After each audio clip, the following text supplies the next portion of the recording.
Oh, it is all warming up on this fine Friday. Midday? Afternoon. We're in the afternoon. Well, what is up, one and all? Welcome back to the Midweek Muster. 5 weeks done. And we still ain't having a break yet. Drop microphone. That's right. Back for week number 6 here in the fine month of December. And we have got a banger this time around. Some additional names from the upper echelon signing up. We actually have the return of Puppy Paw to try and reclaim his title after Vortex takes it from Puppy Paw's brother. Now Big Bro needs to come and avenge. On top of that, we have got the return of Beasty looking to avenge himself against his arch nemesis Trackor. Trackor, who is once again on a similar collision course to week number 1, where he was able to beat KillerPigeon's and Beasty. Will it be the same story? Will it even be the same members? That's curious, because we've got a lot of things mixing up this time around. We've got Give You Anxiety signing up for the first time. We have, like I said, the return of Puppy Paw, the 3D clan still representing strong. M7 now making an appearance. Vortex, of course, was going to take a break, but decided he needed to defend that championship slot. And then a lot more familiar faces that we've been seeing throughout the weeks. Stacked bracket for sure, but there can only be one. And our journey begins here in the round of 32. We're going to be opening up with the B versus MeomaikA series. And in fact, then we'll be looking to follow up with the... I think we're going to go to Wham, Trackor, and then it will probably be Give You Anxiety versus Voldemar. We might look to slot in the Cow versus Beasty series as well, which I think would be quite entertaining. And then there's still plenty others that we can try and catch up on. Remember, guys, we will be casting these today, Monday, Tuesday, Thursdays. If you want to see the Midweek Muster, this should genuinely be your #1 first go-to spot to catch all of it. Remember, always support the official broadcast, right? So, I'm going to get the game loaded up. In terms of the map pool, boom! Remember, this week we are kicking off on Boldland. That is, of course, the map where there's a lot of trees in the center. Not so much around the outskirts, so you end up feeling a little bit bold in the middle of no man's land. B versus MeomaikA is going to be an interesting one, though. Like, kind of crazy to think that we're starting to get, you know, quite a few very talented players signing up to the point that we essentially have the round of 32s already be like, damn, these two? Like, who's going to take it, right? Because MeomaikA has proven propensity for taking games against the best players we've been seeing, right? He was able to take games off the likes of Wham, for example, I believe, before. Or was it Puppy Paw? I believe it was Puppy Paw. So he's very talented, but let's not discredit B either. It's a really good draft for him. Getting Delhi, Byzantines, and Juji is kind of wild, and then French is your filler pick at the end.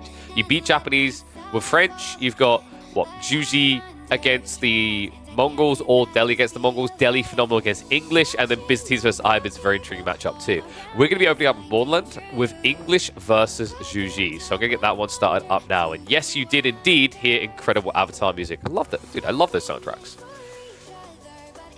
In fact, you know what? I want to keep the similar vibes, which means we go Fairy Fountain.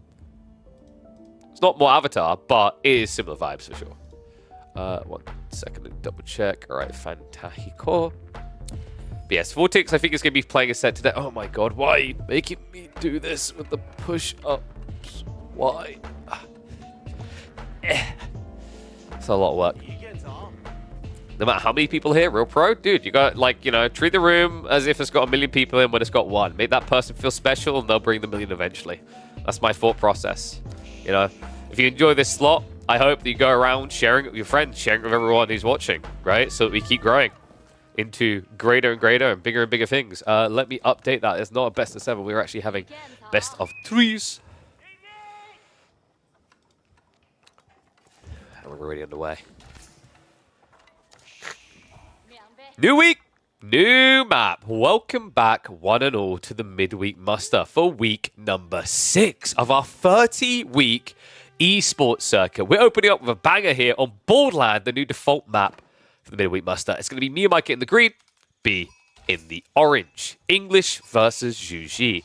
Really cool matchup in general to be watching, considering these two, I'd say, you know, there's a very kind of very nice balance here. It's not one of these matchups in the round of 32 we go, oh, well, this guy's going to take it. If people have been sleeping on it recently, they might just go, yeah, B's got this 100%. MeomaikA's really crafty though, guys. You have to remember, this is the guy that was able to take games in series against the current win streak champion of Midweek Muster, Puppy Paw, right? Like, this guy is very crafty. His map choice is a little bit interesting. I haven't seen MeomaikA much on English. I actually think in a lot of ways, B kind of disarmed MeomaikA with the draft, right? Getting the Zhuji is a really big part of MeomaikA's kit. He has at least still got the Mongols to fall back on, but opening game on English is going to be kind of curious here. English versus Zhuji, though, was an interesting one back in the day.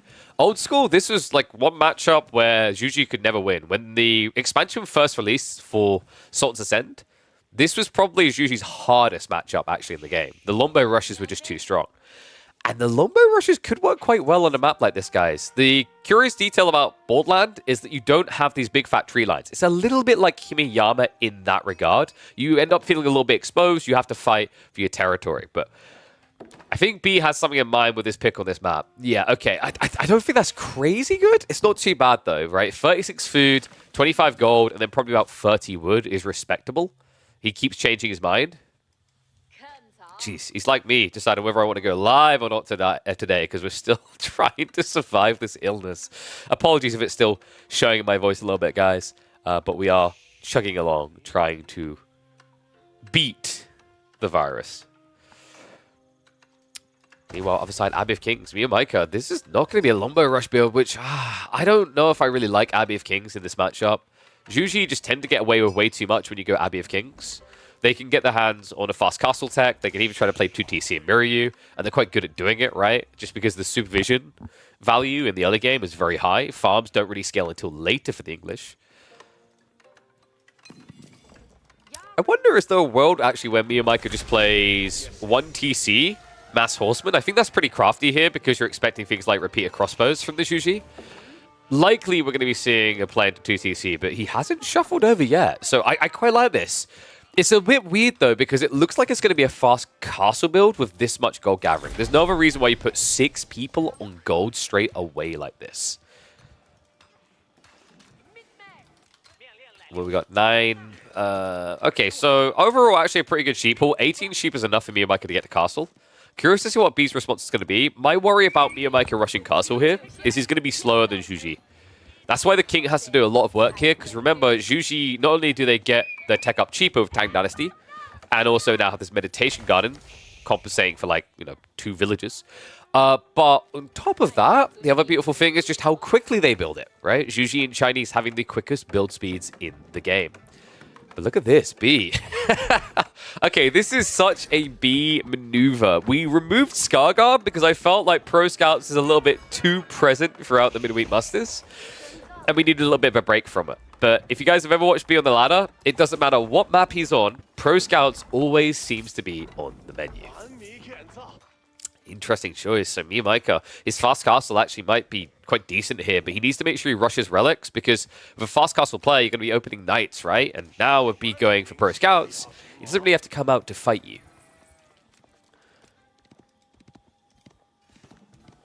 Yeah, and this is just frustrating, right? Like, this is the value of going Pro Scouts against this King build. You don't really have to waste time going into Spearman, because it would be a waste, right? The King could just keep surviving, coming and going over time. What do you guys reckon? 1's if you think MeomaikA's going to win this. 2's if you think B's going to win it. Because we can kind of see what the builds are going to be, right? B is actually, funnily enough, building Horseman, but I imagine that's going to be 4, 5, maybe 6 max. And then he looks for Castle. Cool thing about doing that is your opponent is just kind of wearing his heart on his sleeve here. I mean, sure, MeomaikA has almost gathered the gold required to go for an age up, but what does he do with that age up without gold? You can't build knights, you won't be able to build better arms, veterancies won't be possible. You'll be feeling pretty worthless here. Other thing is, this is likely going to be the King's Palace, not the White Tower, right? Because White Tower feels terrible unless you're forced to do so with fast castle builds. The 3 horsemen will be able to shove this away. Won't be able to get the king kill, right? You'd have to actually build more to get that. Although B is really pushing with the micro there. You saw that. He almost perfectly timed the stab to then walk forward. That was kind of sick. Wait. He's doing that perfectly. Okay, that is actually sick micro from B. So usually, like, a lot of players will end up not hopping forward as quickly there. There'll be a little bit of a wind down, but he's on point with this. Unfortunately, still not enough to get the kill, though. MeomaikA makes it home. But B, for sure, made that uncomfortable. And now, wow.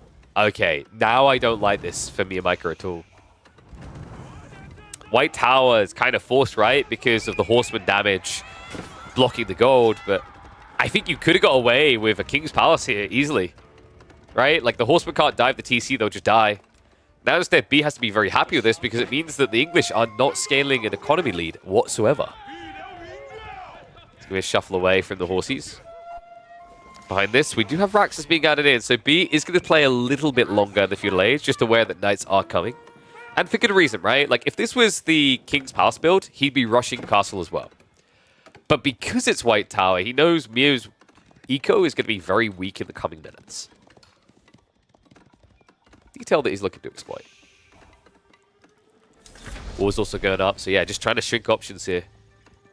A lot of time spent doing this, but I think this is another thing really where Juji and Chinese in particular benefit from the Season 9 changes. Everyone's wall building speed got nerfed, and a lot of civs just can't really wall anymore. Get punished too easily, right? These civs, it's a bit more forgiving because they already have that better build speed. First knight's hitting the field. MeomaikA really needs to find that timing to go for relics here, though. This is cool to begin with, but if you just rely on the knights, it puts you in a very pressured situation where you have to get kills. If, however, you get relics, you feel a little bit more secure in later phases of the game. On top of that, it means that usually you get less value out of their follow-up play, right? Because they want to go for the Shadow Monks. No relics, no point. So we have got hand cancelers coming in. He has saved up enough for a second outpost placement here, actually. King has already been upgraded for free. However, oh, nice micro B. He steps past it again. Dude, this guy has been on point so far in this early game. The Horseman play, the Spearman play. Mio is just raw getting outplayed, right? This isn't even about a macro game or a strategy game as much as it is simply micro right now by B.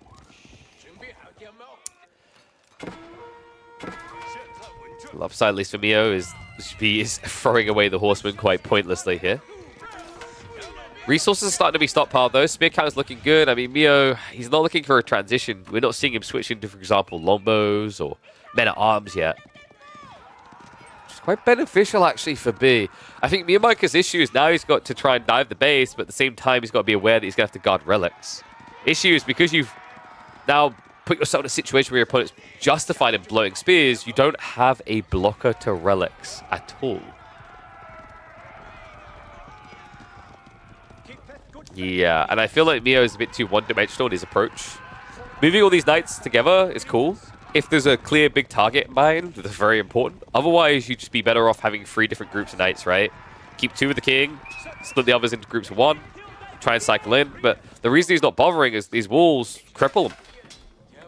B's Pro Scouts play cripples him. Because of Pro Scouts, there is no exposed food sources on the south side being gathered. So this knight play feels kind of pathetic.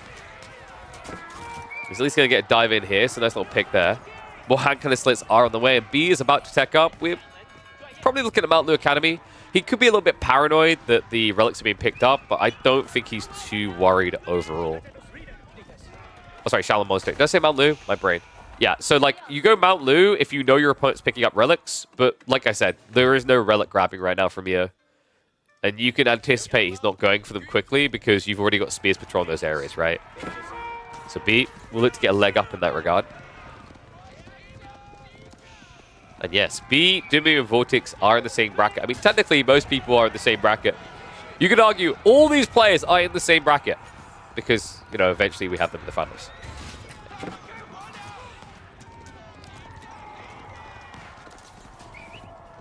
I'm a little bit lost for what MeomaikA's plan is at this stage. I mean, he does at least have the healing over time with these knights.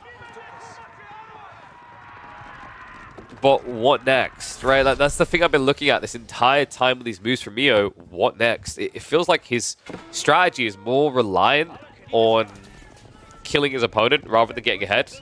But we've already seen that B's done a really good job of hunkering down to make it difficult to do that. can cancel. It's just so obnoxious as well. I mean, he has at least got the heal to trickle him back up over time, right? But the spear count is bloating. So at this rate, that heal's not going to be great because you won't be able to escape quick enough. Can't heal the dead. Sorry, zombies. So we have got the first Shallow Monk shuffling out already. Knights are going to be roaming around. Does at least force a little bit of idle time here. But meanwhile, reinforcements being intercepted. And Meo, I thought he'd try for like a second TC behind this. Probably felt that it was too greedy. At this stage, you have to kind of assess this for what it is and say that the Knight strategy didn't really work. You need a counter unit now. And the issues with Shallow Monks laying in as well. You can't just like add in 5 longbows, start sniping these spears, right? Spears that are about to get a lot more painful to deal with. Veterancy coming in just 25 seconds. Meo instead chooses crossbows. I've seen plenty of games where crossbows win. I don't want to discredit them, but at the same time, you haven't got a very strong economy for a crossbow transition yet. And Shallow Monks are surprisingly effective against X-bows because of the Body of Iron. It's a 50% range damage reduction. Oh my God. Okay, B got a little bit too cheeky with there. That was the first micro mistake he's made all game. Outside that, he's been really on point here. But Relic's still close enough. New Monk can come pick that up. He's already got them shuffling out for more Relics to the south side. Spear's still just looking for freebies. And Meo, there it is. There's the transition, right? Spears, archers coming in. However, have you waited too long? B's now in age 3, and he's getting his own crossbow mass ready. So what Meo needs to do is identify this early and focus on longbow production only. It counters practically everything B is doing. Raider's good, though. It's like he could have caught the taxman there, but doesn't actually hang around. Goes for the villager kill instead. Good little strike there. That's now 3 additional worker kills. Meo is building a lead. B, however, is gathering stone. I think we all know where this is going. Meo needs to do even more damage now because we're looking at 2 TC. And we're looking at probably 3 relics, if not more, coming home for B. In fact, looking at the map, there's only 1 relic that hasn't been picked up. So this is brutal, man. I mean, he can't even now play for relics himself. He's only getting his first farm in right now. Meo definitely is a player that I think thrives in that early game. It's almost like a Vietnamese version of like a Luciferon Vortex-esque player. They like to focus on the first 20 minutes. But with the way that this strategy is playing out, it feels like he needed to keep an eye on the later phase of the game. Right now, he doesn't have a transition. Now, upside of that is actually your opponent could be seen as being really greedy here by going for a second TC with Relic Gathering. Your timing is not friendly here as MeomaikA, though. You have to be very fast to swoop it, because if you wait just a little bit too long, B is already going to get value out of the TC play. And wait, is he rushing Imperial? Okay, I was about to say, that sounds wild. No, he's just going Mount the Academy. Makes a lot more sense. So pagodas are going to be coming in. He was just floating way too much gold. Remember, the pagodas generate an insane amount of resources. I think it's something like 100 gold and about 80 resources of each, with less of the stone, about 25 or 40. It's a better tithe bonds and age early. Meo, does he sense what's happened here? I mean, you just saw a blob of spears and not really much else. Like, this is where alarm bells should be going off for him. He's starting to make a move. He's going to have to be swift about this, though. Other awkward issue is actually there's a side benefit that B's about to get out of Yuan, and that's the discount. It's not a lot of savings, but just a 10% discount on your units actually adds up quite quickly when you're trying to spam up this backline of crossbows. Outpost coming, Meo. I know why he's waiting for this. But keep in mind, this wait is going to allow B to get the defenses up. He hasn't committed to that TC yet. In fact, it looks like instead we might be getting a castle drop to protect his investment. Quite crafty out of the 3D clan member. Siege Workshop as well. Oh, no. Is there a Civ in the game, other than Chinese and Juji, that you fear more when you see them drop a Siege Workshop? Be real. I mean, Great Bombards are just kind of a meme right now, I feel like. Destiny Bs still have their place, and we have watched games where B has made them look absolutely absurd. Pagoda's coming up. I mean, this build is just so good for Zhu Ji right now. Look at that. Immediately plops it in. 62 wood, 62 food, 100 gold, and 25 stone. You heard that correctly. This is generating 259 resources a minute. Times that by 3, guys. And you essentially have an extra almost 20 villages worth of economy. It's bloody bonkers, actually.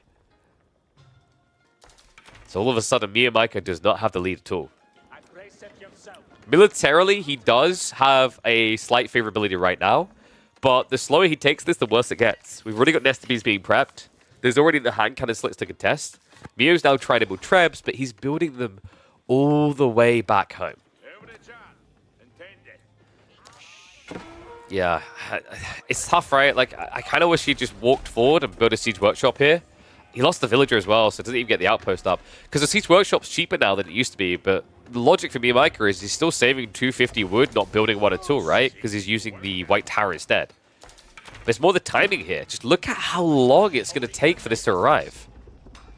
All right, guys, I'm going to go for a bathroom break. When I come back, it might have deployed. I mean, it is really that slow. ULB, his siege might be slow as well, but it's going to be more impactful for the big fight. Starts to poke at this. It looks like we had another villager pulled by MeomaikA to try and build that up.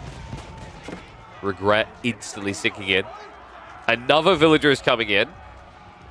This one should be able to get it done. It was almost complete there, so the Nestabees is pulling back. Does mean that Meo now has the aura. B doing good with his time, building into the palace guard. Crossbow count looking reasonable. The real threat here right now is the longbows, but the scariest part to me is actually these outposts. The hand cannon slit's going to make it very difficult for Meo to force the matter. What he really needs is 3 trebs starting to siege all this down. He's going to march in with the longbows. B. I like how he reacts with the secondary Nestabees, not the first. Oh, big mistake though, Meo. He gets baited in. Look at that damage already to the longbow line. Yeah, I mean, this is tricky, right? Like, he's running longbow men-at-arms, a strategy that used to serve the English so well, but against Nestabees in the current meta, when you can't rely on Spriggles, it kind of feels like you need something a little bit more mobile to shut these down. Nestabees now just trying to deal with that outpost as well. Also benefits from hitting the units coming through. Trebs are at least beginning to work on the base here, but these are fortified outposts. They take a while to kill. Flash now coming in. Men-at-arms, the spearmen of the English clearly outnumbered. The Nestabees just keeping the longbows away from assisting. Guaranteeing that spear line lasts a little bit longer, but the aura is doing works here for Meo. My worry is how much longer can it do work when you see the knob count now approaching 4. This is the scary point in the game. MeomaikA can take that army on directly. Great. With the attack speed aura guaranteed. What he can't deal with is this. And remember, guys, Nestabees have more range than longbows. This is what's making it so difficult for MeomaikA to truly breach. Even after a fight like that. ULB. Tell me you're watching a Zhu Ji game without putting the Civ's flag on the thumbnail. We have 3 pagodas and 3 TCs. Oh my god. No one said we were being too greedy. We're playing Zhu Ji.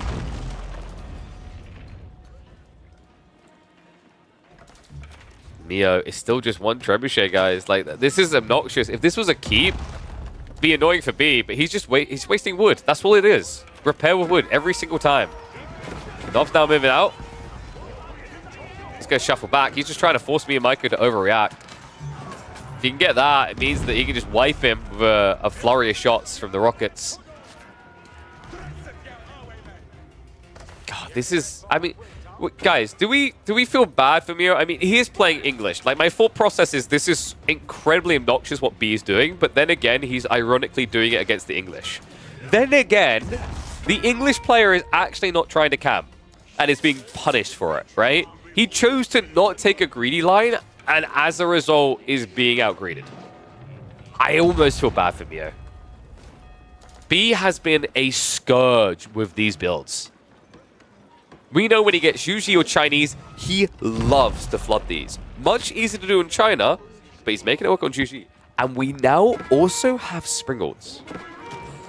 Okay, this is getting a little bit toxic. Good way of wiping the men-at-arms line, right? So the Nesta Bees plus the Springles shots. I mean, basically Nesta Bees shots are going to get all the men-at-arms low. And then the Springles are the coup de grace that finishes them off.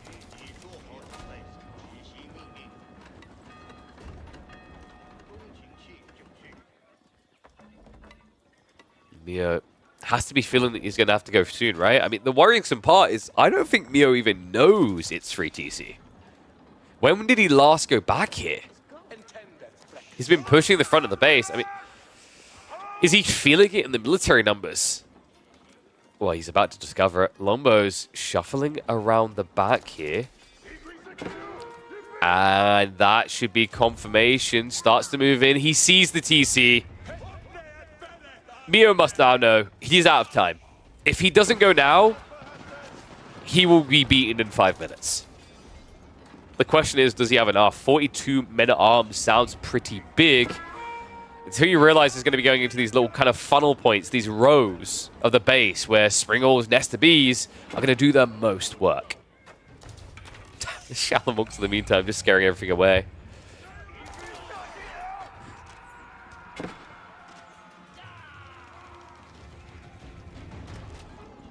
Yeah, this build that Bee's doing is much easier as China, by the way, because of the clock tower health.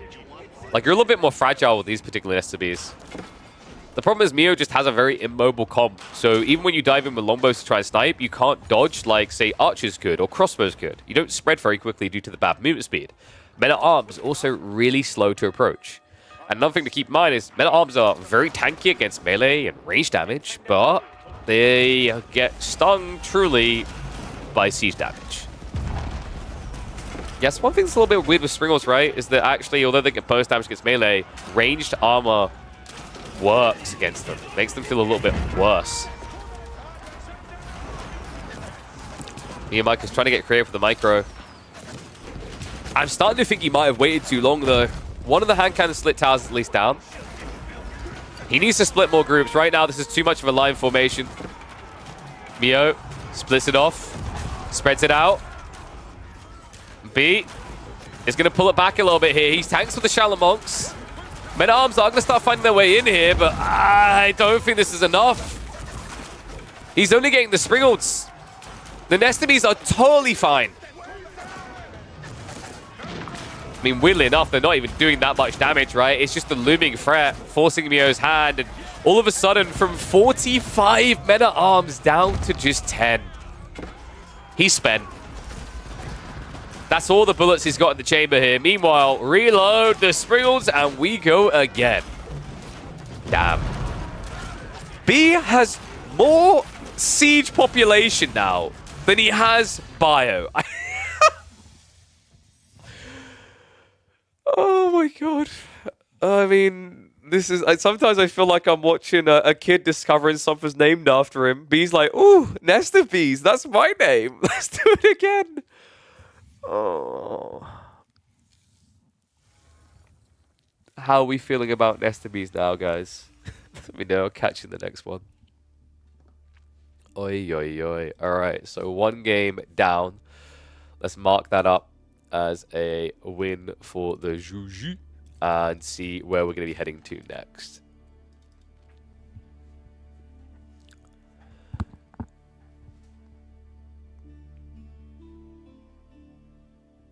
What's up, Mike Knight? Do you ever do community games? We used to do community games, but support for them just kind of evaporated, if I'm being totally real. There's some people that were still eager, but regularly we wouldn't have enough to fill a lobby. Also, I kind of hit the realization that, you know, we didn't have the audience for it, and that's a tricky one to solve for. So maybe it's something we revisit after we grow the channel to a certain size, but for now, I need to really focus on the midweek musters. All right, so map 2 is going to be Himiyama, guys. Wait, did I put... No, I've got Himiyama there. Japanese versus Delhi. This very rarely ever looks good for Japan. This Civ struggles so much.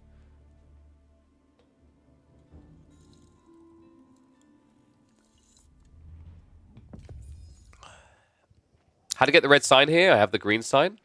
The green, no. Wait, what do you mean? Oh, you mean for the bits thing? Isn't that that's based on how much you spend, right?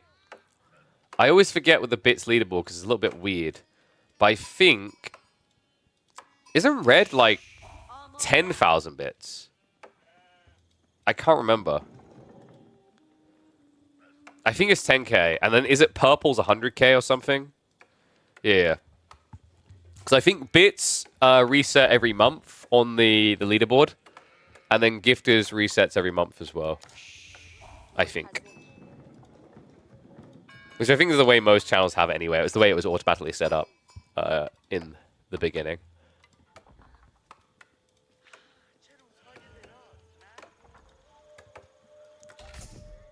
How much is... Wait, isn't 10,000 bits like $100? I can't remember. I always forget the bits economics. $1 is 100 bits, right? We'll go for it if it's permanent. I don't know. Do people prefer it permanent or temporary? I mean, I know what Traxy prefers. I'm curious what other streamers have. Because I've always just left that alone. Because I'm like, eh. 10k I pay 130. Yeah. So it is around that. I mean, I don't know if there's a way for you... You might want to Google it. Because I think leaderboard and the icons you get might be different. But I might be wrong. Because I always thought there was a way to like set it on your profile maybe. Maybe I'm wrong on that, though. I'll have to look into it. Let's get to game number 2 here in KPMM6. That's right, we're back. Look at that stacked bracket. Beasty Cutie, Crackety, Sassy Dragovan, Anatan, Vortex, Dumu, B, MeomaikA. The list goes on, man. There's so many people. And those two that I mentioned at the end are clashing here. Game number 2. B is taking the lead. With a Juji, he used MeomaikA's favorite tool against him. And now, oh, good lord. Have a mercy on his soul. This is, mamma mia, this is not exactly what I'd call a favored matchup for the Japanese. Guys, if you've watched this channel for a while, you have seen this matchup plenty. And when you've seen it, you have weeped for Japan and immediately taken to Reddit to ask for buffs. This is hard. MeomaikA, advantage he might have is that we own Himeyama. Would have had if he had gone for the fishing. Okay, so, you know, there was a build Fury crafted a while ago. Actually, I think B was one of the first people trying it against Delhi. I think Dumu as well. And it's 2 TC. I think it might be your best shot here. Then again, that was in an old version of Delhi where they didn't like Castle Age, right? So they had to take you on in Feudal. And you just hunker down 2 TC. New Delhi, if they see 2 TC, is probably just going to rush Age after taking Sacred Sites. The other way you can try to approach this matchup with Japan is to blob Horseman and get the Uma Bannerman. Because then, with the extra melee tech level as well, you hit as hard as Ghazi. It's really good.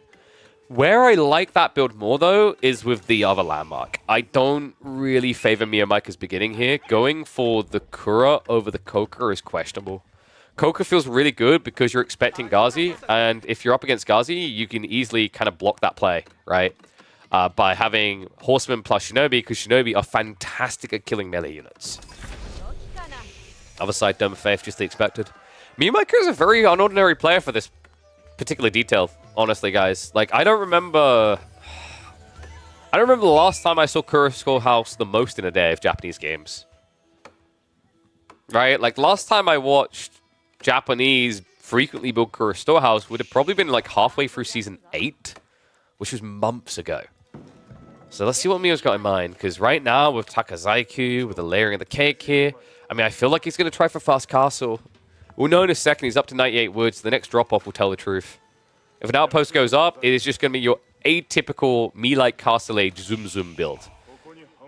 In theory, good, but that does offer a path for the Delhi as well. And if you guys have been seeing elephants recently, you'll know why that would make you sad. In theory, I actually think that Japan in H3, if it is up against elephants, you can kind of counter them with the Onimusha, right? Because Onimusha can kite them better than crossbows. So as long as the count is low. But check this, Mio, he's actually adding in the racks. So he's going to go what? Spears to try and block the Ghazi play, and then try to stop Sacred Sites from being captured. Pretty bold. Bold. Wow, no, he actually straight up goes to the Bugisha. I mean, it makes sense, right? Like, the Ghazi will die quickly through the Bugisha. Spearmen are more efficient, but Bugisha are faster, so they can mirror the raiding aspect of the Delhi. And then also, they're going to be better killers on villages too. This is pretty cool, actually, out of MeomaikA. It's a build I kind of gave up on because no one ever tries it anymore. And I think part of the reason actually is because you can't do it without Kura. You just run out of food too fast. And he's going to be following it up with the Horsemen. So that's going to be protection against Delhi switching into archers. Ones, if you think MeomaikA's taking us to a game 3. Twos, if you think Delhi OP. I got a smile on my face. This is pretty cool. Mio is still scaling though, right? Like, he's building some Bugisha, but he's clearly stockpiling resources. And there we go. He's starting to fix it now. Horsemen being laid in. Bugisha, oh, he doesn't have the numbers yet. Yeah, this is kind of wasteful, actually. Remember, B, he can repair the damage done here. He can take these boys home and heal them. Damn, this is a terrible start for Mio. Being down 160 resources is not a good feeling. Not against Delhi. Looks like he will save the extra Bugisha, but still, it's unnecessary losses in the beginning of this game for MeomaikA. B now seeing this. Does he react archers? Because that's the whole point, right? Is this choice to go into Horseman next is kind of reliant that you're getting a step ahead. If B just obnoxiously sticks to Ghazi, you're not ahead at all, right? Because Mass Ghazi will be a split of Horseman Bugisha. The pivot point might be Daimyo for Mio, but that's going to be some ways off because as we can see, he's prioring level 2 melee tech. He's a Kuri now coming in. Meanwhile, B, very slow actually to get into fit level work here. It's 2 minutes away still. There's a window of opportunity here for MeomaikA to really just slap this game out of B's hands. Which is hard to do against Ellie, right? But I do like the line he's taking. I think what matters now is he reads his timing correctly. Rax is going to be coming in, but this is great, right? You've built Bugisha. You force your opponent to go Rax. This is a dream right now. Because remember, like if you built Spears, you'd just be Spear and Spearing. Bugisha destroy Spearmen. Especially when there's no Tower Victory.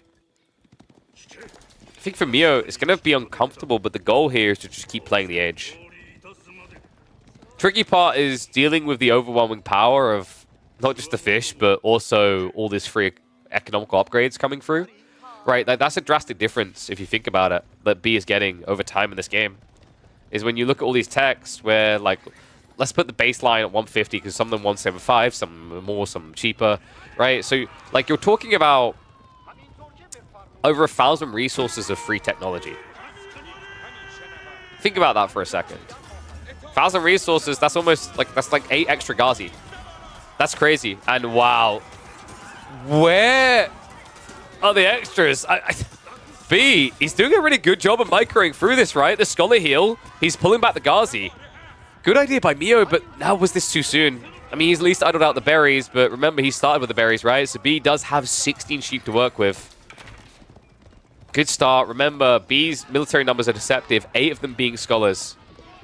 However, he needs to be careful with this wave, right? This is now very weak compared to the beginning. The Ghazi could theoretically just overwhelm you here, so does need to reset. Has got the additional wave coming in. Mio gradually getting more and more Ona Bugisha is the dream. However, the Nightmare is also approaching. B's advantage when he's defending his base like this is going to be archers. And that switch is rapidly coming in, courtesy of how obnoxious the production rates are when you garrison a Scholar inside.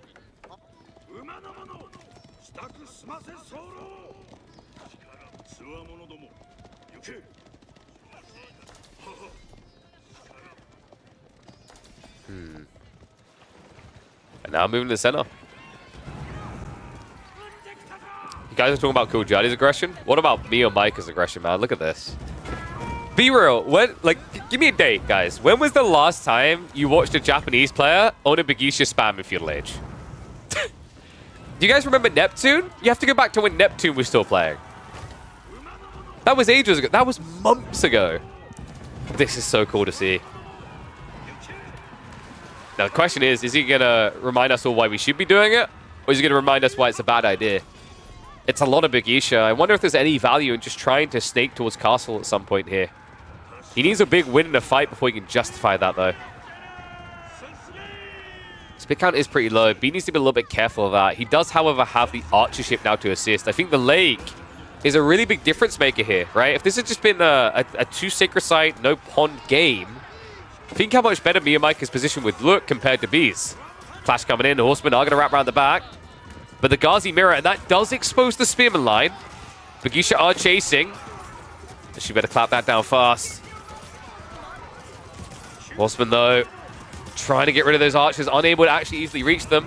We have also got the Dow just hiding in there with the fishing boats. So the backline of Horsemen not able to do it. The Beasty follow-up is at least looking good. And B is going to have to run away here.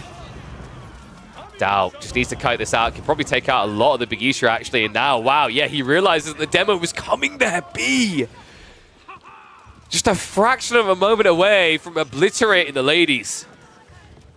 Now, MeomaikA gets away, but this is not good. If you reset, if you slow down, you're at a disadvantage here. Because now B can take the injured Ghazi, can take some injured archers back home. Guess those boo-boos better. B's being very careful about what he's doing in this game, right? He's up to 12 scholars, but you may note no sacred sites taken whatsoever. He's showing a lot of respect to the Beasty spam. Quite rightly, you should. Can wipe you fast here.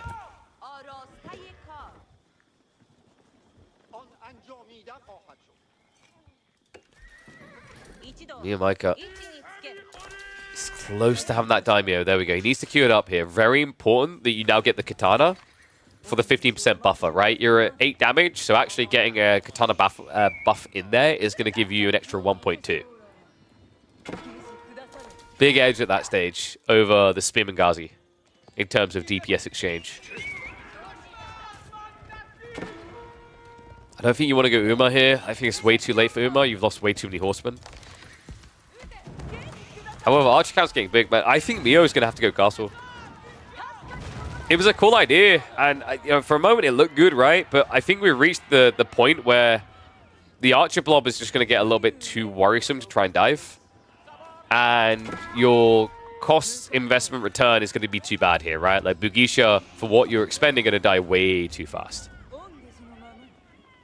Top of that, Mio has to be getting a little bit paranoid that B might be trying for an age up soon, right? Like, you know, at this stage in the game, 13 minutes in with Dome of Faith, you're expecting a lot of scholar play. I'm surprised, actually, that B hasn't tried to snatch one of these sacred sites by now, right? Like, with this many scholars, it's kind of worth taking the risk.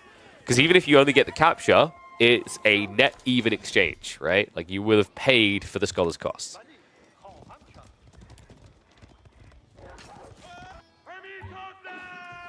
And there's that katana abandonment, so Mio is going to keep playing this age. I guess you just have to be scared of Delhi these days with 15 scholars, right? Because now if they do age up, look how quickly the techs come in.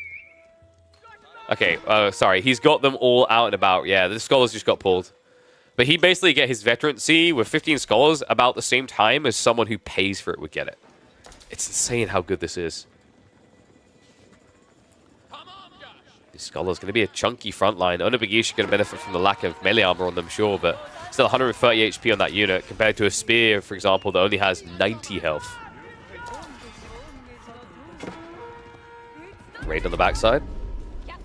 Ghazi being ignored there. That was cheeky B. He aggroed with a scout and then went in for a poke. Sacred Site's now being locked in. MeomaikA is playing for that castle timing. B, however, is likely to mirror this. In fact, he has people gathering the gold. 3 workers on gold. This is a bit absurd on the scholar count, right? Up to 17. I think you just cut production now and you go for the age up. You're in a great position here because look at where he's moved out to. 3 relics on the north side means an immediate 3 relic grab back to base. And then he can garrison to get the techs. And what is up, Wide Ball? Thank you very much for the Prime sub, mate. Thank you, thank you. Can we get a sub train going today? Good way to begin the Friday. Gonna be live for probably 5 hours today. Wouldn't want you guys to miss a second of it due to those annoying ads. Imagine if an ad played at that very moment. Damn, that would have been perfect. Floating gate now coming. All right, so MeomaikA's making the switch. B is about ready to follow. He just needs to sort his gold. And he is doing that right now. 9 people on there.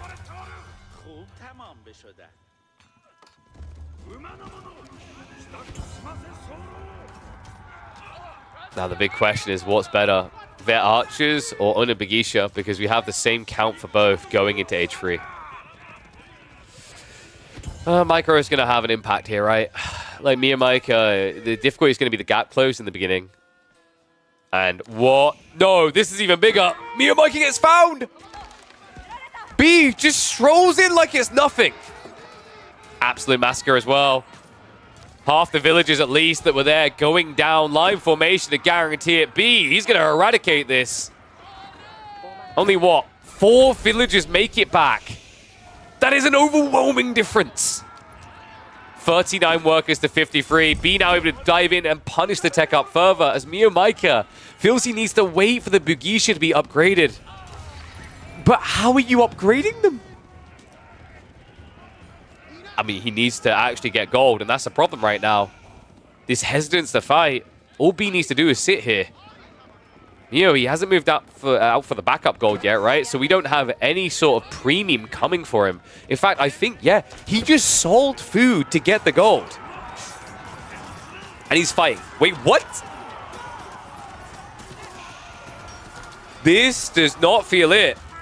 B is happy to take this fight. With the healing, his units just aren't dying quick enough. Beasty count down to 31. B does need to micro back a little bit more frequently here.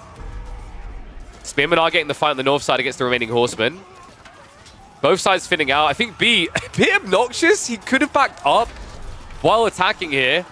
Instead, he gives hope to Meo. I'm a little bit flummoxed, man. That looked so good for B. And then he just stood still. He stood still with an army that benefits from moving here, right? I think B believed a little bit too much in the Scholar heals. Demo is here to reset though, right? Against the full melee army. He knows he's now safe, but guys, it shouldn't have even been that close. B had an overwhelming military lead, but for some reason, he got very obnoxious about it. And the weirdest part is where he got obnoxious. There was nothing to protect here. You took a fight next to a farmhouse that was empty.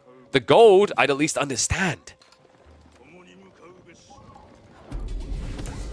Now B, still in the driving seat on this, right? After that raid on the south side, he's a mile ahead. And in the fact that he has got war elephants coming, Beasty are going to struggle here.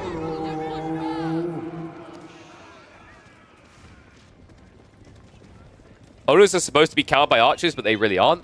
I mean, but that's also factually not fair in the way that B took that fight, right? In an open battlefield where he stood still. If you ask any top 30 pro player, actually top 100 pro player, they'll tell you the way you play that fight is you start a step back, forcing the Beasty to react, right?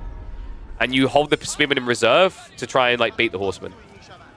Or if you really want to stand still, you stand still in a choke point, not in an open field. So all of a sudden, MeomaikA with some hope here, but the hope is evaporating fast. 4 relics about to come home for B. MeomaikA needs a big hit. He needs a big win. Because he's already drastically behind on economy. And these relics are only going to expedite the process of elephant production.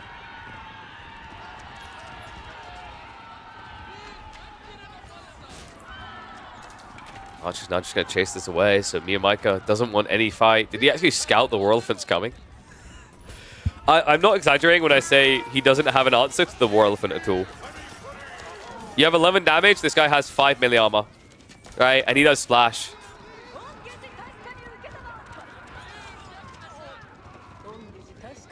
And Phil's bow, you know, I would expect a guy from America who speaks English, who types English, to know English. I said Onimusha counter-elephants, not Bugattis. Musha counter-elephants because unlike crossbows, you can infinitely kite them.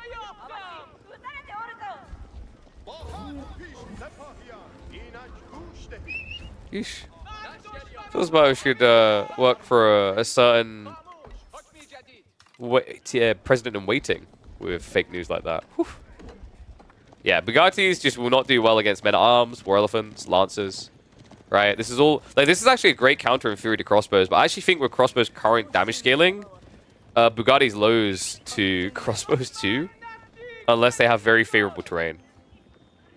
It's kind of wild to say that out loud. Kind of wild too. Hello, War Elephant. Goodbye, Bugattis.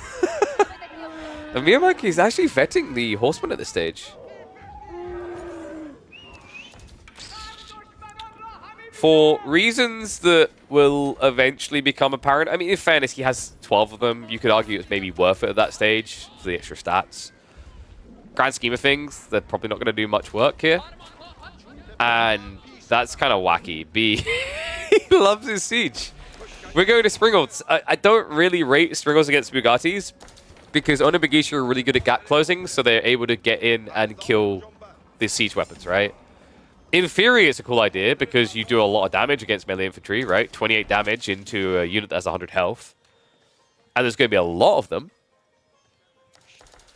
Weirdly enough, if B has like enough elephants, Springle elephants is actually very strong against this comp. But once again, like you're on a map that is very open. So getting enough elephants to guard is very difficult.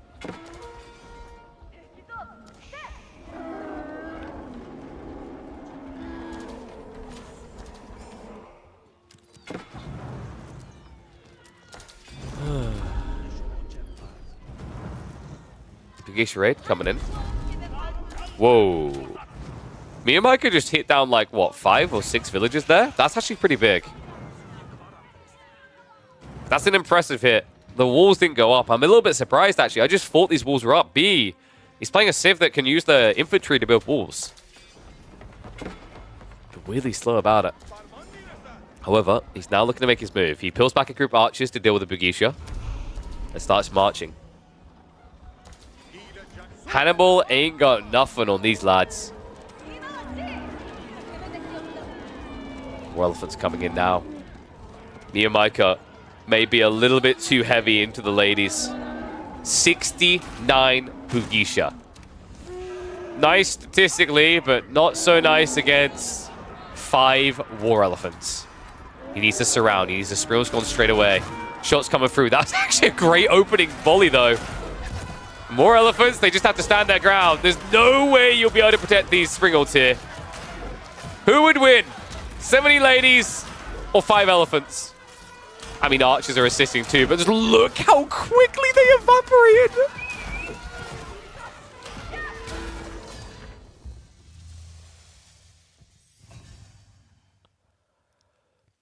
In my childhood, we grew up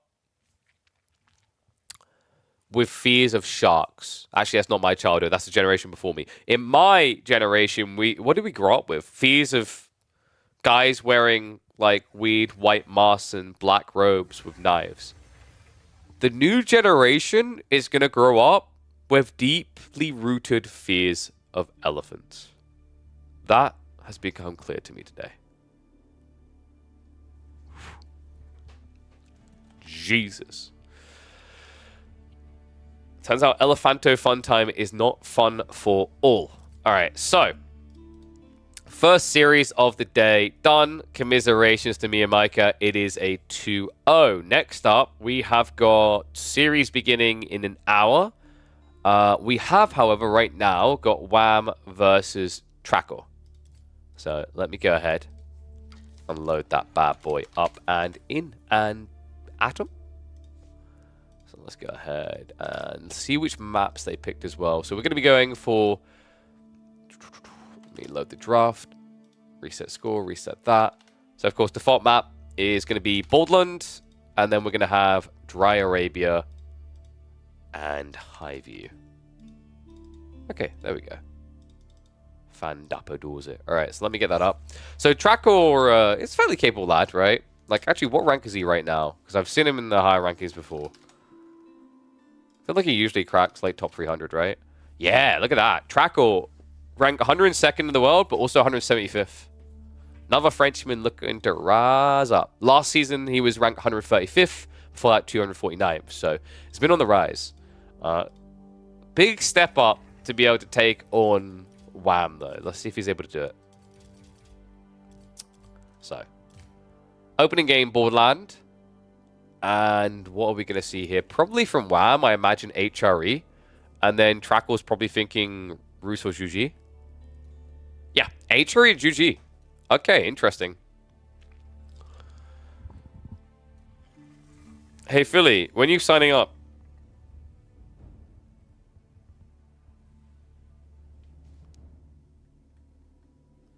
Philly's being that guy that hides in the Twitch chat right now, instead of taking to the battlefield. He injured himself while playing the French Cup and had to take a very long break after that to recover. Damn. He injured himself playing a video game? Bro. Even I don't do that. Alright, give me a sec, guys.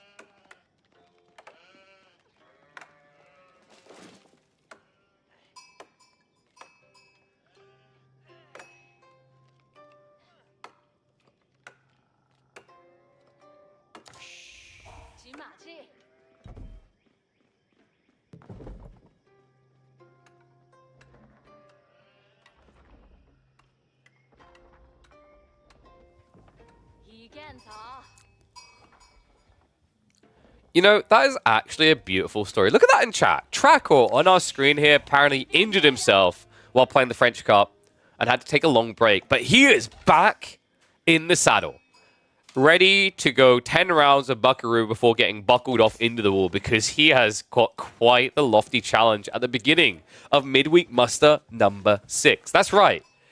He's going up against the guy who has made every single grand final so far.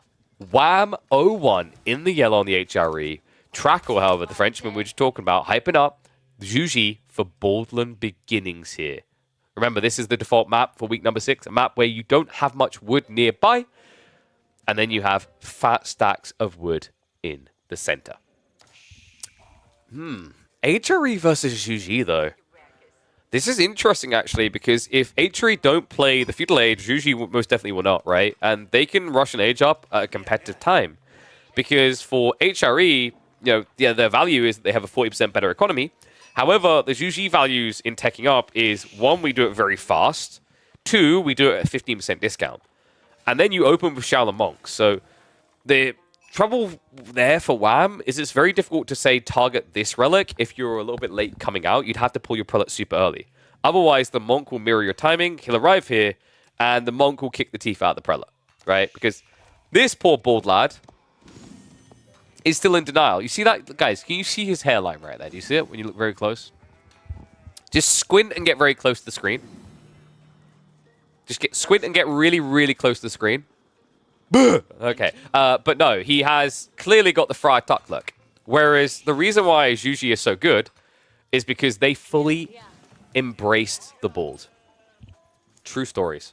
Yeah, so like, I wonder if Wham instead is going to try to go Arkin into maybe some early archers and poke, and then play for castle on a slight delay. I like that a lot more for HRE. I think it's better for you to play a little bit of feudal compared to Juji. Juji really only benefit for the long feudal where they get into Juknu. 50 gold. Are you kidding me? 50 gold, 48 food, and that's probably 30 wood. So we've got about 128 resource meditation garden here. That's the jackpot. Man, Trackor's in a great position with this. You need this against HRE as well. I think this even more backs the idea that Wham probably shouldn't be rushing castle here. Playing the age feels a little bit more sane. Holy crap. That might be the... I think that's definitely the best meditation garden option I've seen on spawns of this map so far. Wham is an exceptional player. He brings innovative strats to even the most mundane of matchups. So, wait, how do we make this not mundane then? Because he built an Archon.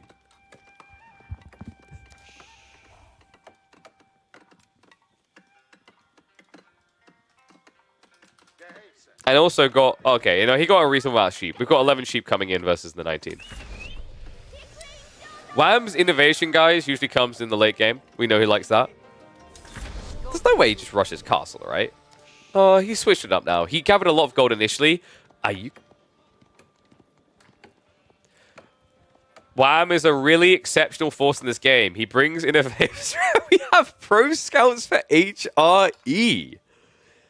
Or that is a blast from the past. I mean, technically it's innovation by going backwards, right? Last time we saw HRE really pumping it up with pro scouts, the year was 2021 of our Lord and Savior Age of Empires 4.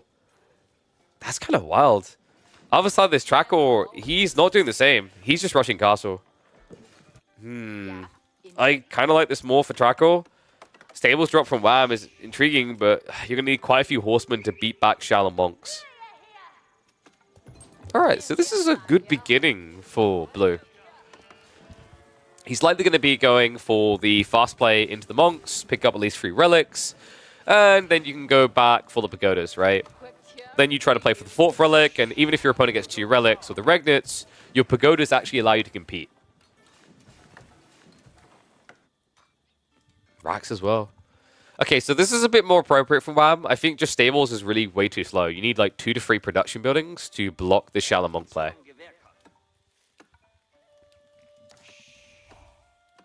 Also, wheelbarrow. That's a little bit more surprising. I don't really rate wheelbarrow that highly when you go pro scouts. It feels very inefficient. Because if you're going pro scouts, your villagers shouldn't have to move, right? And yes, eventually it's going to be value because you are chopping through this tree line very quickly. And it's a small tree line. But I'd say, like, you wait on wheelbarrow and you prioritize getting a few more troops out first, right? Like, you know, he's going through production buildings. He could have had this a little bit quicker. He could have had a bit more sequential pump coming out of them. And then prioritize wheelbarrow maybe like another minute and a half, 2 down the line, right? What's coming up, though? Wham. Once again, this guy, when you try to accuse him of being a prolific waller, will tell you, I don't know what you're talking about. I don't wall that much. Yes, he does. Don't believe him when he says that out loud. This guy loves his freaking walls. So Shallow Monastery complete. Trackor should be queuing up the first bull boy. And we'll be going straight for that central relic. Meanwhile, Wham already shuffling the spears out. This is kind of interesting, actually, because you can dodge the fight with the monks until you're good enough to win the fight. You've got marching drills, right? So Spearman at 1.38, then the horseman, of course, Rapido at 1.88. These are old men with walking sticks, 1.19 movement speed. It's tricky, actually, because now the issue is that Wham can peel away injured troops and bring them back in, and you can't do anything about it. He can just keep hitting you to stop the heal. Trackor. Look to fight back, Wham. There you go. Just peel away.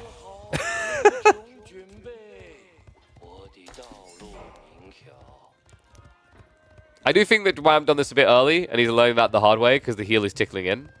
You need to wait until you've got enough to kill. And here you go. This is good enough. Needs to be careful that spear. A little bit of a miss micro there by Wham, but Trackor in panic mode. He's got a second monk coming, but if the horseman just body block this one's going to die too quickly. Yeah, he starts to fight back, but it's too late. Trackor. Oh, man. Once he saw this play, it feels like it needed patience. And this, by the way, is why you do not rush the Castellage's HRE. Imagine if that was just, say, like 1 horseman, 2 horsemen max. Instead, Wham now has a scary force of boys. Shallow Monk down to half HP. He's going to immediately dive in. That's a freebie. Wham doesn't micro away the injuries there. A little bit haphazard, but it's still keeping a choke hold on Trackor. Are we legit just going to keep going around in circles with this? Like, we are, aren't we? We've just got Spears Horse versus Bull Boys, and that's it. I'd love to see Wham actually just building a blacksmiths, not for melee attack, but actually for melee defense. It's pretty cool, actually, against the monks. Then again, actually, with such low base damage, you're probably going to see a better percentile increase by going attack. Instead, though, he's gradually targeting Castle Age. And finally, Trackor. Oh, thank God. If he didn't switch, this was going to be like a 15-minute GG. PG's now coming. Passcard is a really solid read. However, he's thrown away a lot of boys. Does at least get the double horseman slap for 1, which is an efficient trade, right? 200 resources for 240. And should be able to pick up that first relic. But Wham has really dragged him into the muds on this. He's going to force the Wallow out early and should be looking for a redive, but there are 3 monks in tow. Pretty much full HP as well. Gonna turn around to start clapping. Really want to try to micro back the injured one here so that your enemy's troops are not really attacking. Instead, he just stands his ground, though. Horseman really low, but Wham gets away and ends up losing the 2 spears.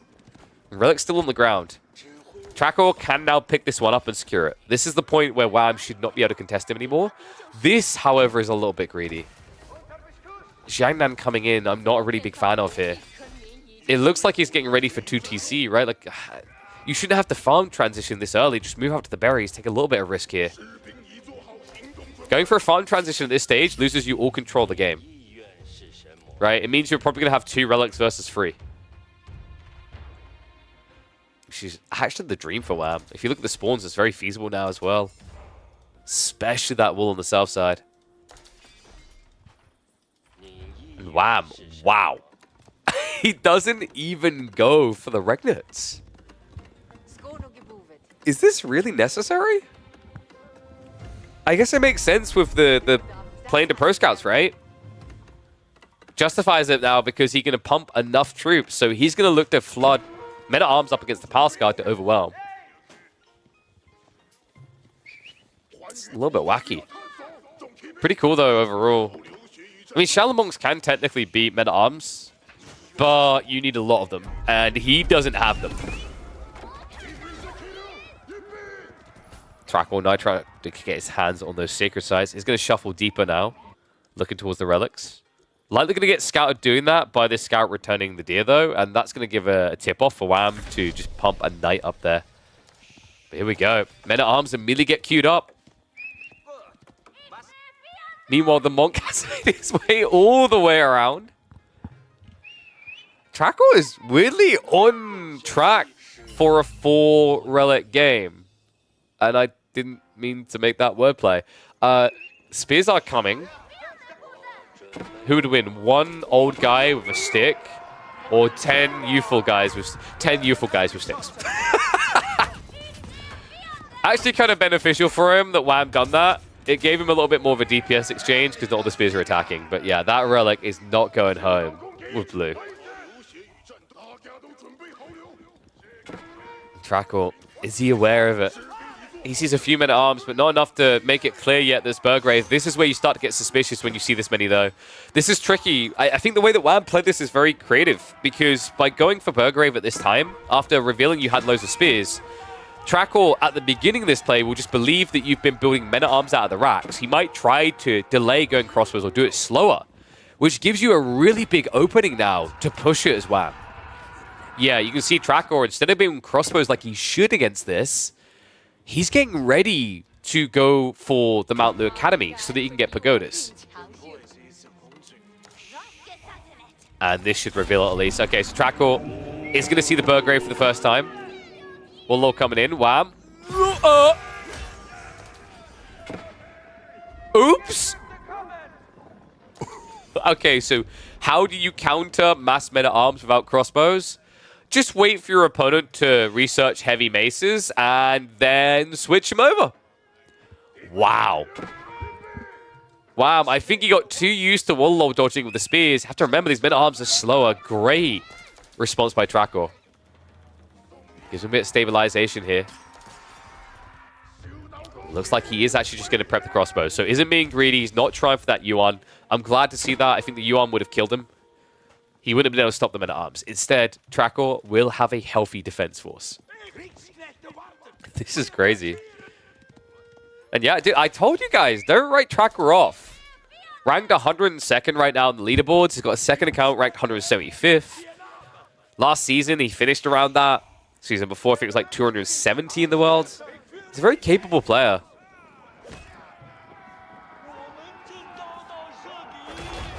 Monks are getting a little bit ambitious, though. And the relics should be getting grabbed soon, you'd think, but Wham is just ignoring them for the time being, which is giving an opening for Trackor to still get the 4th one home. In fact, where is the 4th? Oh, it's already here. Yeah, we're vibing with it. You ever notice that Shaolin monks carrying relics look like they're backpacking across the Alps? Oh, maybe not the Alps. It'd be a bit chilly with pretty much nipples borderline on show there. Ambitiously trying to go in, but I don't like this fight at all. It's not many crossbows, but the damage does add up a little bit. Then again, he did just get the 2-handed weapons. More PG crossbows are coming here, though. I think Wham may have to reset. It's defender's advantage, right? And another wall. Not again. No, no, no, no, no, no, no, no, no, no, no. He deletes him. It won't happen again. Okay, so good turn there. Trackor was actually starting to hemorrhage. The Pulse Guard were dying a little bit too fast. Thought he'd actually have more pump coming than this, but I think part of the problem is the racks and archery ranges located at the back, not the front of the base. So far, these Wallows have saved him a lot. Wow, I think, correct me if I'm wrong, I believe the 2-handed came through in the middle of that fight, which probably caught Trackor off guard. That's an extra 2 damage times, like, 15. Adds up every 1.5 seconds. Trackor is gradually getting that crossbow count up. We're not at this scary point where Wham has to start panicking yet. In fact, he's already prepping for the next step. Veterancy for Horseman getting queued up, so we are getting a transition to directly counter the crossbows. In the meantime, we're also going to get a raid. Can he actually block the villagers? Nice pinch there. Walks beyond. So pulls an extra 4 down. Trackor, a lot of heavily injured villagers, and we have got the granaries being set up behind this all, but Trackor's walling is very limited. He only has it on the south side. North side is fully open. This matchup is favored for HRE or Zhuji. I usually like it for Zhuji when it's fast castle. I don't think this matchup is straightforward of, oh my god, this Civ is better. As we've seen in this game by Wham's choice to play feudal first, there are ways that HRE can make the game really annoying for Zhuji. That being said, this is a matchup that's usually dictated as a relic race, and Wham pretty much just ignored the relic race, in that he didn't try to get them himself, he only tried to stop his opponent. We have got hard case bombs on the way. That's a bit tricky. It's good against the men-at-arms, but like I said, Wham just prepped veterancy for Horseman. Horseman will gobble up the entire comp.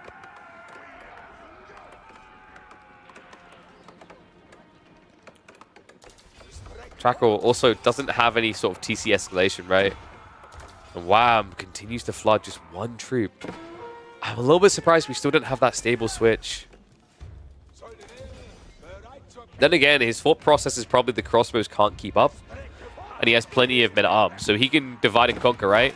Force your opponent to kind of panic react on one side, and then look to dive on the other. Wham. Unfortunately, A clicked on the mining camp there. That could have been about 5 villagers dead. Might still find a few, though.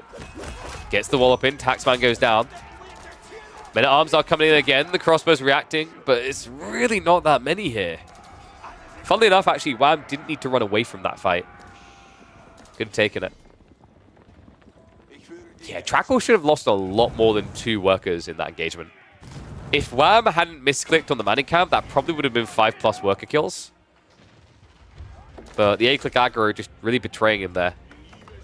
MeomaikA are going to dive in now that they see that crossbow count's low, but this is too late now. We'll look to just snipe some more villagers. Takes the freebies. And Wham, oh my god, he's just going to go Imperial Age. Like, are you kidding? Like, really? This Civ. I mean, it just makes sense from here, right? You've done a lot of damage, you've kept Trackor oppressed, but, realistically, he has got 4 relics. You can't deal with that now. Palace of Swabia would allow you easily from this point to outmass your opponent. And also, because he went crossbows, he's not going to rush out of his base to try and counterattack now. That would just be suicide.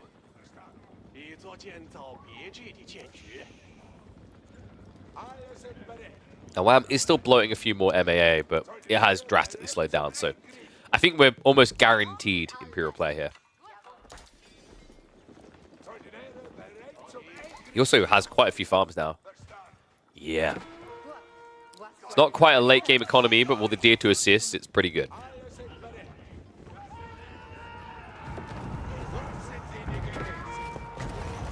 Okay, why would you go Imperial Age when you could keep playing in this party in Castle?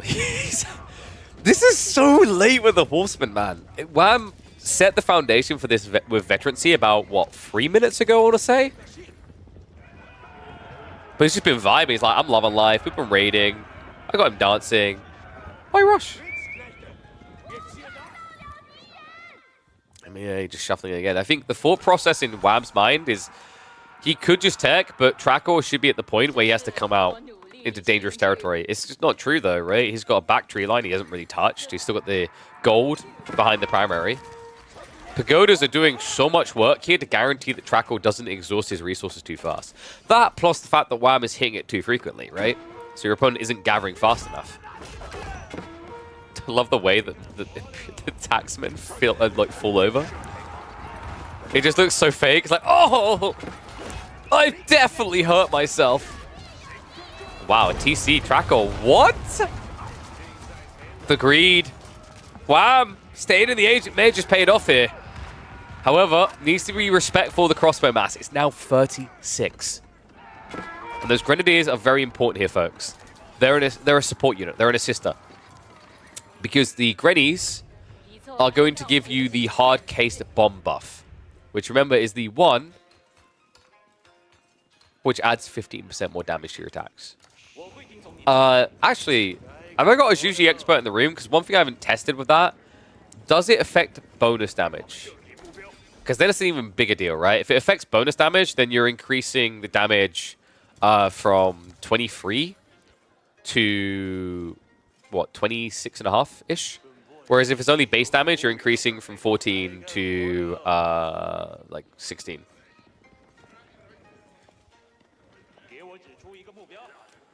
I think hard case bombs doesn't affect bonus. AoE falls in a weird place where the devs finally were willing to start admitting that actually bonus damages should be affected. But I don't think they've incorporated it to every element of AoE 4 yet. We're getting there though, right? Geometry now works with that. Kurotai was the first step. I remember I really pushed hard for that because I thought Kurotai needed it. And it made a difference. And I think, you know, with the change we had on geometry, geometry is no longer a meme.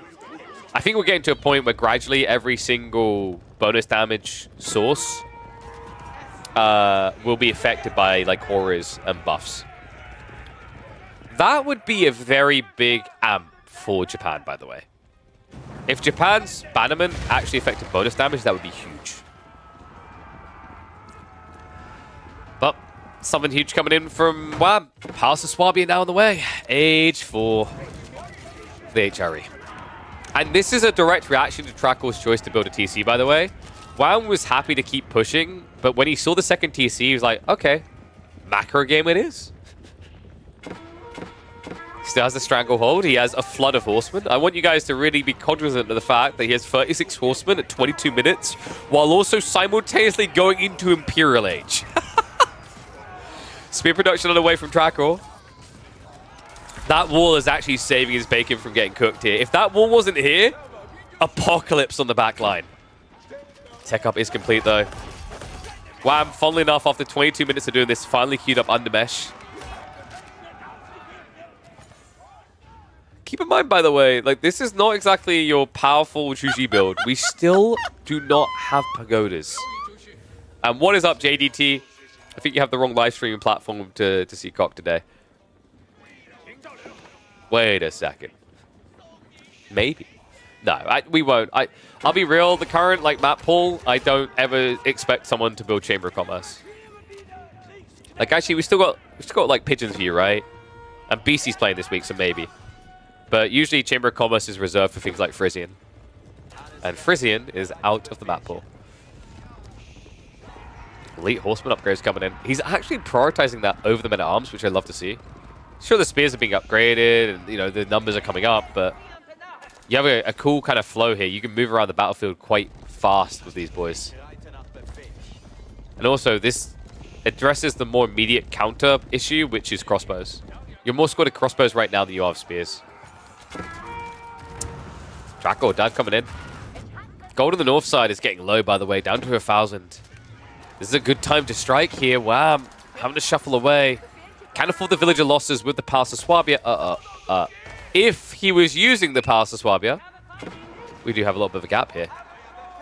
Yeah, so he's not actually blowing his lead much more right now.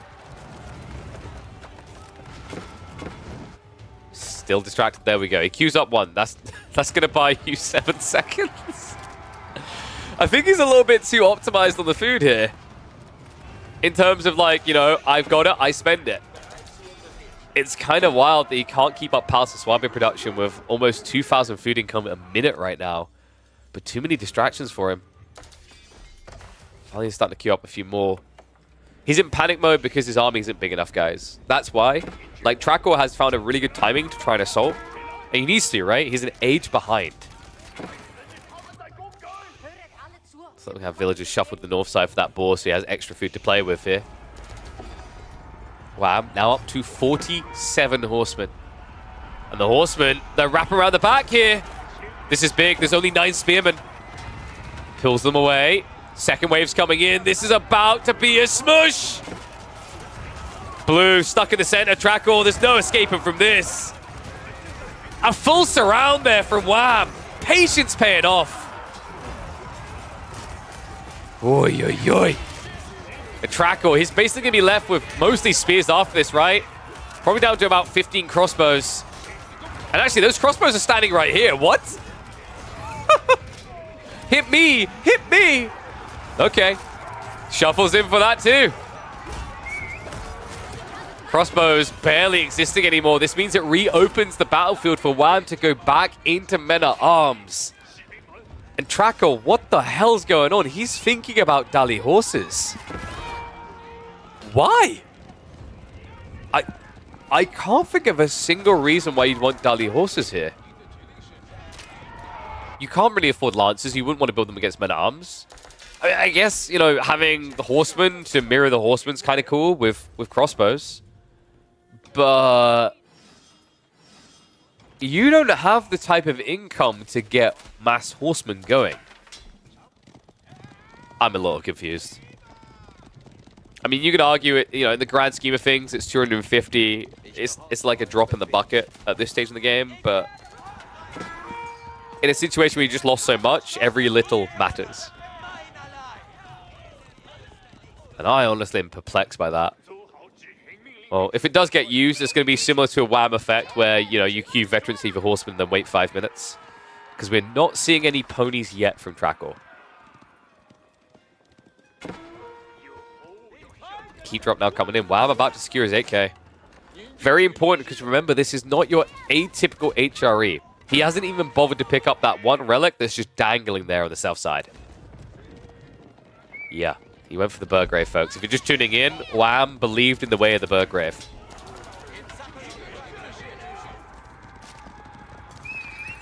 Crazy thing, actually, is that he built a stables and 2 Raxes before even building it, which is very unorthodox. Usually by the time you're 2 to 3 Raxes in, Burgrave kind of loses its shine. But this Pro Scouts play was crazy. Really, really impressive, actually.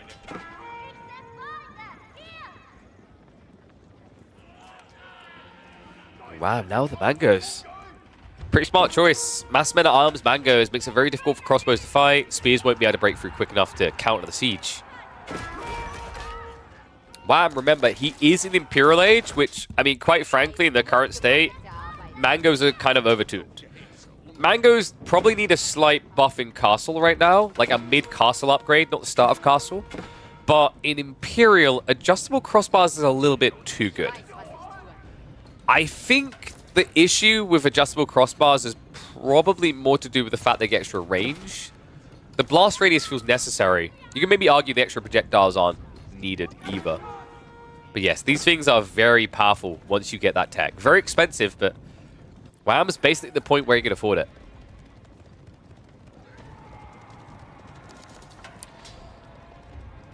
Has anyone else just hit the thought that we could end up seeing HRE trade here?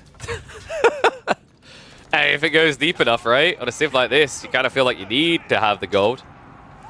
And he hasn't got the regnets to generate a lot.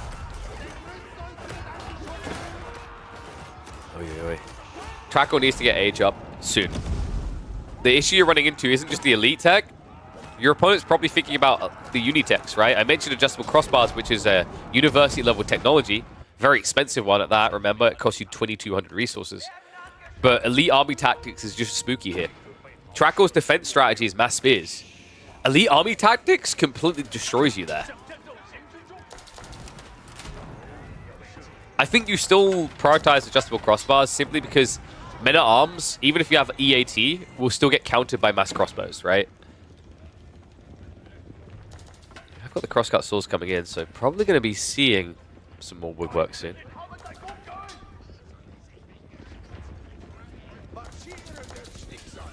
Adjustable crossbars is pretty balanced in my opinion. Ah, that's interesting because the majority of pros seem to disagree. I don't know if I've seen any pros say they think Imperial mangoes are perfectly fine. I.e., like, any time it gets brought up, they might need a slight tweak. Most seem to agree. And then the caveat is that mangoes probably need something additional in Castle Age.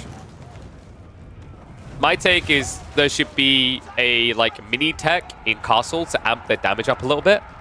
Because if you don't do it that way, then you have this issue that used to exist where one mango at the start of Castle lets you get away with everything.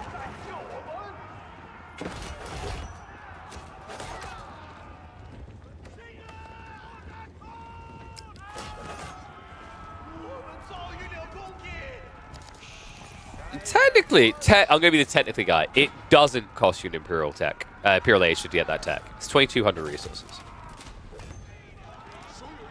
Not even Palace of Swabi is that cheap.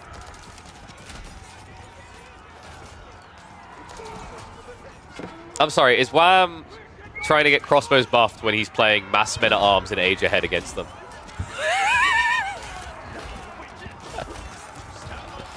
No, this is Wham's classic. Oh, crossbows definitely suck.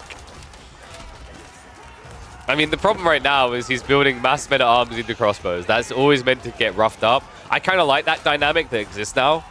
And he doesn't even have elite army tactics, right? So, like, I always talk about the idea of being Imperial and being real Imperial. Like, I had an interesting discussion with one of the devs in Spain where I was like, I like that Age of Myth has this Age 5. He's like, well, you guys kind of have that too, right? University. I'm like, true, but sometimes it doesn't feel like Age 5 with some of the Unitechs. It feels necessary, but it doesn't feel like you've ramped up another age. This is one of the situations where it does, right? Like, elite army tactics work for the crossbows, but the spearmen will die so fast. Wham is still just flooding across the map. We now have walls coming up. Hey, Wham, would you describe yourself as a prolific waller? We got him in chat. We can ask the question. Do you like walls, Wham?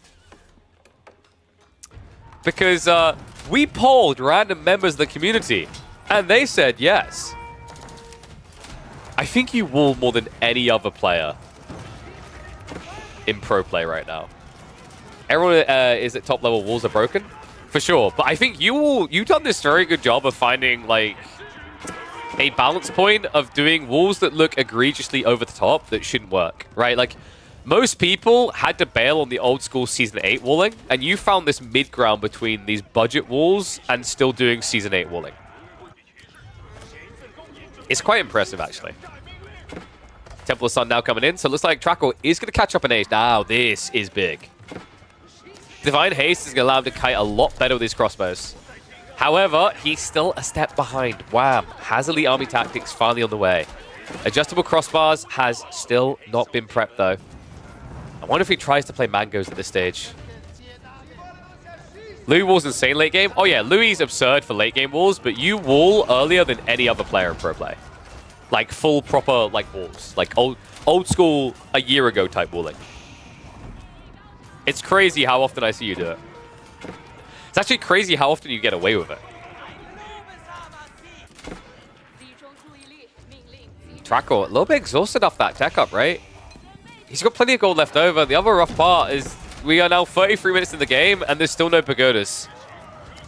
On top of that, the even rougher part might be the fact that he's 50 villages behind. If you had adjustable crossbows, mangoes go down. Men-at-arms are starting to wall pretty hard in these crossbows now, though. Counter is obviously still going to work in favor of Trackor to defend this. And Wham is going to prep the second unit tech. We do have Horseman as a priority coming up. Biology, minute and 10 seconds out.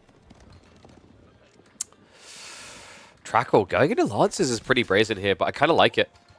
It's very interesting because Men-at-Arms are going to get bonus damage against you, but funny little thing about what Zhuji do and what Trackor done is you guys might remember earlier he queued Gully horses and we questioned why. Now we get the answer to that why. If you can afford Lancers, it's going to be a very efficient way of trying to defend this. It's very pop efficient compared to Men-at-Arms, but he needs a lot. Trackor trying to shuffle away. Has at least got the Divine Haste to keep doing so. If he can get enough Lancers together, by the way, the advantage isn't just a 20% attack speed buff. It can also be a 20% damage buff. But he needs a lot of time right now. He doesn't have that many stables. He's flowing a lot of reserve resources. I think Trackor just needs to fix his economy. Dive in here. The crossbow's doing a good job of kiting. The problem you've got with Trackor is he's so focused on microing this army right now. He's not doing anything with his reserves.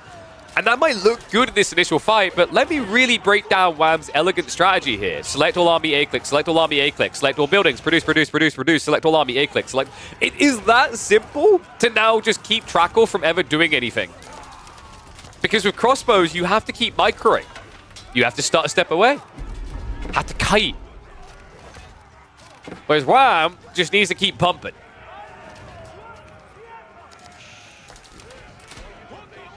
Oy, oy, oy. Trackor now trying to fix the state of his military after the aftermath of that fight, right? But now queuing up Horsemen that have not even been vetted yet in this game. Oh, true. He has to A-click moving the farm. So, yeah. So, that's true. He needs to make sure that he doesn't attack the farms that he's A-clicking into. My apologies. Also, Wham needs to make sure he doesn't stop with a mining camp with like 20 Men-at-Arms as well. He does need to be careful of the A-clicks occasionally. Yeah, I believe there's an option to fix that now, though, so, yeah. 6 sites now locked in. Wham. Just suffocating Trackor, smothering him with men's in arms. Yep, that's definitely what they're called. They're in arms now. Well, they're in arms reach. Crossbows are not going to hold on much longer, folks. We've got Horseman Flood coming. Remember, there's biology there as well. They're very tanky at this stage, and the spear count quite underwhelming. I think we've reached the end of the road. God damn, this illness is getting to me. Trackor doesn't really seem to be inflating eco anymore. Every time I look up, he's not reaching 100. Kind of crazy, right? Like a 4-relic game for Trackor, and then it leads to this.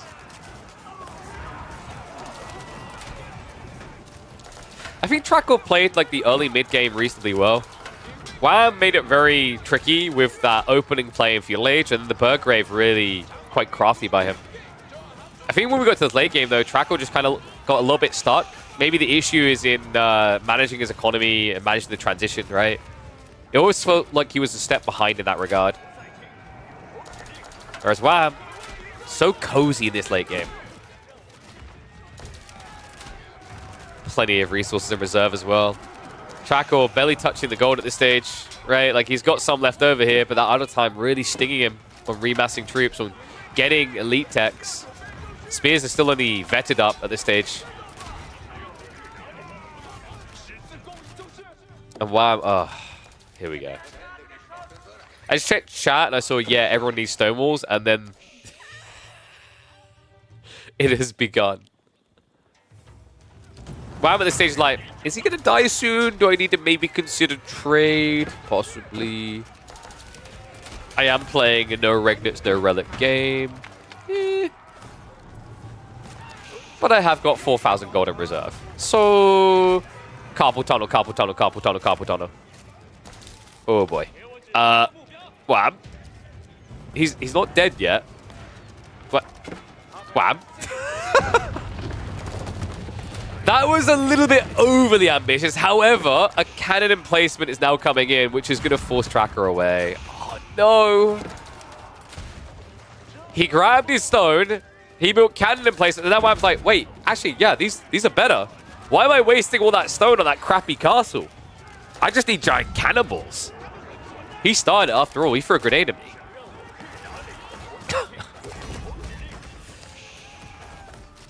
H3 eco so bad, only 89 wood, right? Like, how am I meant to afford my horsemen? Well, then again, I mean, I do just kind of want my men-at-arms, though. Oy, oy, oy.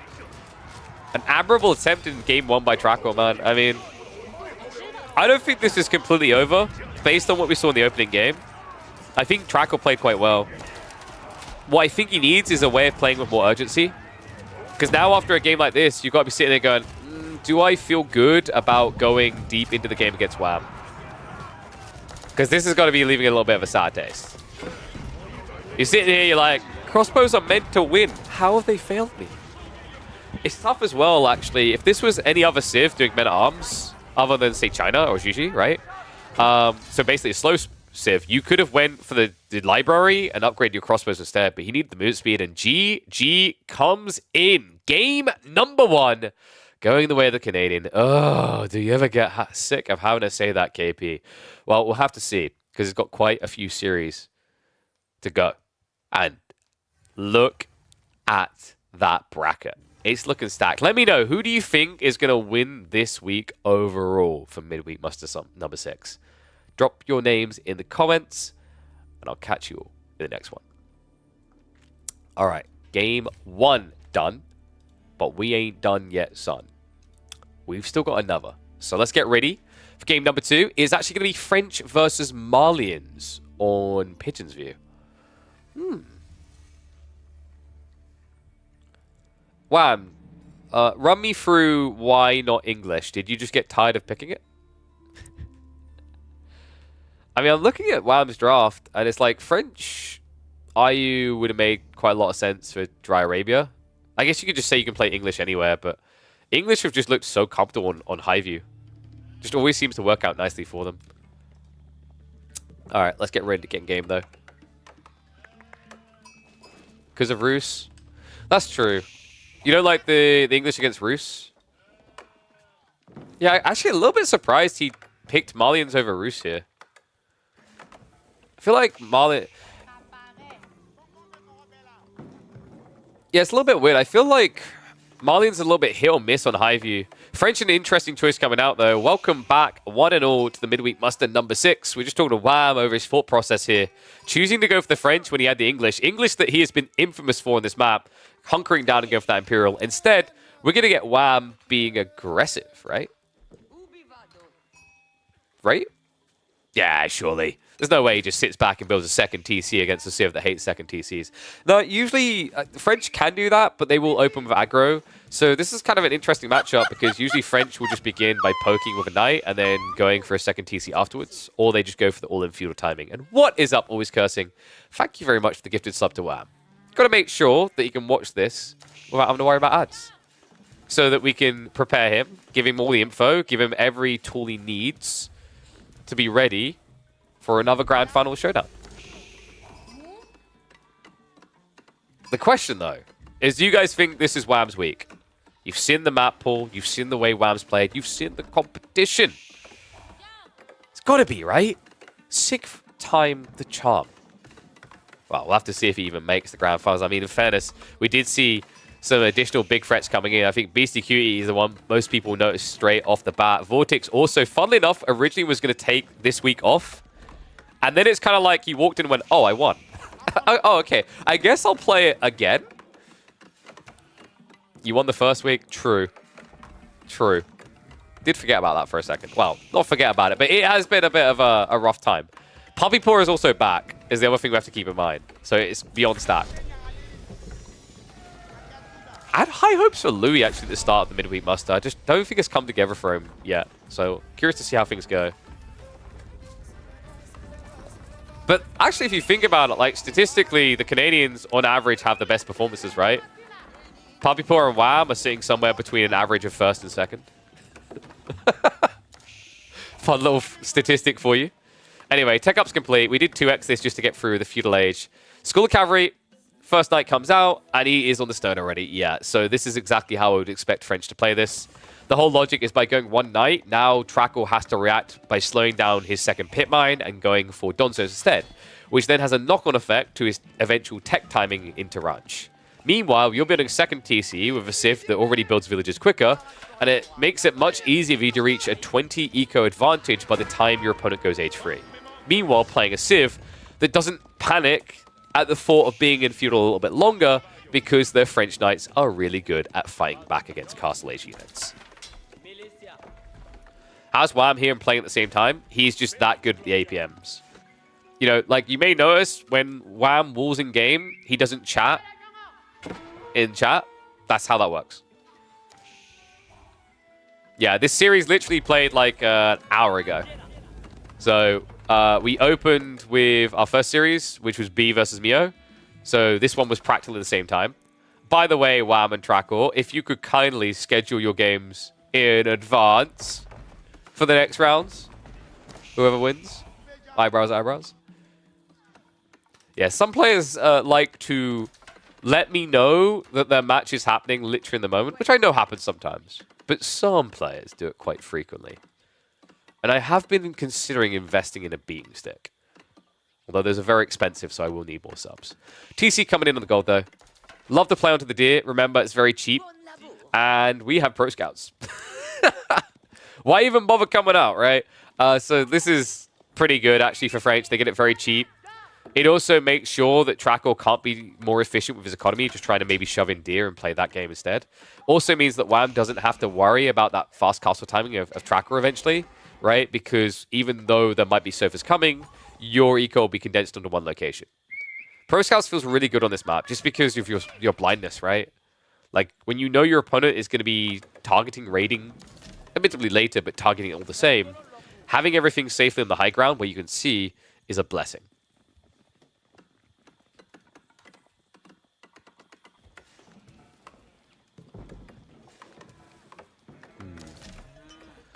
Trackor. I wonder if you could try to poke with a few of these Donzo, actually. Whenever I see this play from Malians, it feels a little bit underwhelming. They sit on their ass and don't move out. So this is a little bit better. He's adding an archery range. It's better if he can actually do something with it. I hate this play for if you don't get across and find a target. It's very gambly. I hope he has at least scouted. I mean, right now, no. He's scouted the south side, right? He's at least seeing the pro scouts play, so this will make it a bit easier also to counter that out with, what, probably javelins to come? Archers would be more cost efficient to try and attack.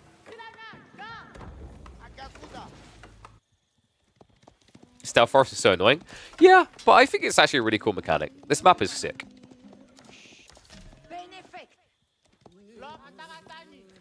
I was recently like, we need to just replace high view with everything about this map. And then one of the pros is like, not everything. I'm like, what are you on about? Everything about this map is better than high view. Central trade posts, central sacred sites. The gold spawns are good. Like, overall, actually, the spawns are pretty solid.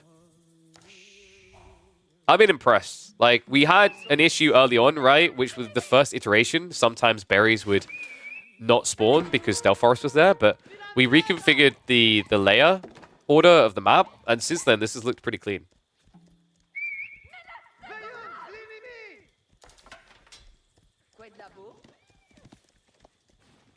It's really cool as a mechanic as long as you're observing and not playing. Get gooder. Right? No, I don't mind mechanics that force you to, like, alter, adjust to them, right? I think that's good. Like, the way you approach high view should be drastically different to Dry Arabia. Why have any map but Dry Arabia otherwise then, right? I think this is one of the more intriguing mechanics, because, like, vision manipulation is really cool.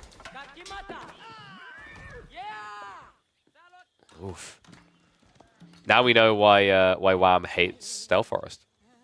It was very difficult for him to see those two Donzos in the Stealth Forest with his scout vision, which, of course, as we know, is only a screen wide. Oops. A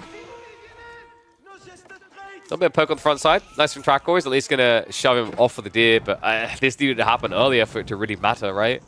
Behind this, we do have the ranches filling up fast. We probably could have fast-forwarded again, to be totally honest with you. In fact, there we go. 2x a little bit longer. Guildhall coming in. Wham has gone for the greedy option.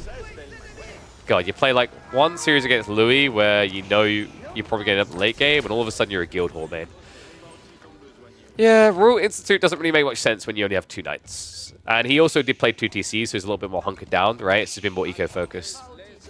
Grand Fulani on the way, and this is kind of tricky now for Trackor. He's very much been put on the clock. He has to be the one attacking. He has to be the one finding impact, because all of a sudden, by the time your tech's complete, your opponent's going to have, what, a 20 eco lead? And on top of that, gradually getting his ass towards Imperial.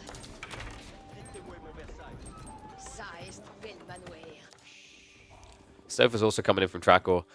If it wasn't for Pro Scouts, the Sofas would feel really good here. Wham has not actually built many walls. I'm a little bit surprised. This is very un-Whamly. Hey, Macabre, you just said that in KillerPigeon's chat. You know who else is live? KP. There you go.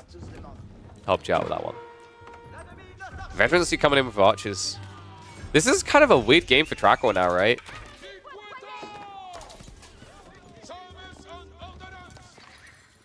Oh, for us to view. So, reviewing it, we are probably going to be checking in on the Beasty Cow game, which should be starting in 10 minutes, unless they can't count, because that is what they scheduled. So, we'll be doing this game, and then if there's a third, and then we'll be hopping across to Beasty Cow, and then after that, we should have Voldemar versus Give You Anxiety, which I personally am very excited for. It is a guy who loves walls versus a guy who loves rams, which is the arch nemesis of walls. It's the perfect match made in heaven. Alright, I'm just going to speed up more. There's really not much happening right now. Wham isn't looking for an all-in timing. He's playing arbitrary. He's just going to slow down and roll into it gradually. Okay, thank you, Macabre. Appreciate it. They already started? They should not have started. Okay, dude. If professional players could please professionalize. Sirs, please.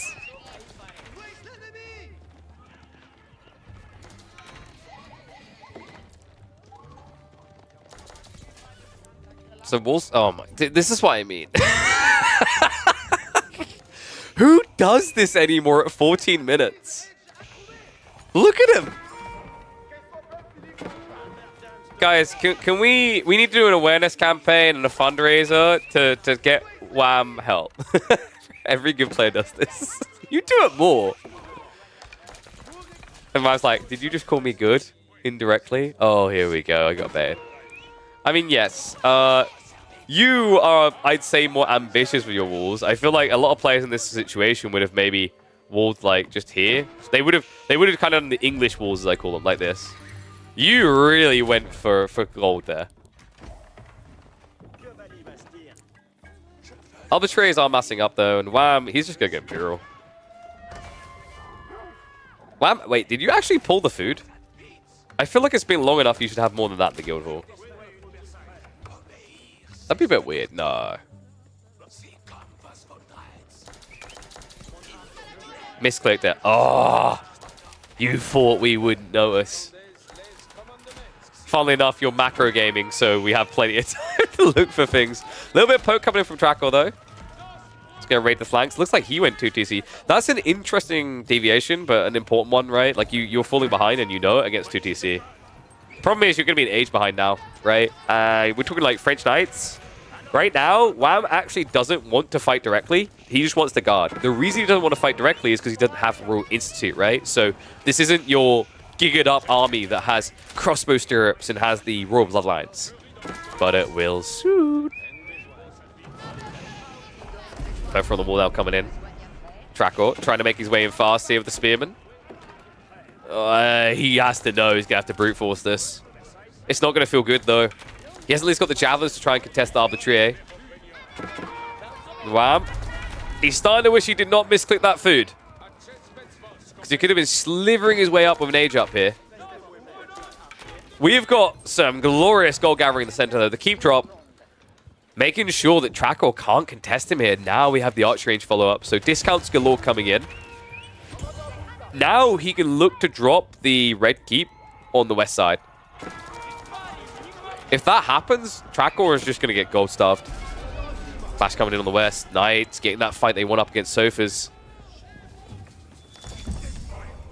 We just got Gambuses coming in, so all of a sudden those Donzos are going to tickle. Dive in. Trebuchet. Uh-oh. Villagers as well. Able to take it out and able to shuffle away. So, a bit awkward. Trackor caught not looking there. A little bit surprised, right? But vision a little bit lacking. For the Huntress coming in. He's going to make his move first.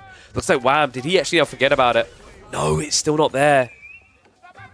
Is he going to see this, though? Nope. Nope. But also, Trackor right now isn't teching because he's distracted.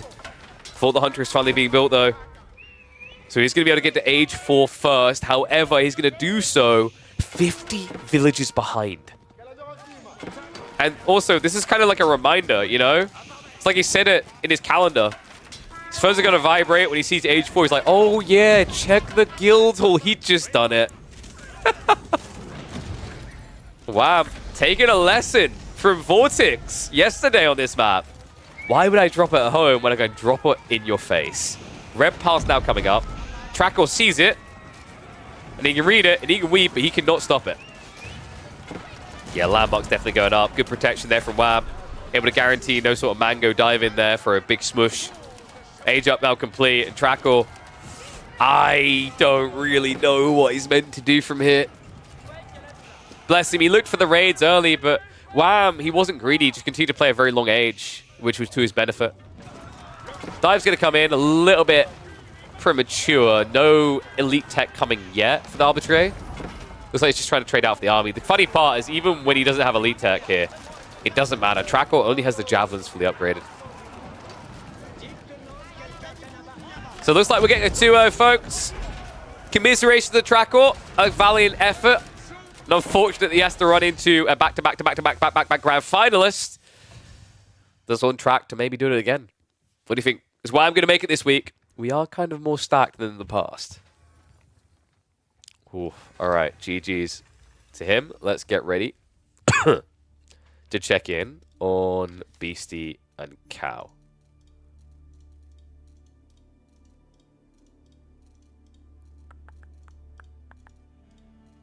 One second. Why is my observe game not working? Wait, did they not make it? Okay, there we go. There we go. It is observable.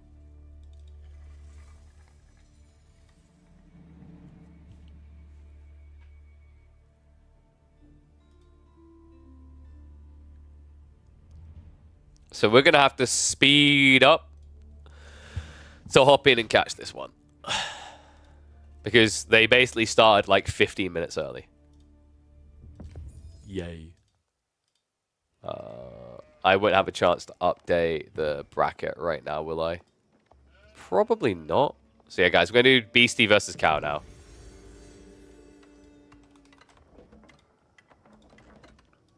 Oh, there we go. I got the draft. All right, let's hop in it. Let's see if it's going to be Cow or Crackety being the bane of his existence this week. Dun, dun, dun, dun. Speed up to live.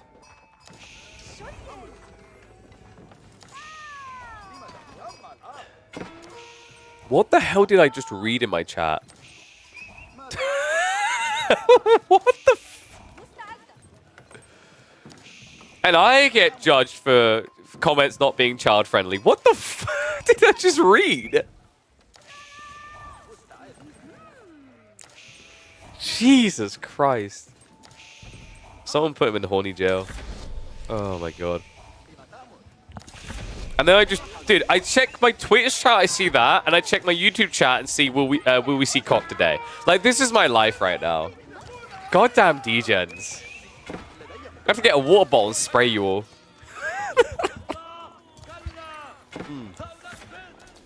Okay.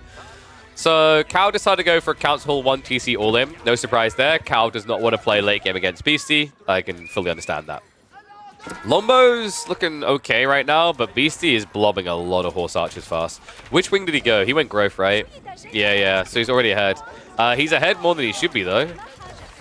Did someone whoopsie doodle? I think he did. Cow. Oh, no. Cow's distracted right now. he keeps having gaps. This is a pretty brutal way to lose. So Cow is trying to like improve his roster of civs, right, and get the builds right. He's against a high pressure focused player, very talented player in Beasty, but this is not a good sign. Cow needs to basically outskill in the fights now because he's out macroed in the game. He was already behind with being 3 villages advantage. Now it's 7 villages, and that's all due to idle TC. Yeah, I think what Cow's tried to do here is remain incredibly macro efficient by queuing as many military units as possible and basically only having to re-queue 1 villager. But his internal brain clock wasn't like every 20 seconds check. And even if it wanted to be, the problem with that is like you need to be quick and consistent even when you're in a fight. Beasty was doing a good job running around that mid-map horseman, making that a lot harder. Yeesh. And now Beasty, he's going to go for an age up. Advancement's already half complete. Cow has backed away in a really awkward fashion. He tried, he punted his shot, he failed, right? And now he's got to play for castle. His castle timing is going to be egregiously worse than Beasty's. Courtesy of the awkward trade and then the follow-up miss backering. So Cow's probably going to have to consider White Tower here, which is just vomit-inducing at this stage, right? You don't want to have to do it. But you know Camelot's is going to be coming. Instead, he goes to the walls. Now, if he gets these walls up, he actually can try to go for the King's Palace instead. But you will be forfeiting 5 maps to Ayu.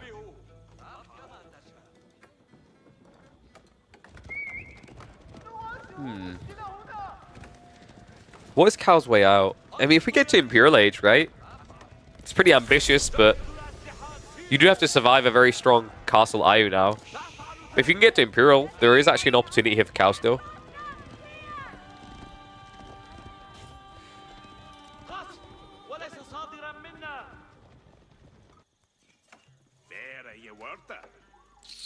What could Cow have done different in that early game? Because we did speed through it, so I can break it down a little. Beasty already had a horseman coming to intercept the initial lombos, which kept Cow at home longer, and it was a very good pivot to archers. I think Cow just kind of got out-microed in the mid-map by the horseman circling. That threw him off, and also then what probably happened is Cow was realizing that he was missing TC production, which led to kind of a spiraling panic, right? Where you're like, oh, need to fix that. The more you think about it, the more you like watching it when you should be watching the fights, which is what led to a slightly favorable destroyed value outcome for Beasty. And then, of course, like, he would have probably known it was Growth Wing. And that puts even more pressure on you, right? Because now it isn't just the miss macro of your TC that's killing you. It's the fact that your opponent also has got his hands on extra villages. It's a growing lead, right? It's kind of painful to find yourself in this position because then, you know, you kind of wish you could have turned back time and just tried the greedy 2 TC because you find yourself in a similarly greedy situation. Veterancy's in for Beasty. Plastic men-at-arms are not going to protect this. Villagers being targeted. Horsemen are now going to dive in. And the White Tower has to be committed. But the Horsemen, they just ignore and walk past. This is not going to be a successful defense for Cow. He's trying to whittle away the archers. They are the biggest threat. But the Horsemen are still alive here. And meanwhile, Beasty is claiming scalps. Snipes the villagers, right? Starts to mop up the last of the Lombos. The White Tower may complete. But even if it does, Beasty is going to have a 20 eco lead. Cow calls GG. Game 1 already in the bag for the Serb. Oof, quick start. So while they get ready for game number 2, we have a little bit of time to dissect what's happening with the draft because this is quite interesting, actually. Beasty going Abbasid Ayu. Let me update the maps because I need to double check which maps they actually did pick.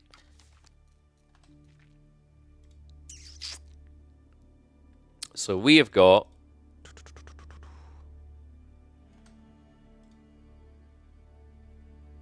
where is it?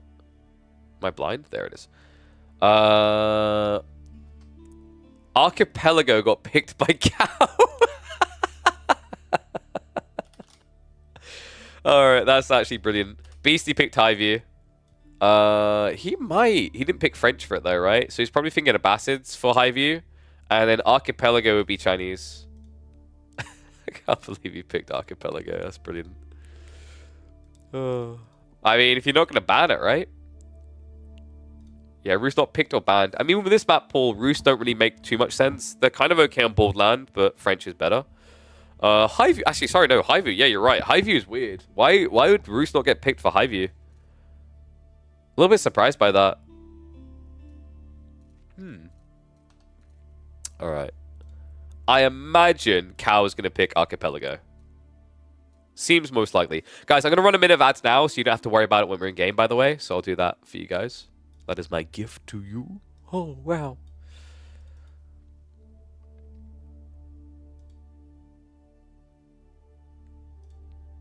Oh, and reminder to players to make sure your titles are updated correctly if you're playing your series.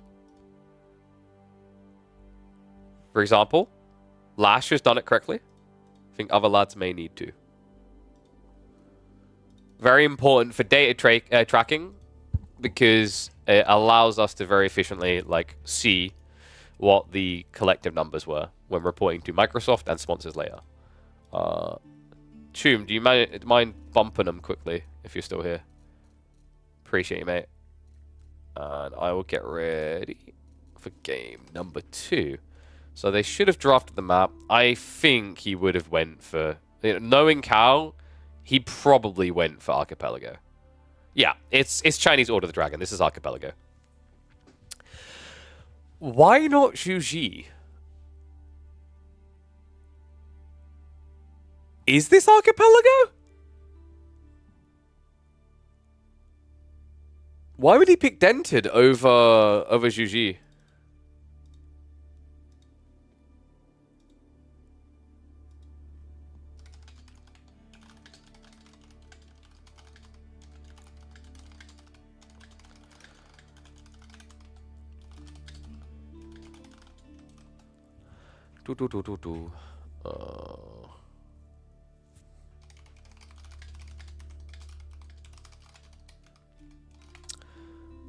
I'm a little bit confused why Cal would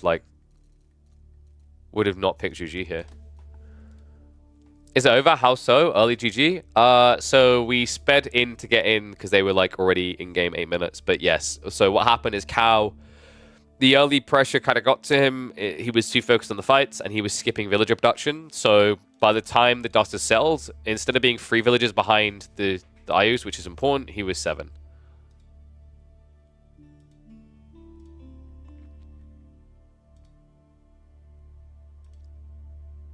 One second.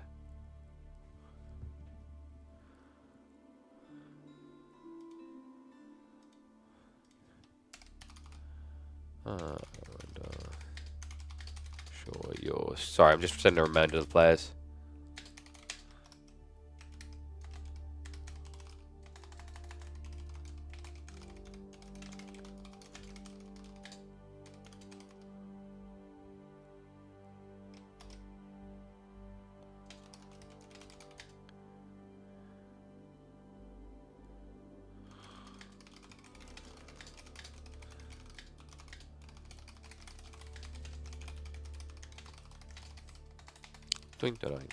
Just reminding players to actually update their titles. What's the yellow flag? It's a fake civ. Dude, it's Cow is playing... he's playing Polish, of course. Yeah, so it's going to be Archipelago. Ugh. Sorry, was that the appropriate reaction? I feel like that was the appropriate reaction. Ugh. Can I refund it? All right. Well, you guys aren't going to be able to refund points if you put them there. 2 minutes. Predictions are on. Let's get to live. Ishi ai caramba.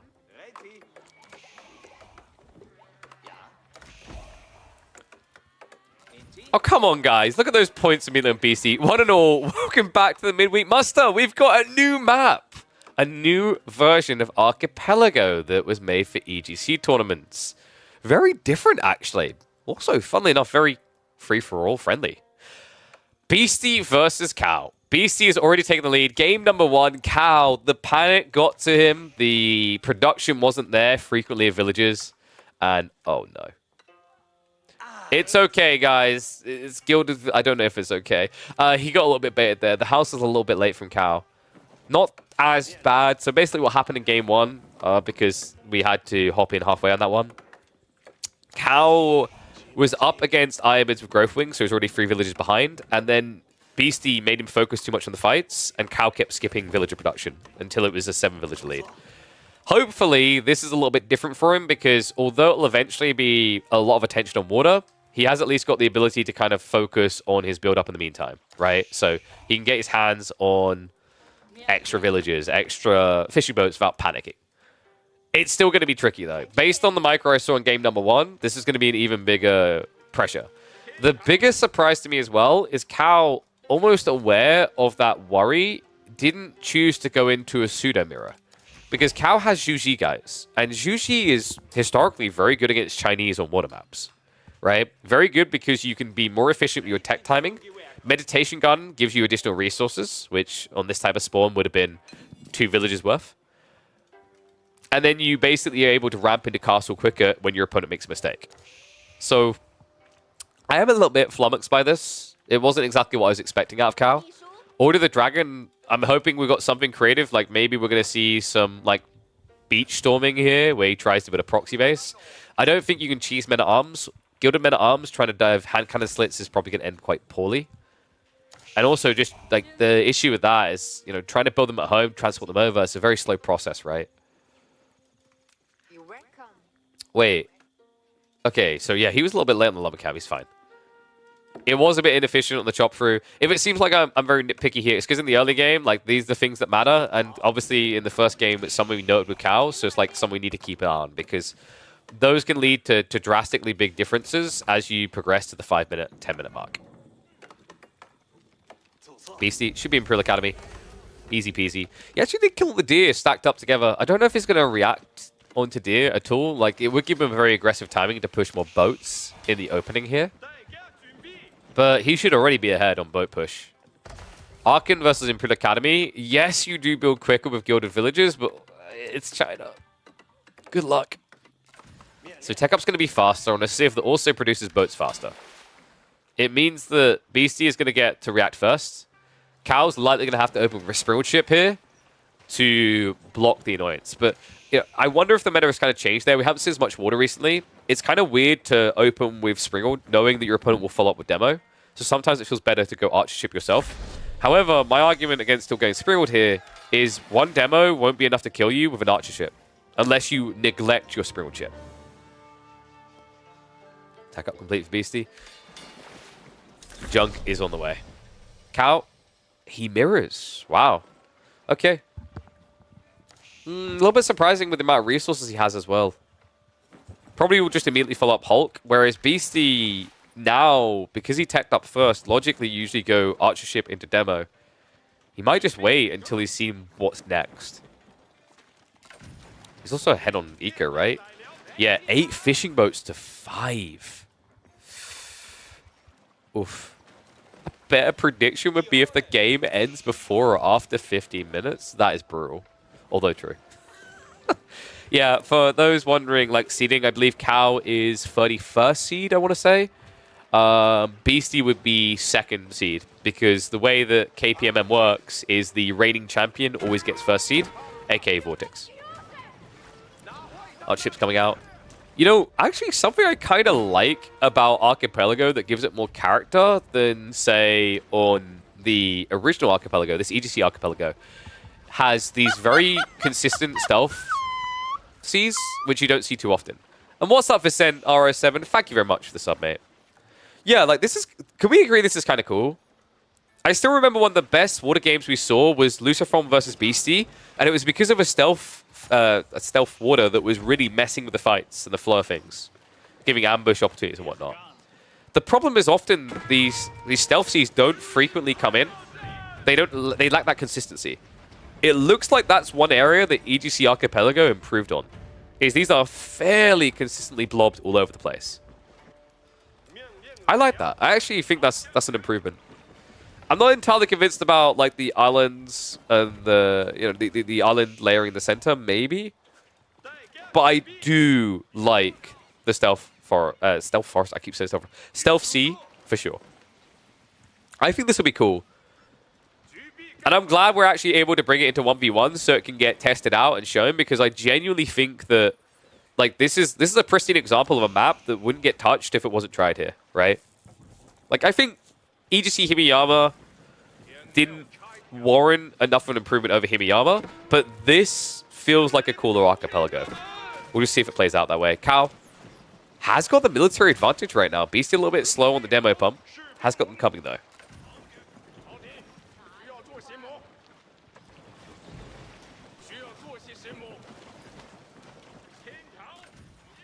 Fishing boat count is lacking, though, for Cal right now. That's the trade-off of building this much military, which means he kind of needs to strike soon. Otherwise, you what? Go back, build more fishing boats, but your opponent already has a better eco, so he'll flood more. Your opponent should already have a better eco via Imperial officials, which are taxing.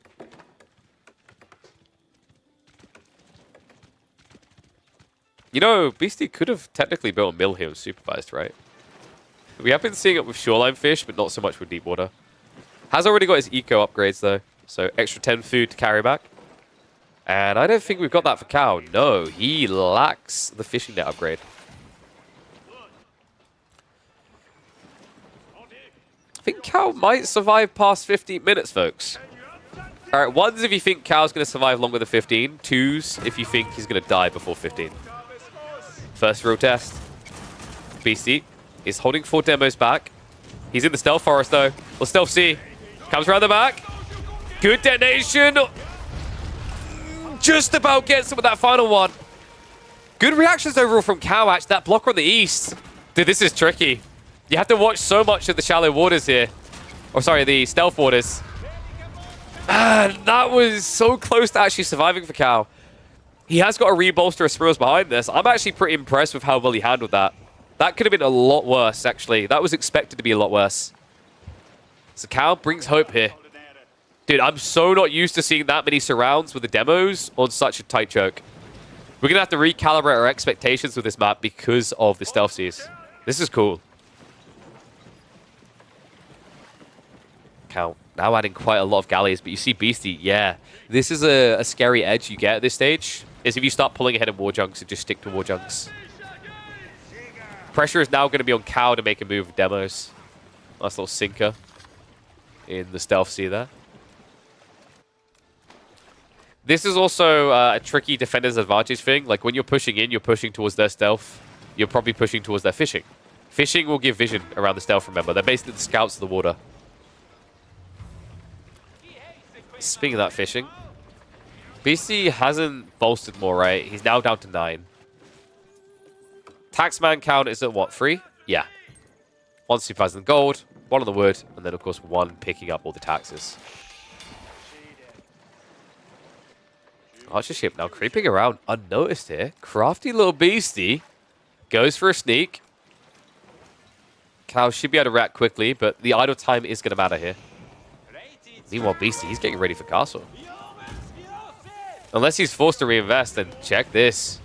Triple demo pump. Cow getting a little bit close to the docks here. Needs to be very careful, especially with the archer ship attack point. Oh, but Beasty, the rallies betray him there. That was a golden opportunity. Cow wasn't really reacting accordingly with the Springolds. Archer ship will force some idle time. Beasty does migrate the area. Now reacting with his own archer ships. Demo's coming out again. And look, Cow! Wabunga? Oh no. Well, Doc is going to go down, but kind of an unnecessary loss there for Cow. Still, overall, his position isn't too bad in this game. Beasty still being a little bit of a nuisance with that 1 archer ship.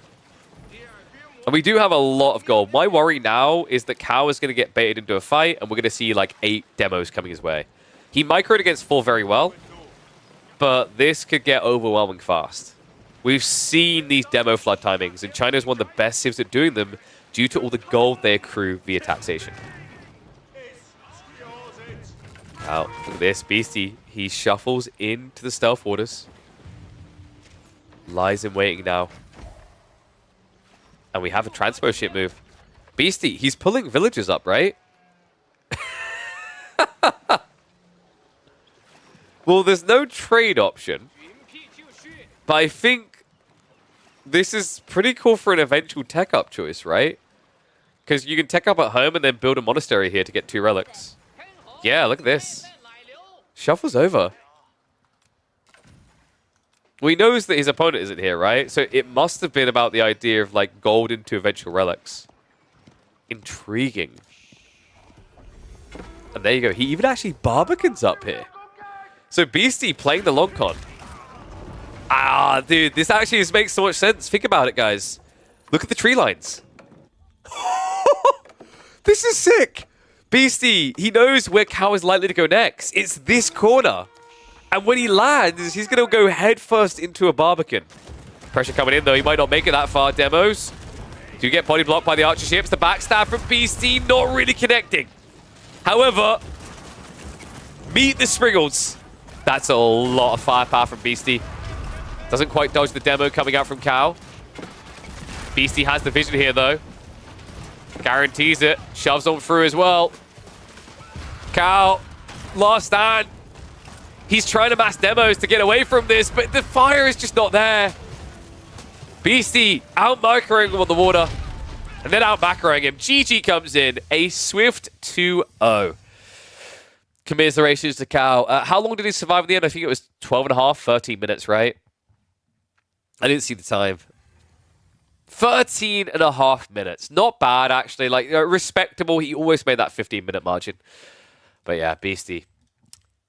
Showing why Chinese can be so good, and also just why he's to be feared on the water. What do you guys think, though? New and improved Archipelago? Or do you prefer the old one?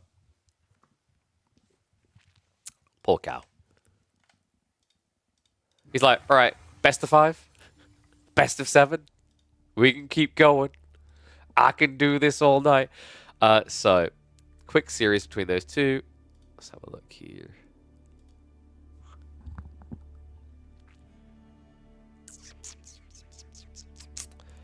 And then, next up, we have got... Ooh. Well, I'm hoping they drafted early, because, funnily enough, we had a very clear plan for lives. It was going to be this one into Voldemar and Gua, because even if it was a 2-0, it'd be quick enough. But they did start early, so... Instead of Voldemar versus Gua straight away, we could do Cat versus Gully. Maybe, like, catch a game of that, and then hop across into Voldemar versus Gua. So, Cat and Gully, currently in draft now. Should we have a look? Oh, sorry, let me catch up on chat. Thanks for hosting these, KP. So great for our community, so educated for us in the Diamond League. Nice. Glad to hear it, man. Appreciate the support, and glad you're learning. I'm surprised anyone can learn anything from me, but if it works, it works. Cal said he's master of water. I think he just meant drinking it. Sparkling, probably, in particular.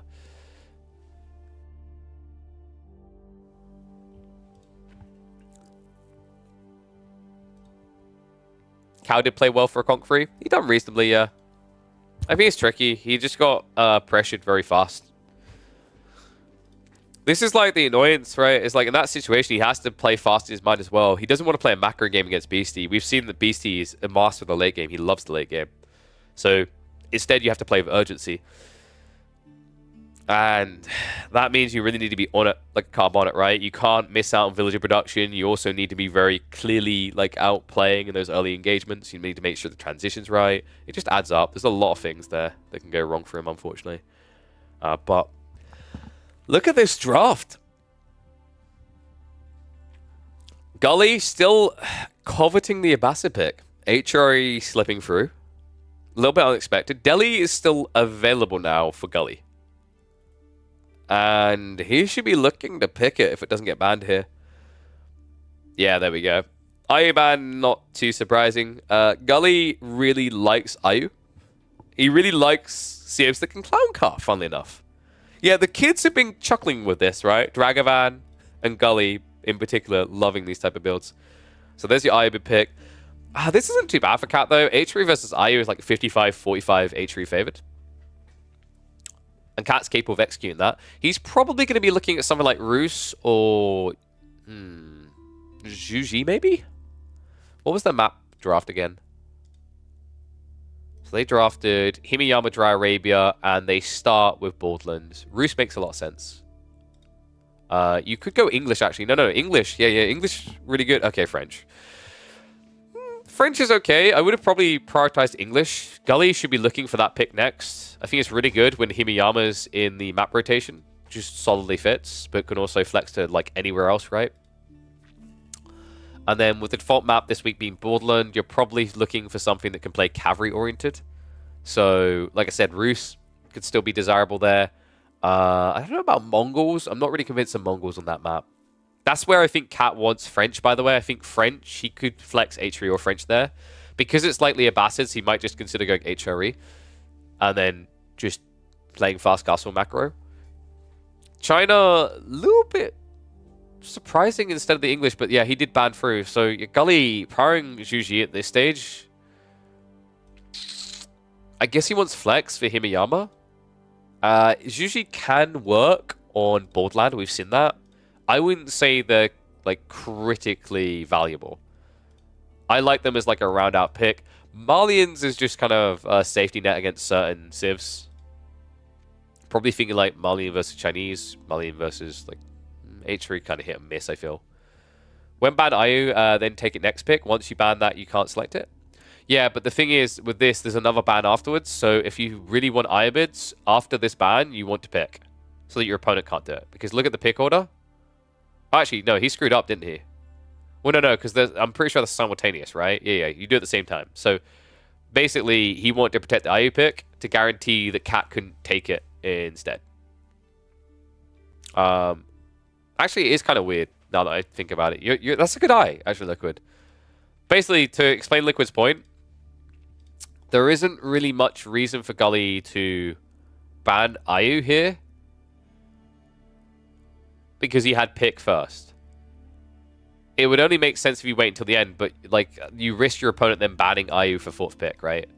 So it is, you are right, good eyes. It is a little bit weird the way he done that. Yeah, I'm a little bit surprised by that. Just give it a final check in case.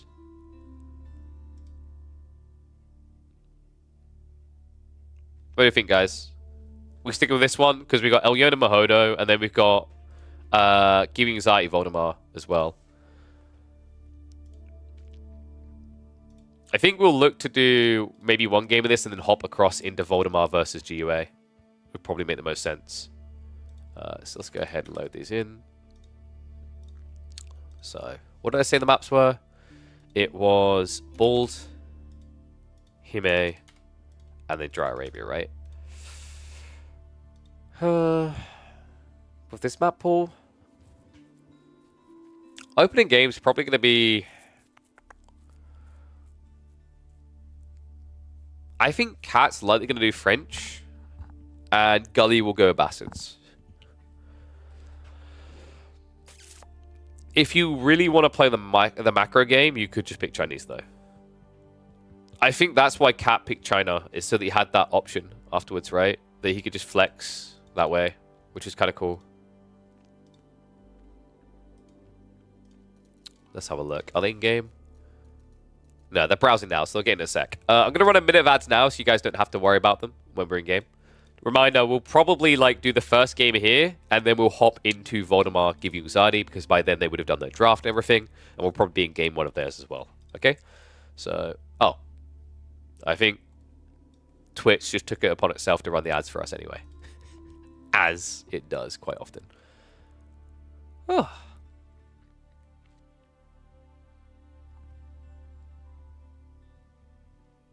Hi, Crackety to stream one of the games? Why? We're Gucci. I'm sorry, you think I've got money to hire people? Whoa. Well, you want those people that brought into one of those esports pitch decks where it said there's loads of money. Oh, buddy. So you can stream 2 games. Uh-huh. Once again, are you one of those people that brought into one of those pitch decks that said esports can make you loads of money? Prioritize the China game? I mean, I think there's a good probability Cat opens Chinese here. you're probably looking at Mongols or HRE for Himiyama and French for Dry Arabia. Actually, no. Cat's going to play Chinese on Dry Arabia. He plays, he likes to play Pro Scouts Chinese a lot. So you're probably seeing French HRE for opening map on Boldland. And then he'll probably use Mongols on Himiyama because Gully has Malians, and he quite likes that there. And if it's IU or Malians, we've seen recently Mongols can actually outplay both of those civs on that map. I really like Cat's draft. I think Gully has to throw a curveball. Reminder, folks, we have got a lot of series happening across the next few days. This is going to be the last stream of the week for us. We don't usually stream on Saturdays and Sundays. We make some exceptions, but not this week. So we'll aim to cast as many series as possible. We've cast, was it 2 so far? 3 series so far of 16 happening. I reckon we'll end up casting 6 to 7 series in total today. Then on Monday, usually the round of 16s are happening live, or some of them have happened. We don't aim necessarily to cast all the round of 32s because it's not always possible. But I do go out of my way to try and make sure that all the round of 16s, quarterfinals, semifinals, and grand finals are cast on this channel. So make sure you're tuning in on Monday, Tuesday, Thursday, and Fridays for all of that. Say we fall not Dota. You think Dota makes money? Dude. Ah, man. The problem with Dota is you've got an ecosystem that's already scaled to a certain point that you need ludicrous money to even compete. Dota doesn't really make that much money either out of a select through, right? You need to have the scale to draw the biggest sponsorships because otherwise you can't draw the teams and the viewerships. It gets weird. Esports is very flawed from a financial standpoint. Has been for quite a long time. You almost need the whole system to be broke, to be reset, to be fixed. Yo, what's up, Finn? Thank you very much for the sub, mate. 6 months in advance. What a legend. You absolute superstar. Look at that. He is making sure he doesn't have to worry about ads. Smart lad. But yeah. Like, my goal with this is if the people prioritize this as the place to view, and we build this up to, like, say, 800, 900 viewers, is to work my arse off to get some sponsors in so that we can have some easy peasy money coming in to afford guest casters, production, in bigger price pools, so on and so forth, right? But yeah, I'm not gonna hire additional casters yet. That way lies dumb spending. Okay, so the boys are taking the bloody time to get ready for this game, aren't they? At this rate, we're just going to switch over into Voldemar and GUA. They are now drafting, by the way. So we can do Voldy versus GUA, because I don't know what's holding up Cat and Gully. Sorry, that's kind of... I mean... In fairness, we said we'd be watching one of the games and then hopping over, right? So, I guess we will move into the series we want to. Sorry, Gully and Cat. Hilariously, they literally just launched their game. But yeah. You don't have ads in your country? Well, thank you for the support. I mean, ads is one reason, right? The other reasons are if you want to support someone, if you like emotes, if you like pretty icons. They're all good reasons. Esports just needs more, needs real money gambling, bringing the degens. I mean, Esports already has lots of gamba. Like, funnily enough, you could actually get gamba sponsors in Age of Empires games if you want to. You just couldn't be an official Microsoft tournament. Right? Like, that's the thing. We're an official Microsoft tournament organizer. With the KPMM. But yeah, it's kind of crazy, actually, some of these matchups are going to be that tight. I agree, like, Voldemar versus GUA should be super tight. B versus MeomaikA was meant to be. The scoreline wasn't in the end. I think B just kind of outdrafted and outplayed there. But there we go. We have our drafts, and our maps are going to be Transhumance, Dry Arabia as the variants. So let me get that listed in. Yeah, Transhumance making a return already. A little bit surprised. Transhumance is different this week, by the way. It did get an update. It got a spruce up, so the map will look a bit different. The back tree line is now a lot smaller. So you don't just have that fat stack of wood that we've seen lots of players use to camp in the corner for quite a while. When you gamble on esports, like what site? I'm not going to advertise gambling sites for a start. We are literally in the middle of a official World's Edge sponsored broadcast. not a smart move. But also, I wouldn't advertise sponsorship, like advertise gambling unless they paid me a crap load of money. Even then, I'd really have to review it and assess it. I mean, sometimes it makes sense because otherwise an event can't run at all at even a break even. That's why you see gambling sponsors so frequently throughout esports. But sadly, that's become the backbone because there's a lot of thoughtlessness when it comes to how do you support esports events in a financially viable way. It's like, originally, esports was treated as a marketing tool for games, right? And the logic there is that, well, the tournament organizers should not have to really front the bill. The devs should.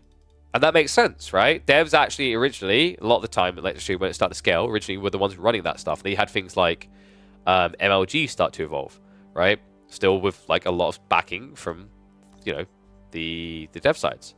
But then devs are like, you guys are going to do it anyway, so we're not going to pay you in a lot of cases.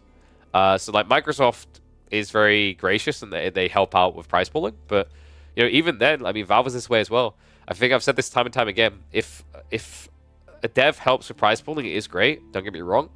But also there's additional costs to run tournaments. And that's where things start to trip up, right? Because, like, the ideal world is one where if an esports scene is pivotal to the success of a game, or it's viewed to be, what you should be doing is you should have, like, a rev share model with organizers so that they can, you know, still go and source their sponsorship to make up some of the money as long as you approve of them.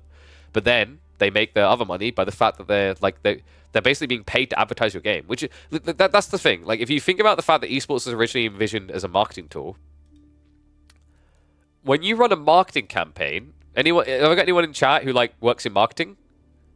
When you run a marketing campaign, do you get paid by the client? You do, don't you? Right? It's like esports is kind of weird in that regard because we keep making this excuse that it's like traditional sports, and traditional sports is profitable, right? Because merch actually sells, there's loyalty to teams. But you know where the big differences are? The merch doesn't really hit the same. There's the anchor point of a physical location that people believe in. They were born there, right? Like, I was born in Ipswich Town, so I'll probably be an Ipswich Town supporter if I like football. Then you've got the other big ones, which is licensing agreements, like broadcast agreements, right? Broadcast rights are sold to TV networks for millions and millions of dollars. And then all this money coming in from, like, you know, let's say Nike wants to sponsor the league.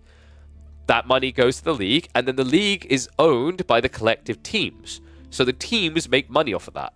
Now, some esports scenes tried to do this, right? You had, like, the Overwatch League-esque things. But a lot of things were done that were disingenuous, like embedding, which sold sponsors on someone that wasn't true. And then you have this pumped up pitch deck that comes in and people are like, I'm going to sponsor like Cloud9 for $1 million a year. And then the content they create gets like collectively 20,000 views, right? And for anyone wondering, 20,000 views on the personal content put out. And when you break down the contract, that part of the contract was probably meant to be worth like 150k, doesn't equate to a valuable deal at all. We have merch. I mean, some do, right? Like, some esports events have merch. You have like some teams that create their own merch line.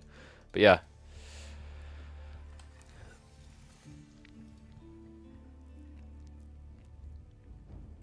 Don't had such huge pools, but the fat greedy game decided to keep them. Whoa, I mean, I don't like what they've done with the Battle Pass, but also at the same time, it shows you how fragile the state of Dota was, that the prize pooling, like, going like that, like, flat-packed a lot of the following up, like, prize pooling. Like, you could tell there clearly that the prize pooling had scaled beyond a sustainable point, that it wasn't able to hold up itself, right? Like, the moment that TI's prize pool went down, the next year's Esports World Cup had a lower prize pool than the previous year, right?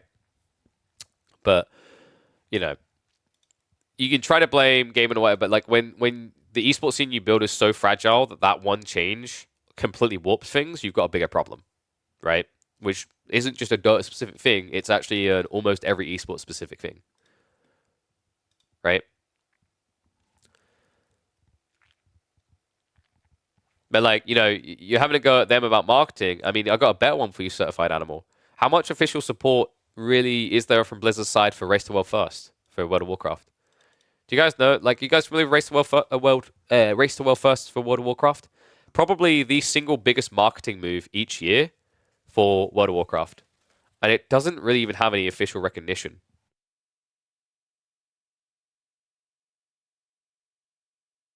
Now, the interesting thing within that is the orgs that have kind of carved up the scene and have full control have built and scaled their own networks that they profit from. It's actually quite smart. Whereas a lot of scenes require like TOs that come in and do things, right? To even make sense to involve themselves in the scene.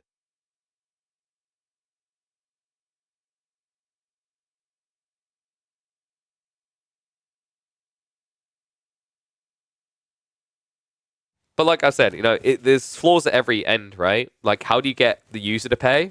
Can't. How do you get the devs to pay? Doesn't need to. Anything you do good on an event as a TO reflects well on the game. It doesn't reflects well on the dev. Doesn't necessarily reflect well on you, right? It's a very weird relationship and dynamic in esports.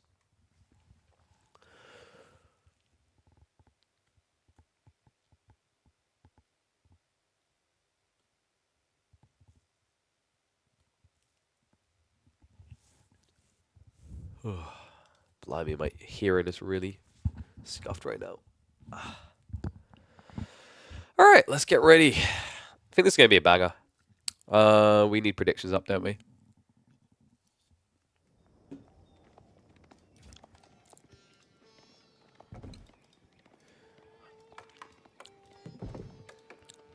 All right, I'll get the predictions ready.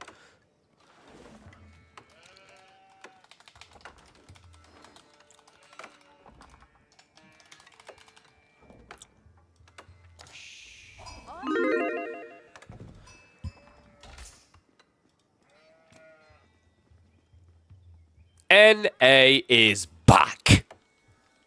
To the trash heap or to the trophy room, though? That's what we're here to find out. One and all. Welcome back to the Midweek Muster. Welcome back to the channel. We are here in week number 6 of our 30-week esports circuit. And America is sick and tired of Canada taking all the credit. Give you anxiety. A legend in the AoE scene has returned to try and thrust an American flag up onto that podium. Round number 1.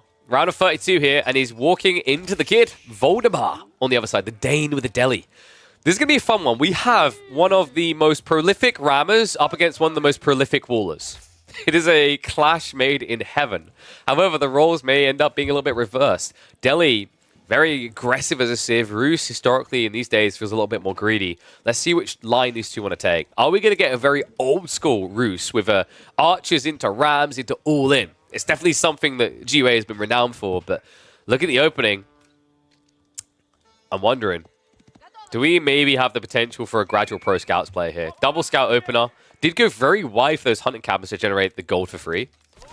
Sheep count is already looking good, though, right? He's up to 11. Meanwhile, it's just 9. And Voldy has guessed wrong.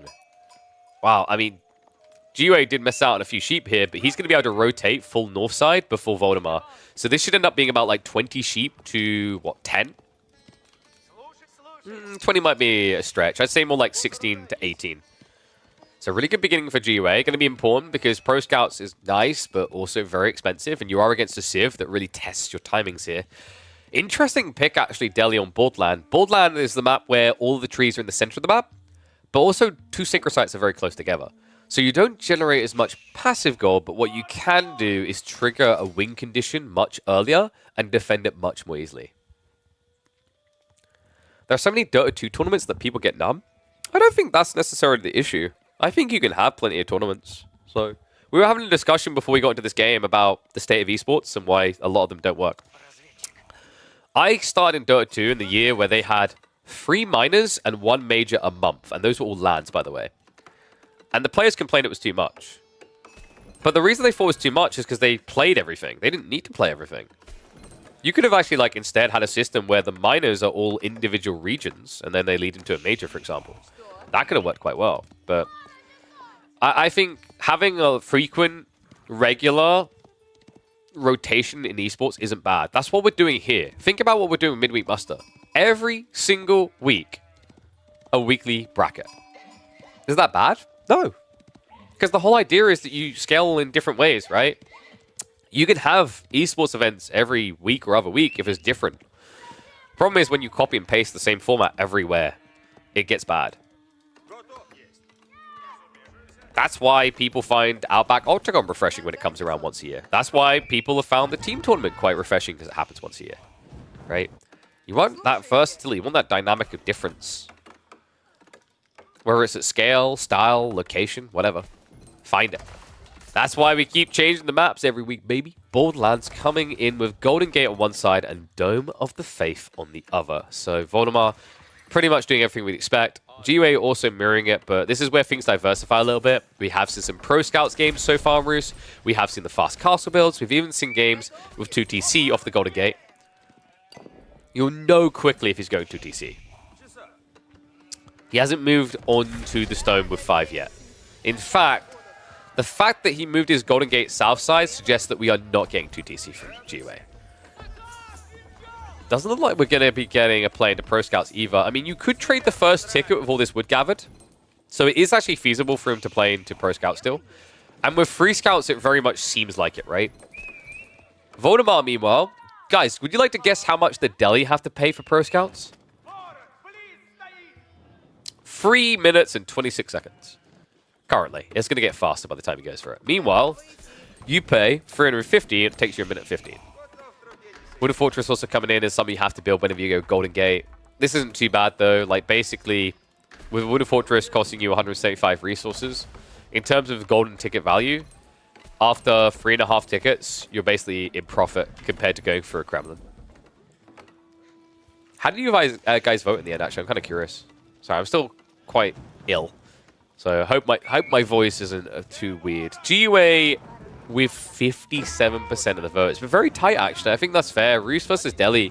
A matchup where Roos can do quite well. I think it's a little bit more tricky these days. Back when it was Tower Victory, Roos, it was more like kind of surviving and timing it right. Now, surviving doesn't work. You have to be the pressure target, right? Otherwise, you're going to get Deli rushing castle and elephants in your face.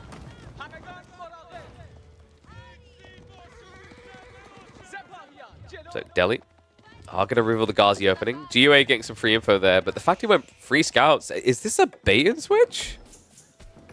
It feels like it, right? Because now, like, if you're seeing free scouts as Voldemar, you're a little bit suspicious. Is he pro scouting? But it's weird the way that he came out like this to torch your building still. And now you can just chase across, keep an eye on him. If you don't see him picking up deer, you know he's just burnt resources building up to free. Good denial on the sheep as well. So that's 2 extra less for GUA to work with. All of a sudden, you're talking about a 14 sheep game versus a 17, courtesy of the fact that the Deli go for the berries first.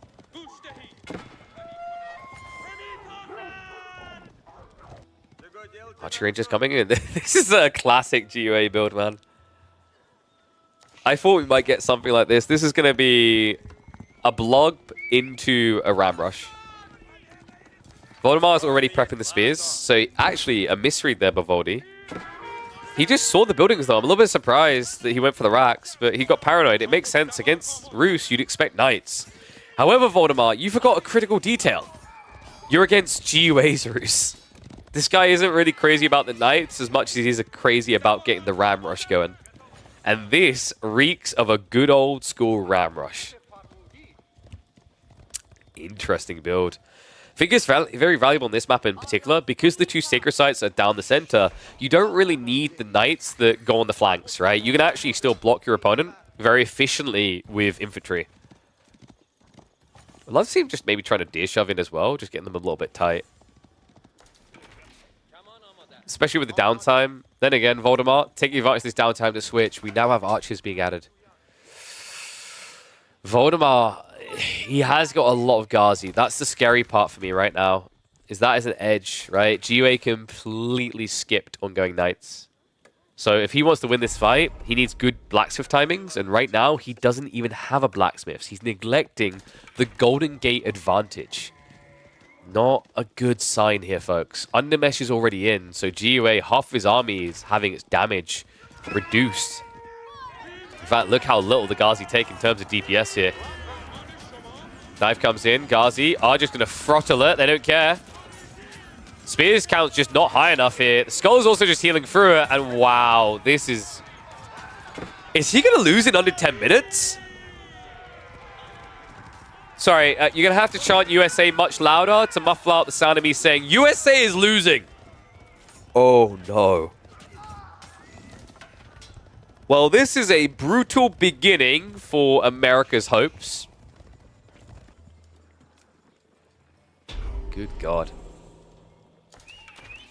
I mean, for the American fans in the chat, this must be what it's like watching your football team in the World Cup. Okay, I'm sorry. That was me. Yeah, this is bad, guys. Voldemar has control of Sacred Sight. He's looking in the second already.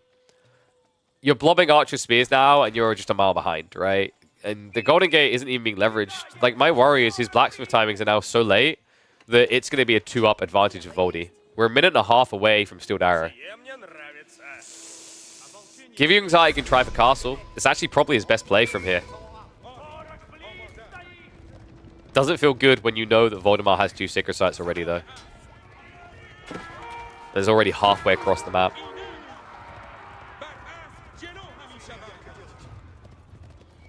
Hope comes in. I mean, he's not even trying to stab the Ghazi back with the spears. Oh, God. Voldemar at this point is looking and going, why am I even building anything other than ponies?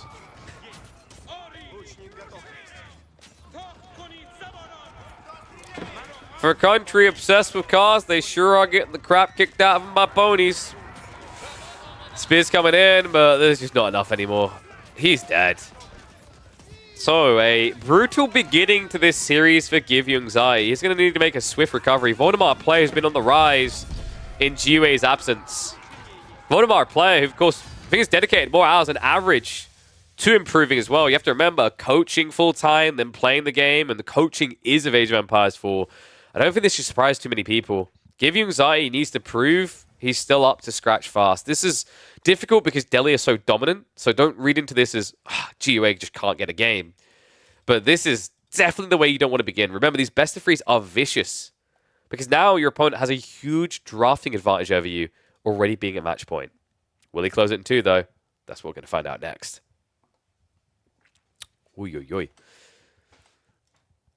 So you know how we're like, yeah, this is going to be a really tight series and really cool. Oh, boy.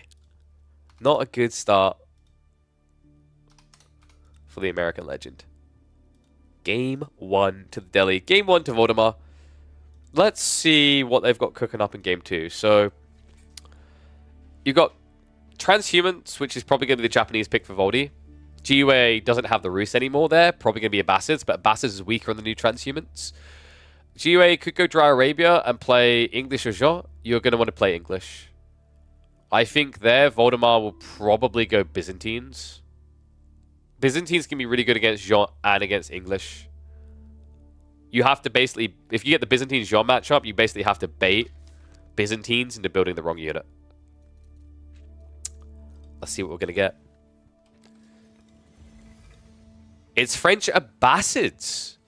Okay, that was quite crafty by GUA. Got to give it to him. I would have expected them on Transhumans, even though they're weaker there. However, map 3, that leaves him with what? Jean or English? I haven't seen English there yet. I don't like the idea of it. Jean could be pretty cool, though. And now there's no French, so you get Jean as a blocker to Japanese. If you're quick enough, it can work. We're 3 minutes out from live, so what I'll do, choose the outcome. That was a win for Voldy. And I'm still dying. Did I see the news? What is the news? Is it real news?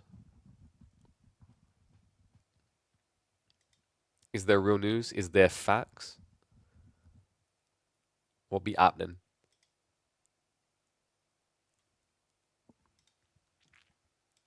Neither did I. Look at that. I know by now. I don't even know why I entertain him. Should just ban him. So, we're 2.5 minutes out. Have we got... I think ads just ran again. They always run when I'm getting ready to run them. So, hopefully you guys are insulated when we're in game. Because we've got 2 minutes and 15 seconds to go. French versus Abbasids. I still think he's just going to try to ram rush. Every game, my brain is like, is he going to ram rush? Probably.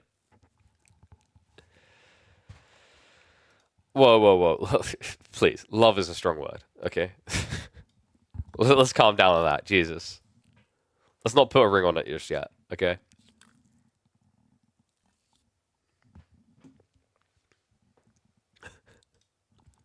Far man's heart is suddenly broken. Poor guy. Okay. So let me get predictions set up for you guys. Boom.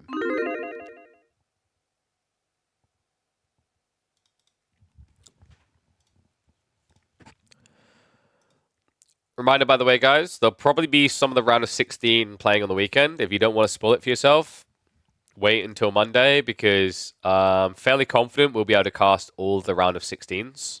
We did last week. We actually smashed it, guys. Last week for KPMM5, we cast every single quarterfinals and round of 16, and of course semifinals in the grand finals. So everything on those inner slots was covered. We probably won't cover more round of 32 as we stick to that schedule, unless I hear rumors and rumblings of something absurd happening that didn't get cast, in which case we'll catch up on that in the replays. We do that because the players have between now and like Saturday, Sunday to play round of 32, so usually they've done that. And people, I've said it so often in chat, they're like, is this live? People really want the latest, so we try to catch as many of the ones live as we can instead. You guys ever get those experiences where someone messages you, but it's part of like a long CC list of multiple creators, and you're like, this is very lazy, and it definitely doesn't make me feel special as a creator. Do you think I'm gonna respond?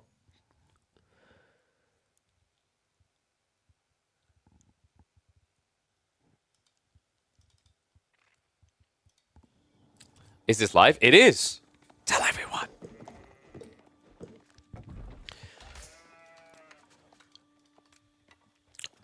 USA's journey in KPMM6 might be short-lived, folks. Welcome back to the channel for game number 2 between GUA and Voldemar. GUA is pretty much just doing a tour of all his olds, you know. We brought him out of retirement. He hasn't been seen in the tournaments for a while, but now that he returns, he's pretty much doing all the old school builds. Rather civs he was known for back in the day. Ruse, Abbasids, like French needs to come next, right? Sadly, he can't pick that because Voldemar has French on this one. Dry Arabia is the map.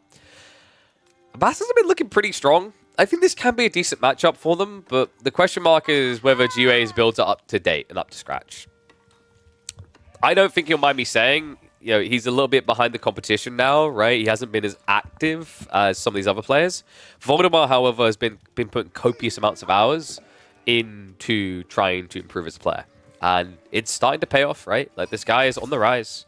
Like, I wonder where people would actually put Voldemar in their brain for, like, ranking right now. Like, if I was to say, let's have a look at the ATR system, right? The tournament ELO system. Voldemar currently is sitting 20th on the active list. That's pretty respectful. Meanwhile, you know, to tell you how long it's been for Give You Anxiety, Give You Anxiety is 28th after reactivating. In terms of tournament ELO, he's about 50 to 60 behind Voldemar, which is actually no small amount. We'd love to see him return to it, though, you know? It's actually nice to think that after these years, we could maybe have some of the older players just returning, feeling like it's worth the time or that they want to be part of it. Because usually it's kind of tricky to get players to come back into games like this after longer periods, right? Logic being is, as time goes on, the competition ramps up. It becomes more and more difficult to compete. Let's see if GUA still got it in him. Tech upcoming. School of Cavalry on the way for Voldemar. Other side of this, Milliwing? Probably Milliwing. I don't know if it's really worth it here, though. I kind of like just Eco Wing, but it's very greedy. At the same time, what does Military Wing really give you? You get 2 Dark Age Spearmen. Meanwhile, you're going to be up against Knights. Doesn't really sound great when I sell it to you like that. The other tricky part, though, is GUA is probably feeling threatened by the fact that look at his Stone Spawn. Yeah, not ideal, right? You prefer it kind of where the gold is here, because then you could just rush the gold gathering and pull back to the safer resource. This could be a pretty painful watch for NA fans. We'll see what GUA is able to do. Voldemar probably just going to stick 1 TC in pressure. You're basically waiting for GUA to be greedy and try to go 2 TC, because then you can overwhelm before he can bolster himself, right? Ambassadors are very cost efficient when it comes to making 2 TC plays. They can go eco wing usually and get very cheap, but even without that, it's the fresh foodstuffs that makes affording the TC, sustaining it rather, so cheap. GUA probably going to be opening with some aggro though. So should be a Rax being dropped to begin with, because you're going to want to use the hardened status for those spears. You're going to want to upgrade them. And yeah, Rax already being dropped. One's if you think GUA is going to try to ram rush him. There is a point in which we are not just stereotyping the player. There is a point where it actually just reeks of that player.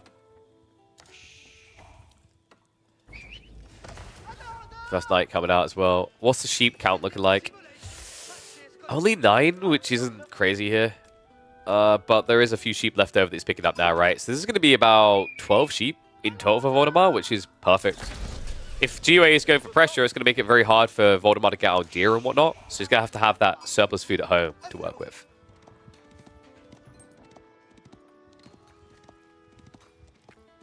Fiddlesbutter, what are you on about? You're not a player. You haven't signed up to a single midweek muster.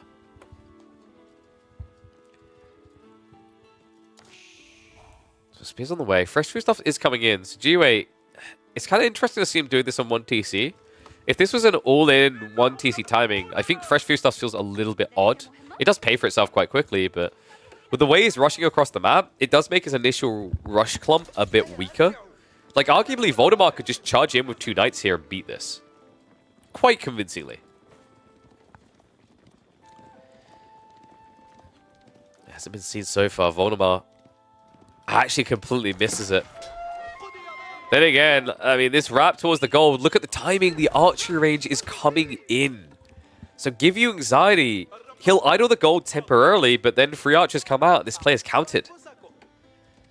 Meanwhile, Scout does already reveal that there is spears flooding across the map, which means that Voldemar should be free to just attack with the knights into the base.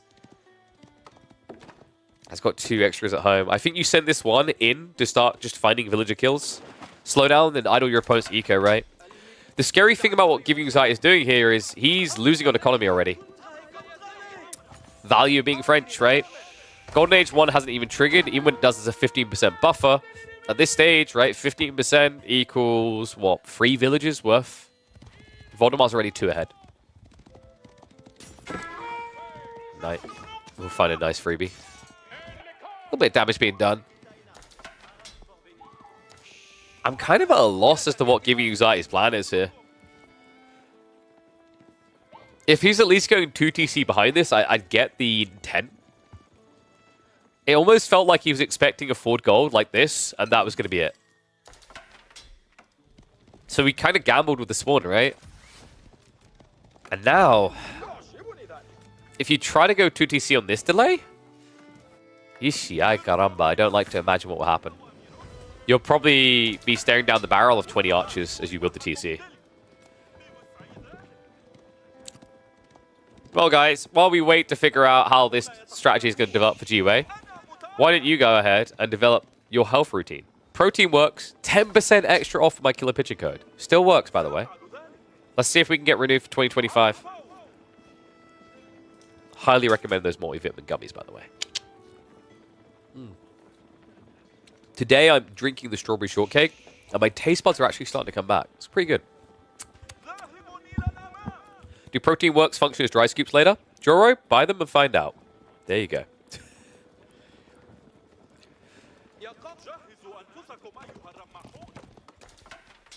They're probably not too bad. I'm pretty sure I tried them dry scooping before. And it wasn't as... Like, it was actually tolerable compared to the energy drinks, for sure. Felt wasteful, but... wasn't rough.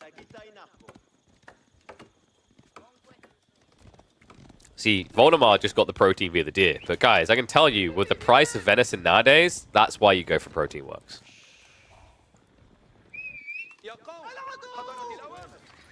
GUA now with the Horseman. I feel as if Voldemar should probably be cutting more reinforcements here. Yeah. Is he just looking for the big fight? He's legit just looking to fight the big army. Voldemar is looking to make America weep tonight. Knights baiting the spearman. He just wants to buy time for the archers to gap close here. Line formation for GUA to stay as far away as possible. Reinforcements are starting to arrive, but if the Knights go after those instead, Give You Anxiety is going to start to hemorrhage. He has at least got the scout nearby, right? So he sees everything happening. Stealth Forest isn't going to betray him here. Horseman just got revealed, though. So Voldemar knows that the Horseman counter is coming. He's going to be backing up. Give You Anxiety still playing a very dangerous game. And meanwhile, Voldemar playing his favorite type of game. Ones with walls. All right, we are still on course for our all-in ram rush timing versus mass walls. The prolific waller versus the prolific rammer. It can still happen. This guy rams harder than Crucial Ram. Damn, I should get sponsored by them for a comment like that.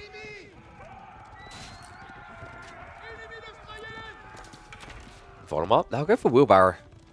Guess he's worried about having to migrate the gold time and time again. That leaves him a bit more efficient.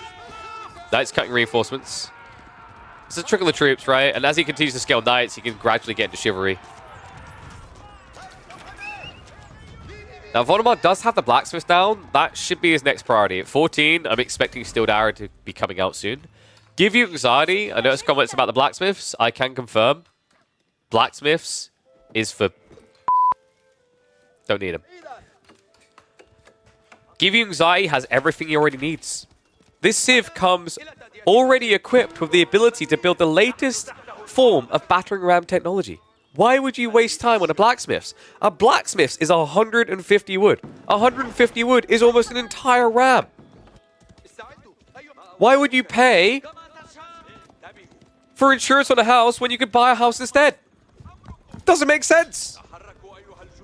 Okay, I... Hashtag not a mortgage broker or advisor, by the way.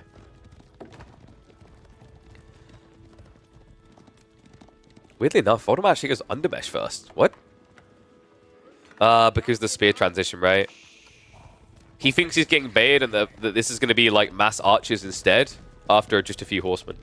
So he's reacting with the spears, but he doesn't want to overreact. He wants to be ready for the surprise.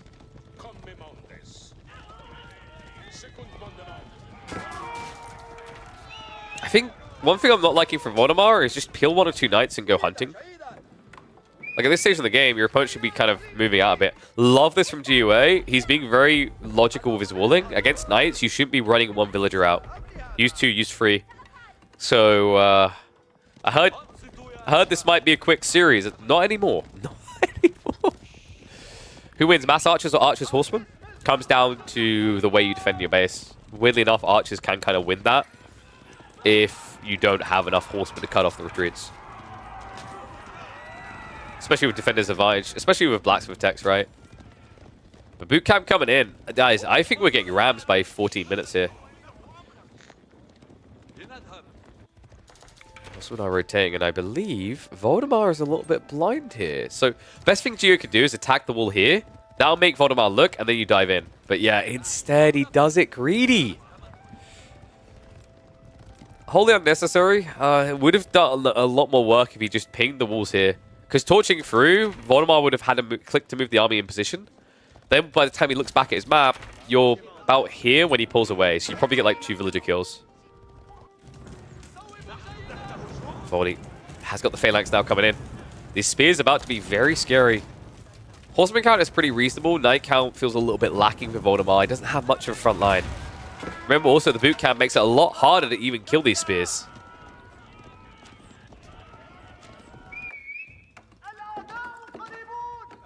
I've got more stables. 1s if you think GUA is actually going to go to Castle Age eventually. 2s if you don't think GUA knows what Castle Age is. I remember this guy. He hates the idea at Castle. He wants the game to be over.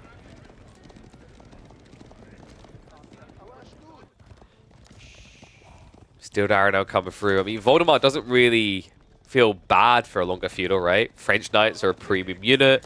You've got more villages over time. He is weirdly pinned in, though. Don't see that too often for French, right? Then again, you don't often see one TC all in the bastards anymore. Horseman. Whoa, Voldemar, whoa, what are we doing here? Shiv's out.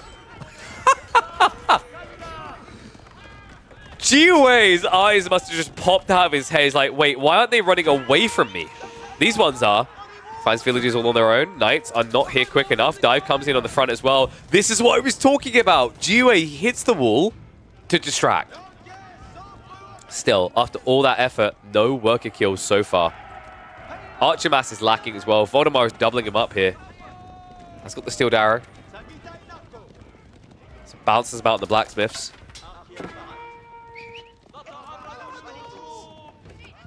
Meanwhile, Gua, because he's being so aggressive, he's against French. And he's just gathering as if he's against a booming civ.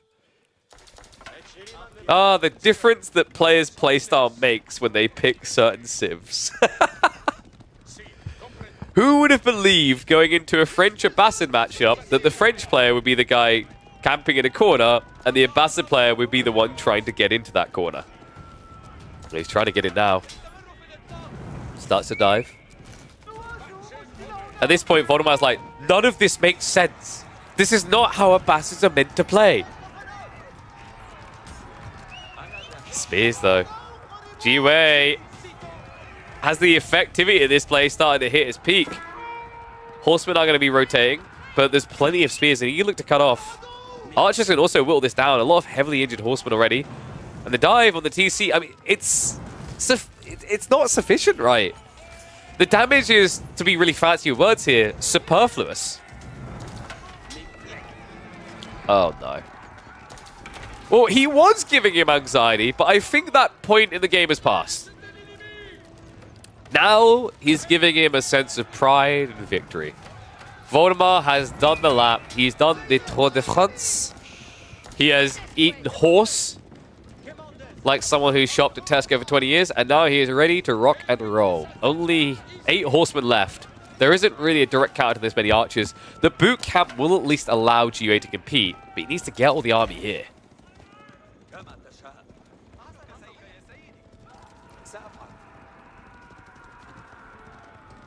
Oy, oy.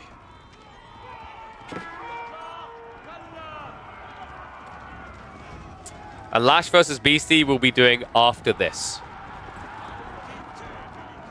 So we will cast this game, and then we'll hop into LaSh versus Beasty. We're not missing anything. The lads are really now starting their draft. Voldemar has started to march out though, guys. And Gua is nowhere near a tech play. He's also playing dangerously wide. Meanwhile, with this release from his corner, Voldemar can also mirror that to go for resources. Also right in. Gua says, I didn't hear no bell.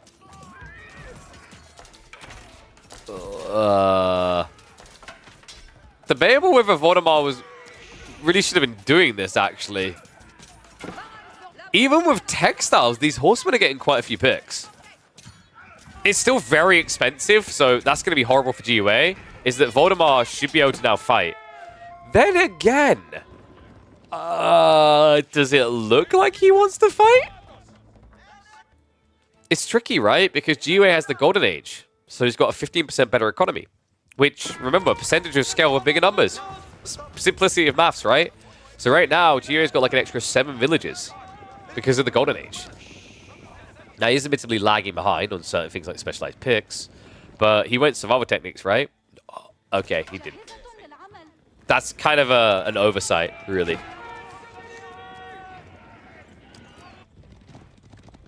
Gua dives the TC again. We've been here before.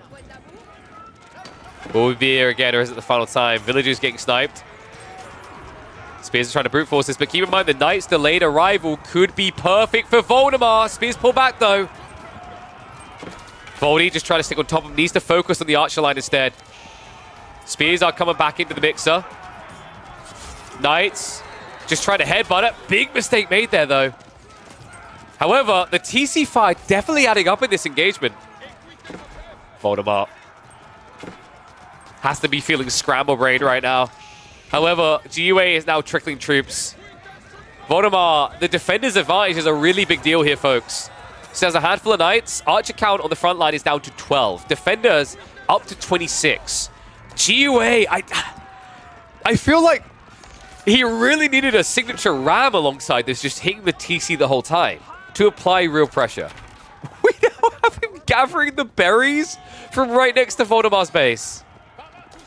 Oh my god. What is this game? Gua, I don't know, like, are Age of Empires 3 TCs threatening? Because I feel like the way he's playing, he's not really respecting the TCs. He's like, but I've got boot camp. 15% more health. MeomaikA. Yeah, within reason, guys. 15% health good, but within reason. Horseman now flooding through, though. Voldemar. He needs to raid, guys. This is crazy. The defender's advantage is helpful, but what would really be more helpful for Voldemar is if he was just putting 2 knights on the flanks. Look at all this. Look at all this. The amount of greed you could punish. You just saw that Gua is gathering berries from right next to your base. You're playing a civ that has cavalry, right? Just even 1 knight peeling off the value it could find in a game like this. This is why Gua is still in a pretty good position for this game. Despite the fact you wouldn't really expect him to be.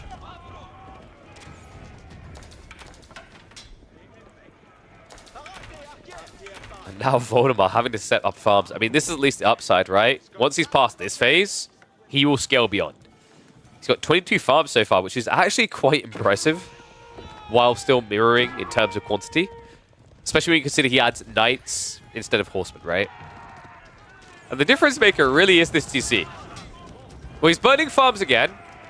Gold flaps, but you kill a 75 resource structure and you lose on average 2 horsemen, which is 240 resources. Now, he's at least idling the TC, right? That's 9 villages that weren't working.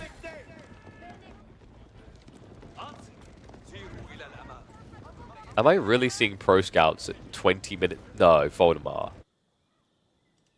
Okay, actually, no, it's not too bad because Gua didn't finish the deer. So, it's a bit weird to see pro scouts at 20 minutes, but at the same time, I actually kind of love how odd this game is. It just doesn't really compute. We haven't really seen Abbasid played this way against French in a while, I want to say. Usually Abbasid players will try to bait a TC boom game and then use that as an advantage right now. That's their play. We haven't seen a single camel archer in this game. Voldemar. He might be going castle. He's not only going pro scouts, he's going castles. No, no. Gua just built a ram! Why does he hate Ram so much? Every time he looks like he's gonna take it, he dives this TC. I know his PC was struggling, and I think now I know what the problem was. No Ram! Way! I freaking hate myself. Oh my god. Real Institute now on the way. I mean, there's not that many knights, right? But whoopty freaking doodah, the veterancy on archers alone is worth its weight in gold. I cannot believe this game.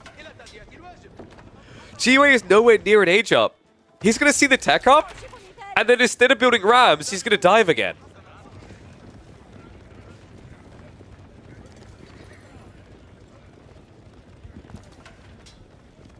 Farm count behind this as well is also pretty good for Voldemar, right? 24 farms to play with, so he's not running out of food.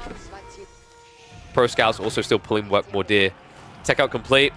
And Gua, this guy just does not let up. Horseman diving in. He has to stop him right now before Voldemar gets that veterancy through. A little bit of an A-click brain here. He's not really sniping the spears. Instead, just gets rid of the horseman. However, this is fine. Like, at the end of the fight, if you've got veteran knights, which he's about to have, you're happy as can be. LaSh comes in, veterancy completes. It carries over the charge. He actually charged in, then got the veterancy. Spears have to pull forward. And it looks like it is going to be a farewell and sleep well, sweet prince for GUA. This is over. Army's going to get wiped. Third, fourth time's the charm. I don't know how many times we've been underneath this TC, but we have been under it for the final time in midweek muster number 6. NA's representation from America has been butchered. Now, your only hope, America, your only hope, NA, against the Europeans is once again the Canadians. Tough game. I think GUA actually could have won this if he'd got some Rams in there. I really, truly believe that. I think the lack of Rams, it just made it very inefficient on the dive. He just kept gridlocking himself on the TC. Just 2 Rams over time would have taken that down, or at least forced Voldemar to have to repair, which would have slowed down his reboom. I didn't mind this idea from giving Zai. I think Voldemar's brain needs like a full reboot after what he just experienced here. It was so weird. Weird doesn't always mean wonderful. I lack of Rams. What do you guys think? Do you think if GUA had had Rams in this, just 2 Rams, he would have won this game? Because I feel like a broken record, but it feels like the detail that killed him. Dive now coming in. Voldemar's like, yes, let's burn the TC. No, no, let's not burn the TC. Let's dive past and keep fighting. And the difference is he has ranged armor too. An aneurysm here. Headbutting a wall so many times. GUA is going to try to stand his ground, but the damage is already done, guys. Knights are in. It's a massacre on the back. Several villages go down. And that means that the Dane, the kid, Voldemar, will be going through to the round of 16. Give you anxiety. I hope he's going to be signing up for more of these. It's a pleasure to see him playing again. Hopefully, just hopefully, 2025 could be the year of MeomaikA. Because so far, the only thing they really got cooking for him is Cataphracts. GG's, Mr. Voldemar. All right, guys. So we're going to be looking now at Beasty versus LaSh, because that is going to be a round of 16 game. So let me get into that. I think they might already be a minute or 2 in. Let me grab the draft. Tube didn't have it ready for me. He usually reads my mind. Yeah. All right. So Galauga, Archipelago, and Boardland. Interesting.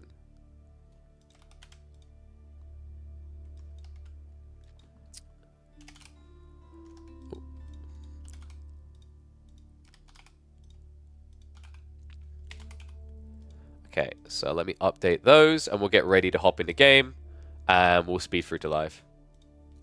GG's, Voldy. Yo, Voldemar, how destroyed is your brain right now after what you just done? Be real.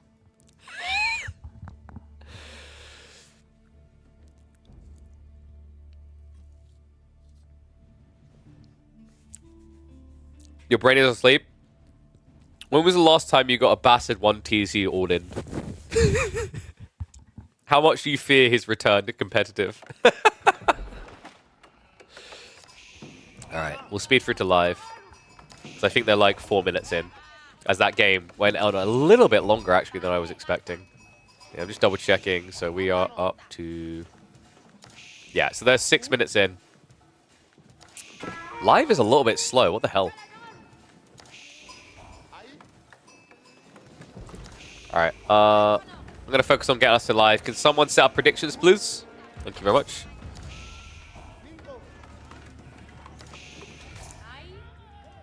Oh, wild game. Alright, let's get ready to go. Alright, we'll go 2 times to catch up. We're about a minute behind, but we'll get live in a sec, so 2 times. Oh, that's right. Round of 16 already. He's trying to plow his way through early on a Friday. Beasty up against LaSh. One and all, welcome back to Midweek Muster. Number 6. That's right, you heard me correctly. Beasty making his first appearance since week number 1. Where he had that infamous speedrun series up against Crackety, where Crackety absolutely bent him over the barrel and spanked him 2-1. Beasty could be on a collision course, though. You saw that bracket, right? So I need to update it, but LaSh beat Starflock, Beasty beat Cow, The question is whether Kraken can come all the way through, beat Killjani like he did in week 1, and then get a showdown again up against Beasty. We could be seeing history repeat. This is interesting. Are you guys seeing this correctly? The man who never, ever, ever, ever, ever, ever, ever wants to build mine work has built my work. We've got a spear rush coming in. We're in 2 times speed because we're actually catching up to live. They're about a minute ahead of us. But we've actually got an outpost rush. So Beasty has already blocked out the gold at the beginning of the game for LaSh. LaSh is spamming into javelins though. I don't like this for LaSh. With the Beasty switching to archers, funnily enough, if you just stuck to spears, you can actually pressure and dive the javelins, especially with all pikes. Let's just finish off the speed up because we are literally, I think now, 30 seconds out. Marlies versus H3 is a bit tricky though. H3 players have been getting really good at this Dark Age Spearman opening into an outpost rush.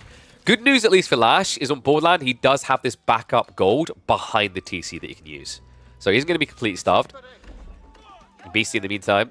Love this. Moving out to the deer. This is the thing. You have to actually sacrifice villagers to get the prelates instead.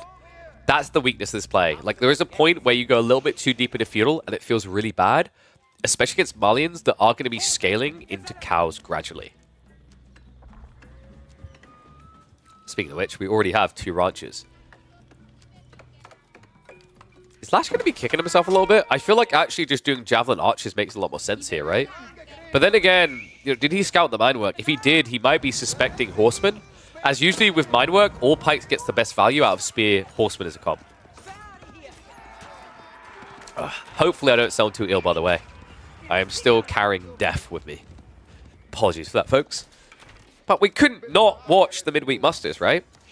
I mean, so far, we've been averaging 16 days a month? 16 days a month. While juggling everything else. I'm pretty proud of that. Also proud of all the people that have been tuning in. It's been incredible to watch the channel growing over the last month and a little bit now. Feeling quite positive about 2025. CJ Engineering coming, Beasty. Feeling quite positive about an all-in timing here. Just 1 ram as well. Could delete all the ranches, right? Think about what LaSh has done here. Cardinal Sin, too much range, not enough melee. Men-at-Arms also coming through. Another unit similar to the spears to counter the javelins. I don't know if you really want Men-at-Arms over just going all pikes instead though, right? Weird that he hasn't gone for it yet. Has gone for Bloomery though. I mean, Bloomery is cheaper than all pikes, right?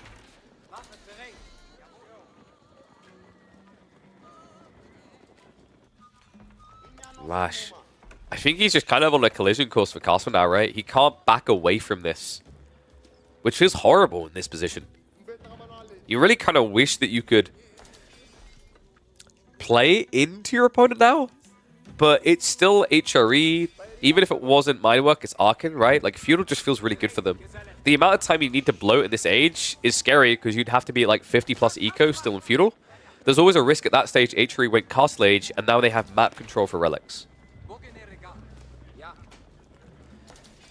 Beasty blowing a lot of men-at-arms.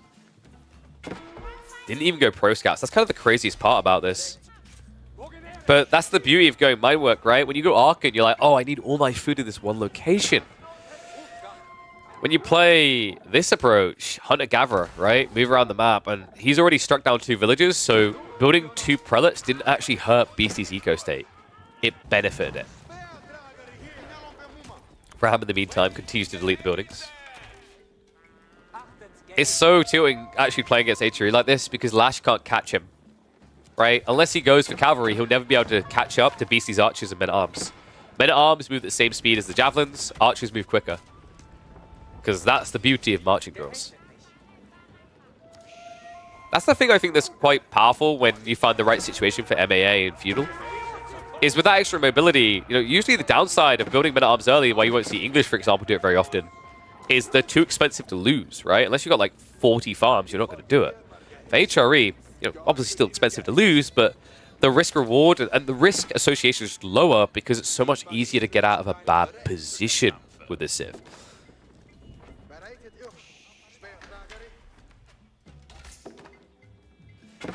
So what's the win condition now for Beasty? Because he hasn't really targeted an all-in timing anymore, right? Like the men-at-arms are blobbed up. I think we might be seeing a tech up behind this soon. And then you've got all these upgraded men-at-arms. LaSh has not actually built a single Musafadi yet. Waiting for the sofa could be a little bit dangerous here. Ranch is mostly full, right? It's just got one more to really pad out, and then we should be seeing Fulani. I wouldn't mind the idea of trying to prep Fulani now. I'm a little bit worried that we don't see, for example, sofas at all. The problem is LaSh is playing blind. Look at his vision, or rather lack of. He doesn't know that there's not that many spears. If he did know this detail, he'd already be prepping sofas for the castle transition. And we do indeed have Beasty playing both ends of the map here. Survival techniques and boar, but not just boar. This is very smart by Beasty. Boardland, I think quite frequently spawns the deer and the boar pretty much on top of each other. He's taking advantage of that. So there's a long walkout, but once you're there, you're not leaving anytime soon. You've got berries, boar, and the deer all in one location. Look at this, Beasty now arriving. Looking for a break-in. LaSh is going to have to rush away from the gold here. He doesn't have wheelbarrow. He's waiting a very long time. Because he needs every part of gold he can get, right? He doesn't have what he needs for a tech up. Break through the wall. He's going to shuffle out now. Funnily enough, Beasty, he was so busy getting his tech ready, he didn't move immediately. But archers are going to gap close now. The only reason LaSh is this quick is formation shuffling. Still loses a villager. Behind this, Regnit's now on the way. LaSh may be on his way to the nearest hospital. This is not looking good. The add on the gold is actually killer here, guys. His gold gen is really bad. He's got Pit Mine and Mansa, right? So that's about 160 gold, 170 gold per minute. That's not a lot for a guy who still needs to get 3 times that to trigger Castle Age, let alone then get veterancies. He needs to rush while he's got a bit of a gap here. He's going to re-wall. Tech up complete. And Beasty. We're immediately going to start seeing some prelates bumping out here, right? I mean, the other interesting thing, yeah, look at this. This is very well executed by Beasty. He comes out the flanks with mine work to gather the deer, the boar, the sheep, the berries rather. And then he can use these 2 locations to build outposts to keep them here if he wants to. Instead, he's going to walk them all the way home. But it's the fluidity of this movement, right? Very, very efficient approach to this castle play. And I'm loving the way Beasty's playing Itcher in this map. It's a solid execution against a greedy Civ. If this was against a Civ like French, for example, you wouldn't do this. It's too dangerous, right? But Malian players only ever do one thing, right? The only time we see Malian players coming out is when you like go 2TC and they're like, oh, I guess I'm going to have to attack you because otherwise I'm going to fall behind. Beasty took an aggressive line that never even gave LaSh the opportunity. Now, hoping to still have an opportunity in this game. Fulani is coming in for LaSh. This does not feel like a strong plan. Oh, no! He gets found. And that's the immediate GG. What an execution by Beasty in this opening game. Clean, cut, and quick to the point. Marley and Starve Out is real, man. That just shows you how powerful these HRE rushes are, though. We didn't quite catch it in the opening 2 minutes, but it's something we've seen frequently on this channel. The Dark Age Rax rush, very effective against Marlins in general, but even better, rather, with HRE. The outpost follow-up was a chef's kiss. From there on, just felt like Beasty had full control of this game. 1 game lead. The question now is, can LaSh strike back in this best of 3? Let's find out.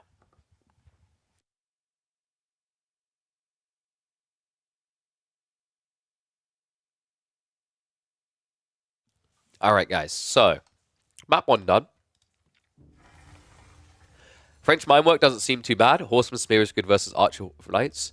The problem with all pikes is like, it doesn't scale your bonus damage, right? So I don't think it changes too much that dynamic.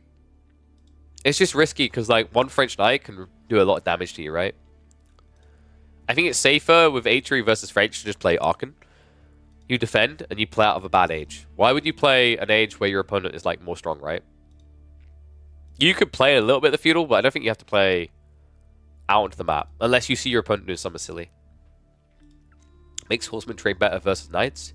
Sure, but you're still trading into French Knights. Come on. Like, you kind of get your own all pikes with French, remember.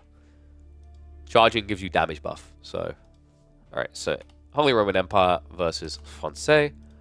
Sorry, not France. Always talk about French. Malians. Left side win. Possible, not sure what's best. I think it's more efficient just to play safe there. You can try to look like you're aggressive just because that way French won't be as all-in-y. But you don't really need to play for the mine work. Test server mine work, sure, but like new mine work, yeah, I think it's more tempered. Okay, I think LaSh is going to go Archipelago. What do you think, guys? Archipelago or Kalauga?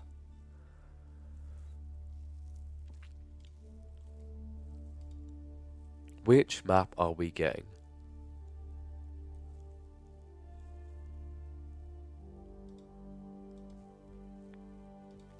You reckon Archipelago? I think you'll go Archipelago. And we're probably going to get Zhuji versus Chinese, which historically on Archipelago is an edge for Zhuji. So if LaSh executes well, he'll get us to a game 3.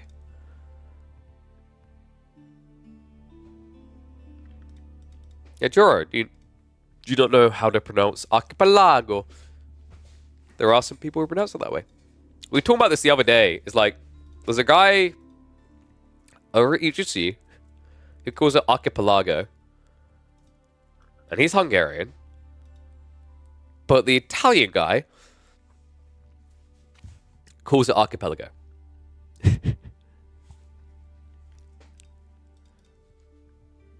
It is quite communal.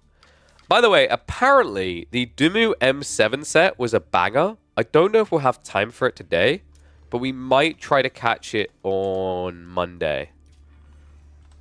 It's like our goal is usually round of 16s, but considering we're doing 1 or 2 round of 16s today, we'll maybe have that spacing. Yeah, apparently M7 versus Dumu delivered. Yeah, look at the map draft now. Boardland, Transhumans, Archipelago. I could imagine. Anyway, let me double check what the boys picked. It has to be. There's no way that this isn't Archipelago next. I'm going to run a minute of ads, by the way, so you guys don't have to worry about them when we hop into game, okay? So bear with me 1 sec. Oh, my throat. It's really scuffed. It's alright. When we get into game, I'll cough my guts up for the first 30 seconds. Muted. Okay. So I believe Beasty has strolled off for the moment. So we've still got a minute or 2. Whilst there are a lot of ads, tell us when you're next going to be playing yourself, ideally with me on the map with you. I think I just keep my 100% win rate against you, and you just have to deal with that. That sounds like a you problem, you know? Well, I'm going to cast my series. You took too long to start, Gully. Took too long. I said we had enough time for 1 game, and then you proceeded to take 10 minutes. Unacceptable. Voldemar versus GUA required our attention. Do better. Question is, what can an AoE dev sell to players compared to an MMO or mobile game where gacha mechanics of stuff? I mean, that's not the point, right? It's like, if you want to use esports as a marketing tool, empower it to make money, either through revenue streams directly with teams / like TOs, or there are other ways you can do it, such as, for example, you ready for it? Integrations into the game. Even simple things that don't really cost you anything, like putting a Twitch stream in-game for a broadcast, which then inflates viewership to get sponsors involved, right? These things do help. Took too long off the draft? Yeah, like, we waited after the draft, and then a few minutes passed, and then we saw GOA and Voldemar was ready. And we had said we were going to do GOA and Voldemar. That was the priority series. Because you guys, out of nowhere, if I remember correctly, said quite last second that you were going to play your game at a time, right?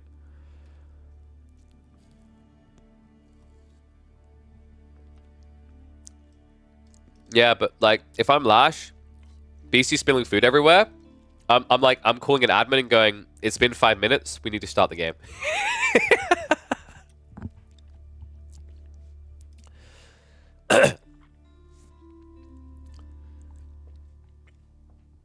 Cat posted it too late. Yeah. I mean, you could have told him to be a bit earlier. Then you would have been cast. Because our... I think our... Wait, did we line up perfectly? We kind of did, because Wham versus Trackor game 1 was long. Wham was sweating. Trackor almost slapped the ice cream out of his hands. Trackor, the silent and unexpected assassin. No one saw it coming. Right. Anyway, hopefully Beasty's ready to go.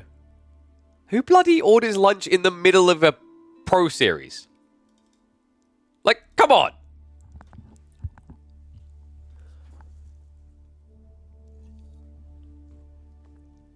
I go stream Doomy versus M7.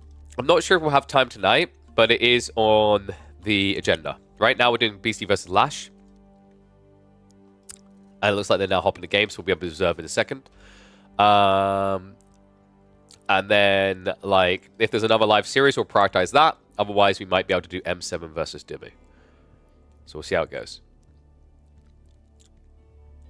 I'd be streaming next on Monday. Saturdays, Sundays, I don't tend to stream. There's no point streaming on Saturday because there's going to be live tournament games on EGC happening, right? It just wouldn't make sense. And then Sunday, I'll be on that broadcast. So, yeah. For those wondering, you can catch me streaming Mondays, Tuesdays, Thursdays, and Fridays. All right. Looks like they're in game. Let's get ready to load. Can confirm it is Archipelago, but LaSh has done something different. He's not doing Juji. He's got English. I mean, are we getting the old school Abbey of Kings build? It's been a hot second. Who likes Roos anyway? I don't think Roos is that high prior of a pick on the current map pool. Not unless you pick the justifiable maps for it. Alright, looks like we're in-game though. We'll hit to live. How are we like a minute behind live when we like loaded in as soon as we saw observe? The game is so weird sometimes. Alright. Whoa, whoa, whoa, whoa, whoa. Gonna have to earn that one, LaSh.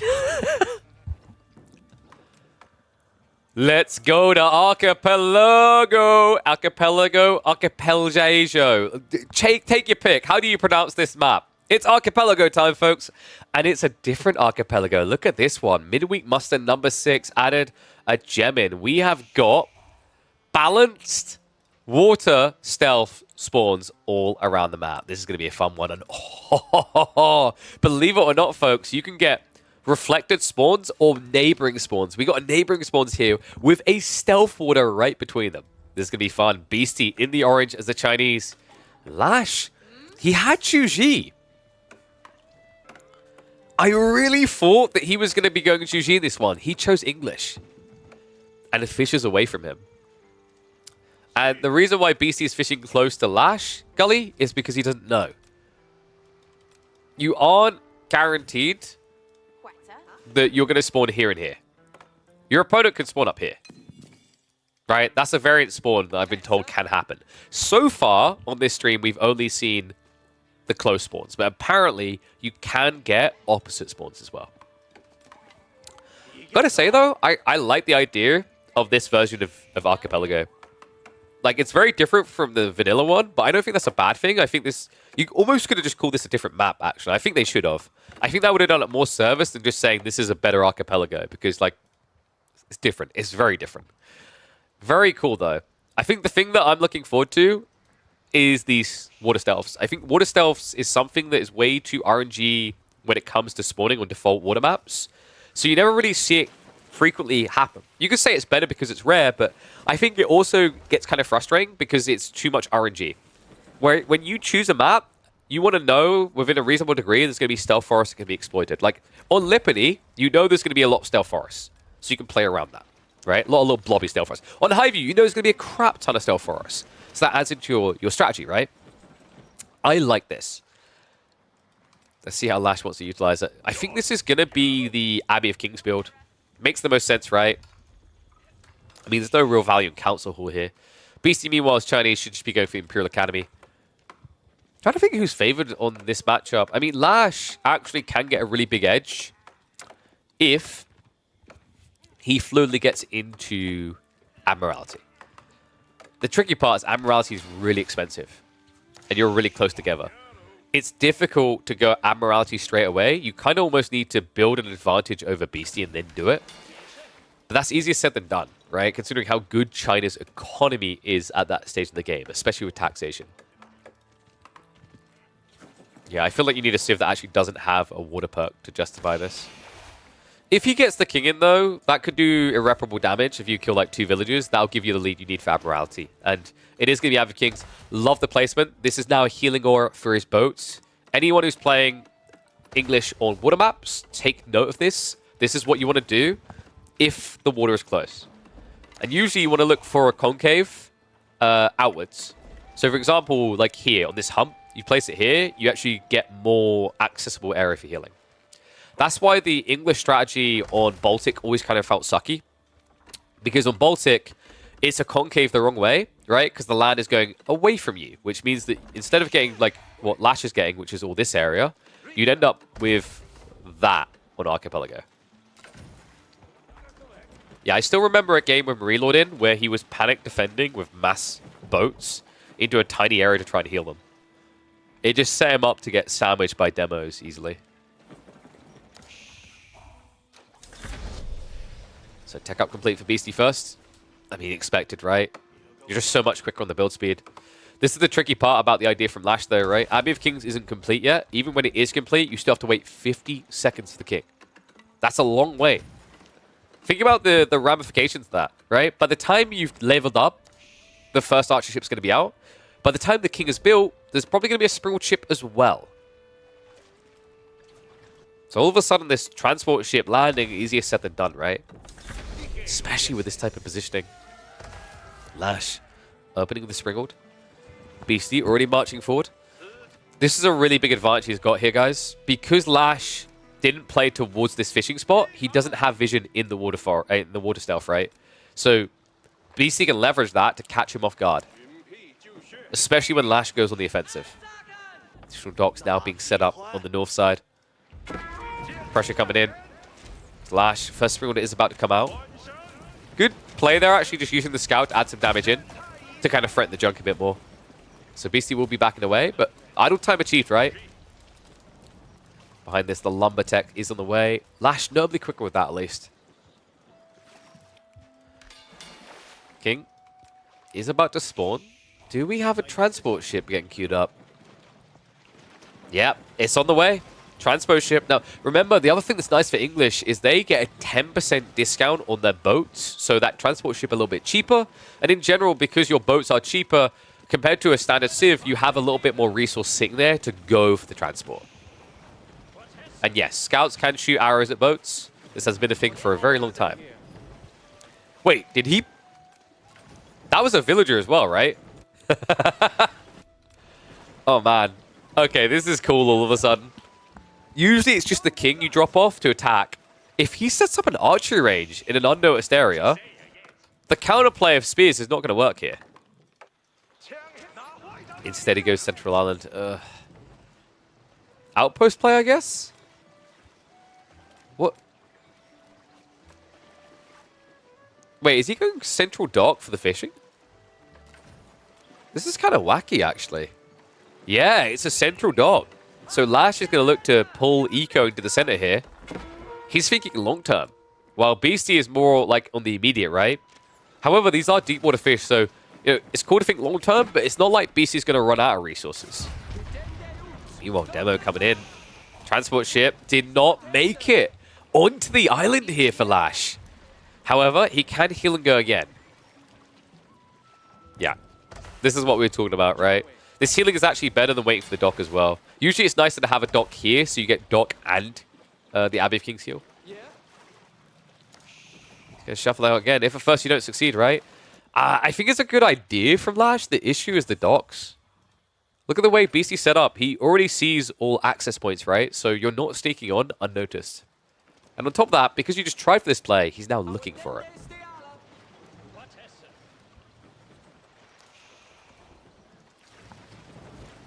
Does the outpost give attack speed to ships? Yes. It's ridiculous. Weirdly enough, he didn't go for the outpost. I was surprised, actually, about that. It's also valuable for the arrow slits later. And by the way, we do actually have stone gathering, so he's going to be looking for naval arrow slits here soon. Fishing boats getting added in the meantime. Beasty's still ahead in that regard, right? 12 fishing boats to 9. Bit of an awkward stare down moment. I mean, LaSh He actually could brute force this. Beasty is holding reserves for demo play, though. And LaSh does only have one archer ship. The interesting thing about demo play is how transport ships can mess with things, though. You never really want to use demos on transpos. Remember, demo ships are actually quite weak if they don't have their bonus damage, only 95. Which means to kill a transport ship, you would need 5 demos. Here we go, marching in, but Beasty, he kept that one fishing boat. He's going to see this early. LaSh hesitates, has to back up. Demo's now coming. Beasty go for that infamous Chinese pump of explosives. Makes the room though. LaSh, he gets onto land here. Outpost being rushed up instead of a Rax from Beasty. The king has been unleashed. Meanwhile, Waterside, not great for LaSh. Takes a hit from the demos. Both of these almost sunk, and the follow-up should get rid of him here. King also shuffling and discovers the outpost already up. Beasty already building a second one as well. He sinks the boats. Oh no. LaSh, he tries to buy time using the transport ship to retreat. But Beasty, how's he looking on land? I mean, the dive pass would have been good, but actually LaSh, he backs away. Scout goes down. He's now riding blind. Double outpost to the gold means Beasty's safe there. You need to go all the way around and onto the tree line. While also not dying. Yeah, so not difficult, right? 7 demos already. So that part about not dying, I think he's dead. Beasty, the signature pump spam of demos coming. LaSh trying to get his own demo pump going. However, it may be too little too late. The fishing stacked. He can even target that instead. The archer ships are there to counter the trickle of English explosives coming. King, in the meantime, did get sniped down. He got brought down trying to dive in there onto the tree line. The demo wall. No, it loses vision. Come on. I can't believe that. Didn't even get the connect. Beasty on the verge of taking this into not needing that third game. Only 4 fishing boats now for LaSh. Demo! And a Hail Mary in the 11th hour here. It still might not be enough though. LaSh is just so far behind on military. Demos are hiding everywhere, but I think Beasty's as content as can be. He's going for castle. Yeah, it looks like LaSh was maybe contemplating the same idea or just felt he was too far behind, but Beasty, Imperial Palace now on the way. Quadra demo.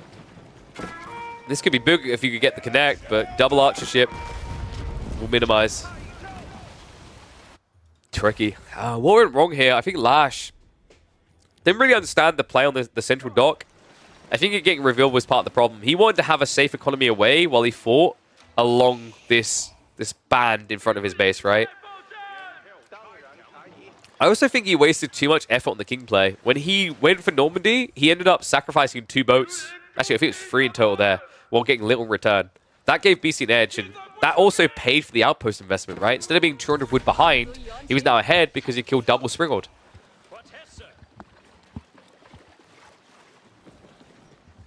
Since then, LaSh hasn't really been able to find some sort of cheeky trick that would claw him back in. He's going to try, though. Tech up is almost ready. This is going to have to be the King's Palace, right? But there's not much wood left here. It might be worth pulling 10 villagers across the eastern island while you've got time. Beasty is already doing the same. Well, 9.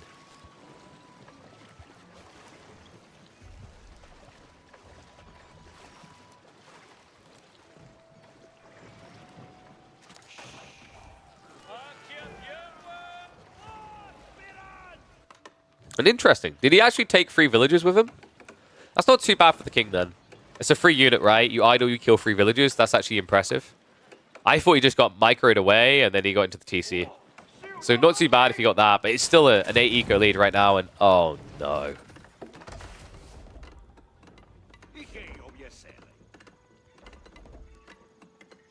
This feels like exactly what he didn't need.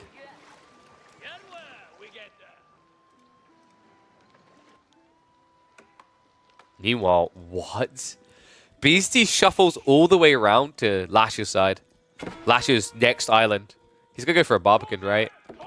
We've seen this play from Beasty on this map before against Cow.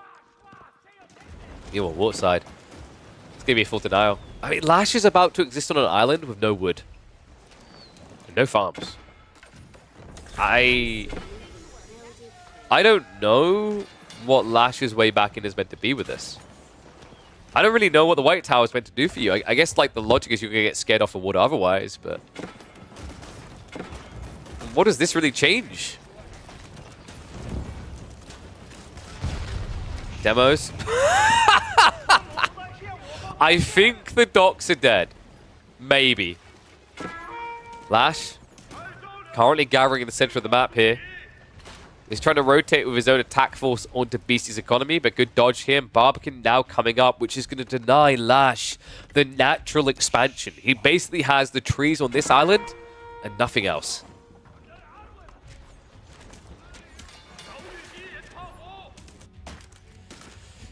I mean, credit to LaSh for trying to find a way out of the hole, right? It makes sense. This is his last game of Midweek Muster number 6 otherwise. But it's going to require multiple catches here. Especially now that it's fishing advantage versus nothing. And on top of that, Song Dynasty to generate more villages for Beasty. Fishing. I'm going to give their lives to make sure that this one archer ship can beat the two. But you're now just secluded on the island, right? Extra docks are going up. This is smart, right? Using the white tower as a staging point to get back on the water. I'm just not really sure how you're meant to have enough economy to do so. Archer ship. LaSh is being a pain in the ass. This lad is everywhere, right? He knows he can't fight directly, but he knows the fishing is unguarded, so he's just spamming galleys to go after the economy. Meanwhile, Beastie's archer ships. This might take a while. Yeah, he's realized, oh, whoops, A-click, move the boys.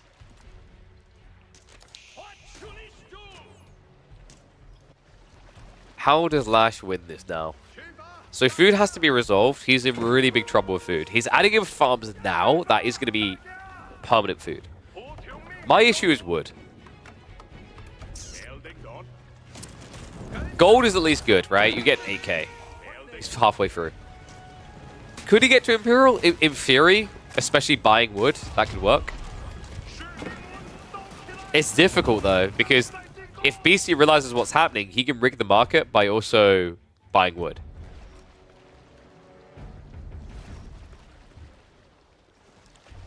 The annoying part for Beasty, by the way, is that demo ships, like, they technically can hit this white tower, but also the white tower attacks quick enough that it should kill the boats, right? Because it will do, was it 66 damage per attack wave every 0.5 seconds. It's like, theoretically, demos shouldn't be able to touch the white tower if they can't go in one by one. And they can't really blob in because the demo range is going to like have to be right here to do any real damage. Beasty could, however, just set up a siege workshop.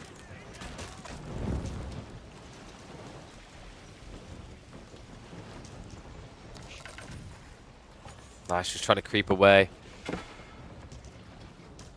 I mean, he's just mirroring him, right? Oh, you want to do archer ships? We can do that en masse. To the point that a Spreel ship doesn't even want to fight. Like, Demo's moving in.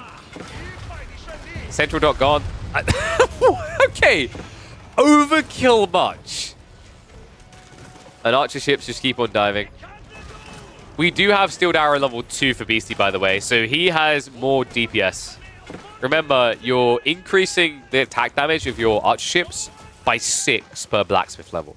It's really smart.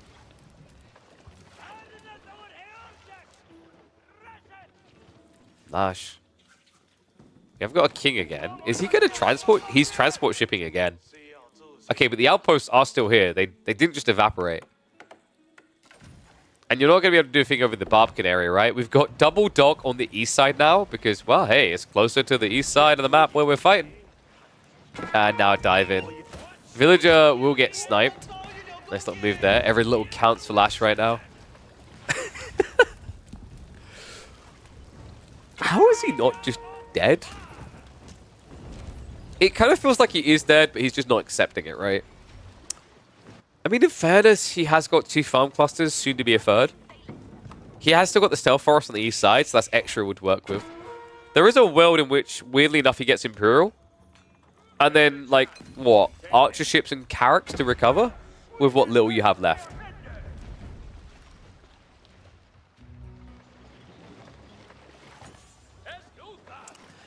I mean, LaSh, you know, here's the thing. People are like, oh my god, just leave it. But if he believes there's a way he can win still, I kind of respect that. Maybe it's delusion or whatever anyone else wants to call it, but if he sees a route to success, maybe he's wrong about it, but he needs to discover he's wrong about it, right? There's no point having someone just tell you something and then you not understanding it. This game is over, you can't win. It's like, well, if I just accept that, like, I'll never be #1, right? Because then you're just following someone's shadows, just taking their word as gospel. I think Admiralty, yeah, he does have Admiralty here. It's like, there is a way in which he can trade very efficiently against BC ships. Oh my god, he's just headbutting demos. So, part of the strategy for LaSh is every time he trades, he needs to get his ships back to heal somewhere. Archer ships? No, just a few seconds too late there. That would have been huge. 16 villagers dodge it. That is now Beasty in control of 3 islands.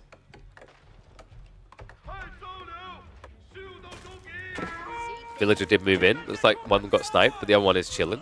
King is doing a little bit of damage. I mean, funnily enough, actually, LaSh could just set up a stables here, build 3 knights, and kill what's on the mainland.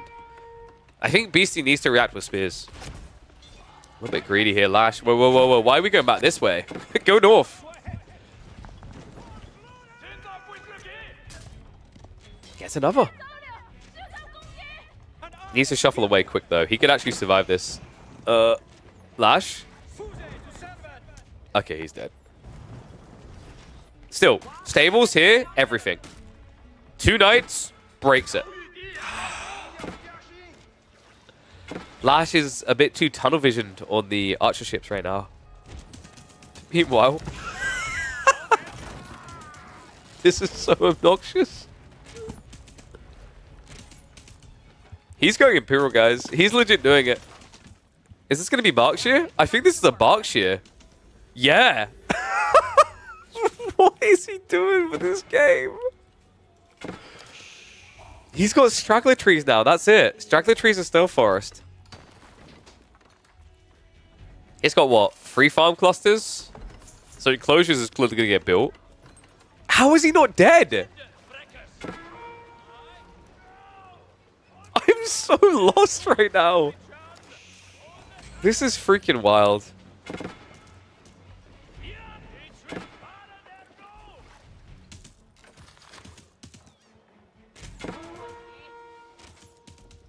Yeah, that's a fair point. Beasty has a reputation of playing like low percentage games to try and come back, right?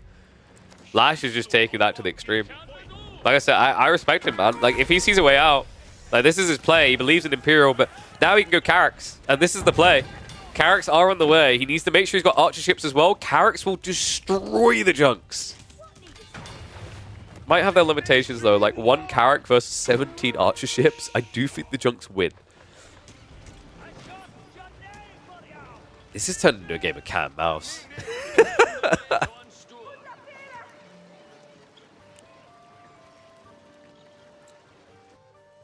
LaSh just has so much of an uphill battle here. Beasty just having 4 relics, 3 islands, so much wood to work with. And these Carracks only achievable because of the fine line of trees left over before he's fully expired. We do have shipwrights being queued after this as well. He needs the ranged armor so Carracks don't die. Ring the bells here. Just help with the attack speed. Berkshire will protect, by the way. Like, you can't dive these initial Carracks. Beasty has to go up, and okay. Any other sim in the game? Maybe this play can work. You guys realize why it's doomed now, right? What does China have that's better than a Carrack? What does China have that probably actually just needs to be refought at this stage because it's that good? Bao Chuan's, baby. And he's ready to go Imperial. Imagine if he just uses the Great Wall Gatehouse on this central island. Like, here's another funny thing for you guys. Beasty could have actually won this game by now just by taking 3 Sacred Sites. And called it. He's going for it. It is going to be the Great Wall Gatehouse. As close to LaSh's base as you can get. Yeah, and Sacred Site's now being locked in. He finally realized what this has turned into. Does shuffle over. Yeah, did build the outskirts though, so it wasn't very efficient, but we'll forgive it. Demos are here, so that should keep LaSh back from intercepting. Really important to do. Carracks need to move away fast. Berkshire will protect. Just about. The Berkshire will give that reset, so Beasty instead now has to play Bao Chuan's. Oh, this game is something, I'll give it that. And now it's done. GG gets called. LaSh, he just needed to be convinced that Imperial was on the way. Yeah, Beasty looking dominant on this map. I mean, credit to LaSh for trying to play that 1% out, but it really would have required Beasty to be ignorant of just how OP the Bao Chuans are compared to any other ones of the warships, right? Damn. Would have been the comeback of the year. Does mean that Beasty continues through into the quarterfinals, where he'll match up against either Krakeny, his arch nemesis, Anavaku, Kiljadi, or Xlav. And that will definitely get covered in this channel, so stay tuned in the coming days for that, and I'll catch you all in the next chapter. Give me one sec, guys.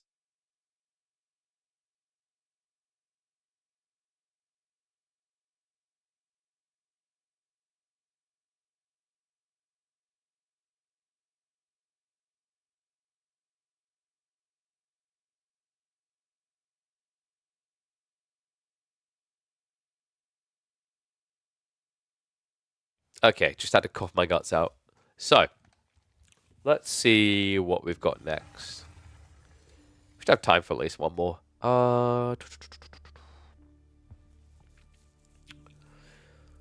We could go for... Do we have time for the Demu M7 series? Let me check. We gave up on updating the bracket. I will only do the round of 16 as we go, right? Like, the alternatives are just a little bit... That, dude, you saw how many names... Really? You really want me to update that? Really? Really, Camion? Okay, so... I think what we can look to do next... Maybe Scatterbrain versus Myriad? Let me have a look. Does anyone know how the bit system works? If you, like... Is there a way to show your collective bits given over a long period of time?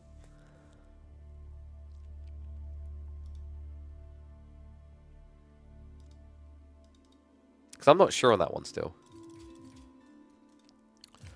Alright, so we can do Myriad... Let's have a look. Myriad versus SAS. Oh, sorry, not SAS. Myriad versus Scatterbrain. Yeah. Let me get the draft ready for that. I believe the lads have dropped their draft. Yes, they have. So, maps are going to be Baldland, Archipelago, and Dry Arabia. Let me get those ready.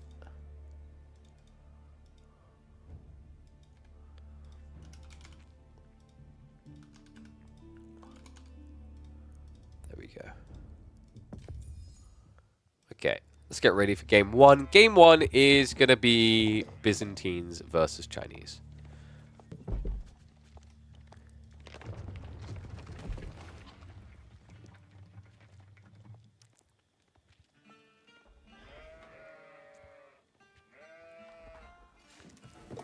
There are badges for bits milestones? Yeah, so, but they compile over multiple months, right? That's what he's trying to figure out. What's up, Poetic? Following up on esports in a long time. I was playing Dota 2 yesterday when someone played a killer pigeon line in-game. Had to Google and realized it was one of your voice lines. Small world. Thank you, man. Dude, I mean, I missed Dota. I really wish I could still be involved in that scene.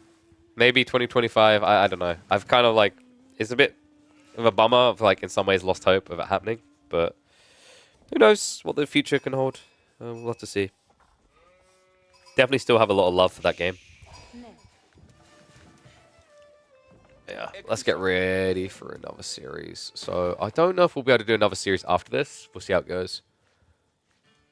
Age of Empires is way more chill. I mean, some people want chill, right? I like hype. AoE4 has like a cool feeling because then also like when it's hype, it may be rare, but when it's hype, it's like, whew, damn. Okay, that was crazy. But like I like having variety. Like, you know, this is why I've said in 2025 my goal is to obviously still do the AoE4 stuff, but it would be nice to be able to start streaming my climbing content and feel confident that 300-400 people want to watch that. Start streaming new game releases and feel confident people want to watch that because variety is good, right? It keeps things fresh so that you don't burn out from just doing the same thing. Like, I remember Relon kind of said this a few years back, right? When we interviewed him, that he was playing fighting games because he didn't want to get burnt out on AoE4. Here's a thing. AoE4 people stream Baldur's Gate? I don't remember that. Jesus, what's up, Atraxi? Thank you very much. The bits are funneling in. Look at this legend. All the giant emotes coming through. Hell yeah. Thank you, mate. Appreciate it. Okay, you've upgraded to the blue now. Don't get, for lack of better pun, pigeonholed. It's also like it keeps it fresh for me, keeps it fresh for you, etc. Will you ever stream LOL? I mean, like, if there's an area where I'd have an anchor point, it would be Dota, right? I don't feel like those work unless I'm gonna be commentating, though. Like, you need an entry point there for people to care. Thank you, Traxy. Look at that. He's got the red. Whoop, whoop. But yeah. I mean, I've played some League in the past. I don't mind it. It's okay. Arcane convinced me to try it. But yeah, a lot of love for Dota. A lot of love for Apex. I've been playing copious amounts of Throne and Liberty. I think I'm over that hurdle now, though. It's just kind of boring on my own. But, you know, Supervive is something I would love to be able to, like, have a day a week that we play.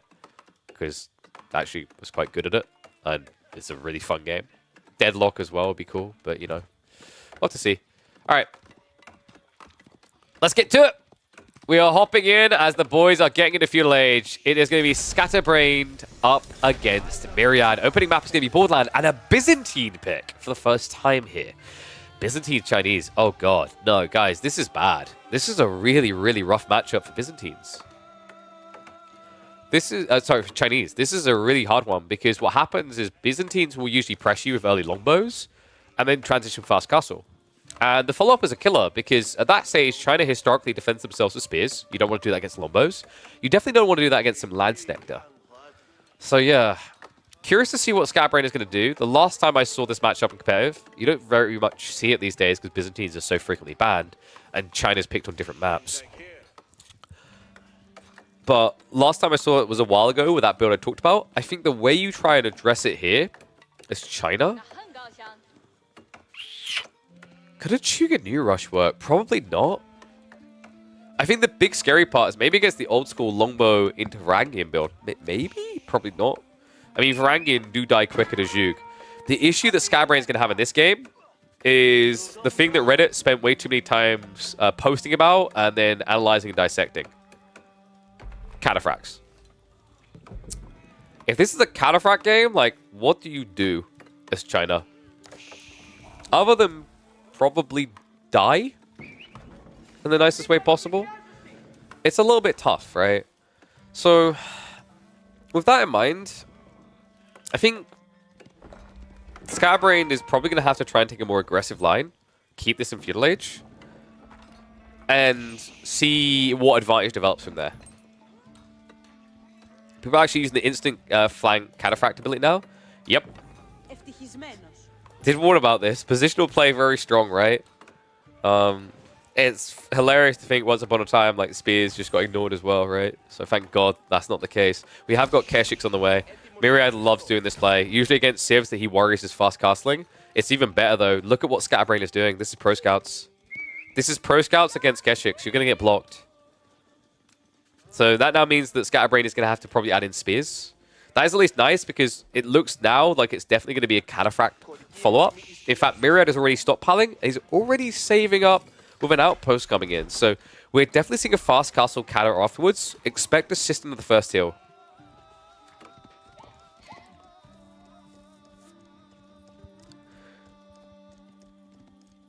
I mean, the big value actually in Catas existed a while ago. They were just being under-leveraged against Siege. So, like, when you fell behind the Siege game, Byzantines had a really big edge getting back in because all you needed to do was Cataphract bum rush to the back line of Siege. You'd be able to snipe the Springolds, you'd be able to snipe, you know, the Mangoes. Players have started to wake up to that, but funnily enough now, with those Siege weapons being less impactful at the start of the age, we're not even really reaching that point anymore. Instead, Cataphracts are just dominating because they dominate. Keshiks show up. Does lose one of the scouts. The Scatterbrain at least gets 700 food home. Barbican is coming up, meaning he's going to be playing quite a bit of feudal here. I mean, you've got hand cannon slits? I guess that the way I said that didn't really instill confidence, right?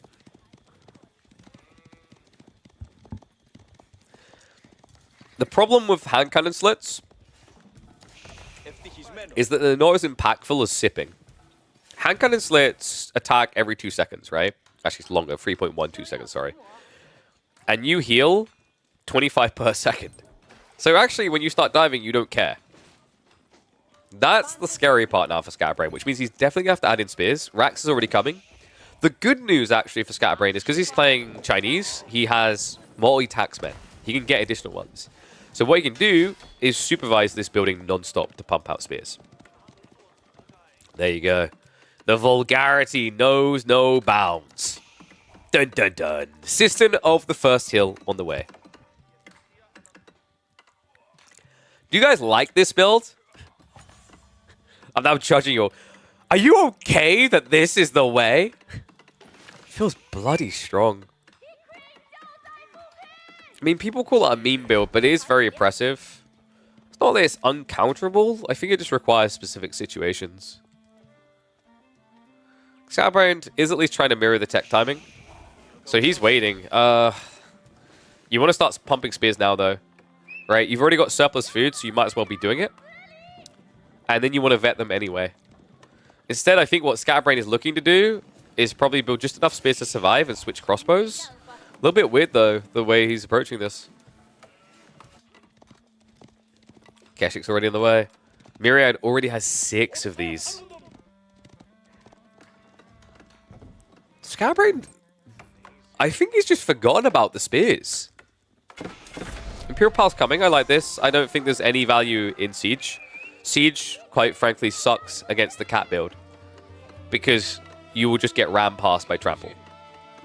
Veterancy is coming in. Myriad, first stables drops. These goddamn Kata builds in my tournaments. Oh! The heavy boys on the way. Veterancy already came in. Now he can also get some Golems if he really wants to. He won't. It's all about cavalry. So Scatterbrain just now needs to get enough spears to protect him. The good news, at least, is he went Pro Scout. So, like, his food source is going to be just one location, right? Very easily defendable.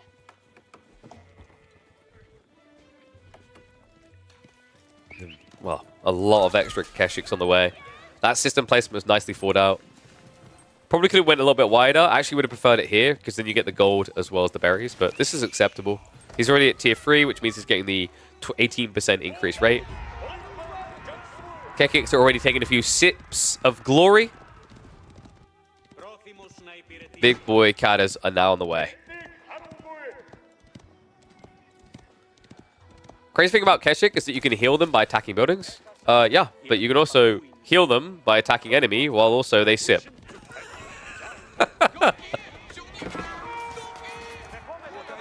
Although, they do have limitations, Myriad. A little bit ambitious there.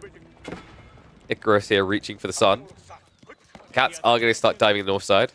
Didn't find any worker kills. So far, Scatterbrain hasn't cracked under the pressure.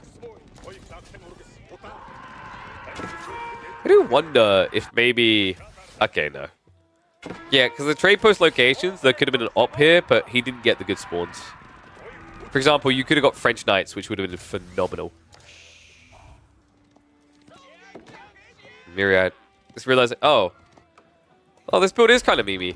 I might actually need something to counter this many spears. Archery range is now on the way. Cool thing about this play, you have Dialecticus. You can accelerate towards veterancy in 30 seconds. I'm expecting it to be archers. I mean, he might just play it safe and go crossbows, but he needs to be cost efficient because of the heavy cav. The heavy cav is not cheap, guys. 130 resources each. Burns a hole in your pocket.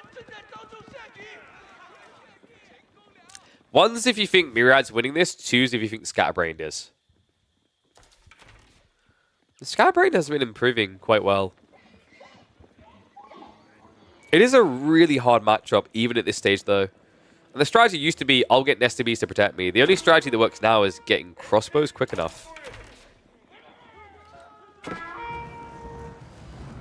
No attack coming in. Spears are going to march forward, but that may have been a mistake. It gives an opening now for the heavy cav. Yeah, you don't have that many spears here to defend. Although, weirdly enough, Myriad just pretty much walks in, says pardon me, and walks out. The Scatterbrain is just snatching the deer from under his nose.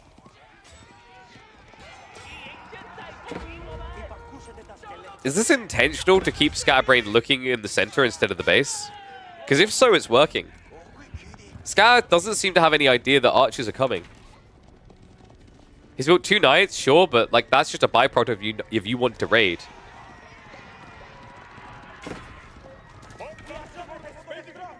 He's looking to play relics as well. I like that detail. Myriad kind of slipped in it. You know, he has Grand Winery. He could very fluidly go for these relics, which is totally worth it when you want to go heavy cav. You need a lot of gold. A little bit surprised he overlooked it, actually. Oof. Scatterbrain needs to be careful not to get pinched like that. That's just freebies you shouldn't really be giving over at this stage. Monks are going to make their way to the south side. There is only one relic down here, though, Scatter, and he knows that. Yeah, the spawn was a bit unreasonable.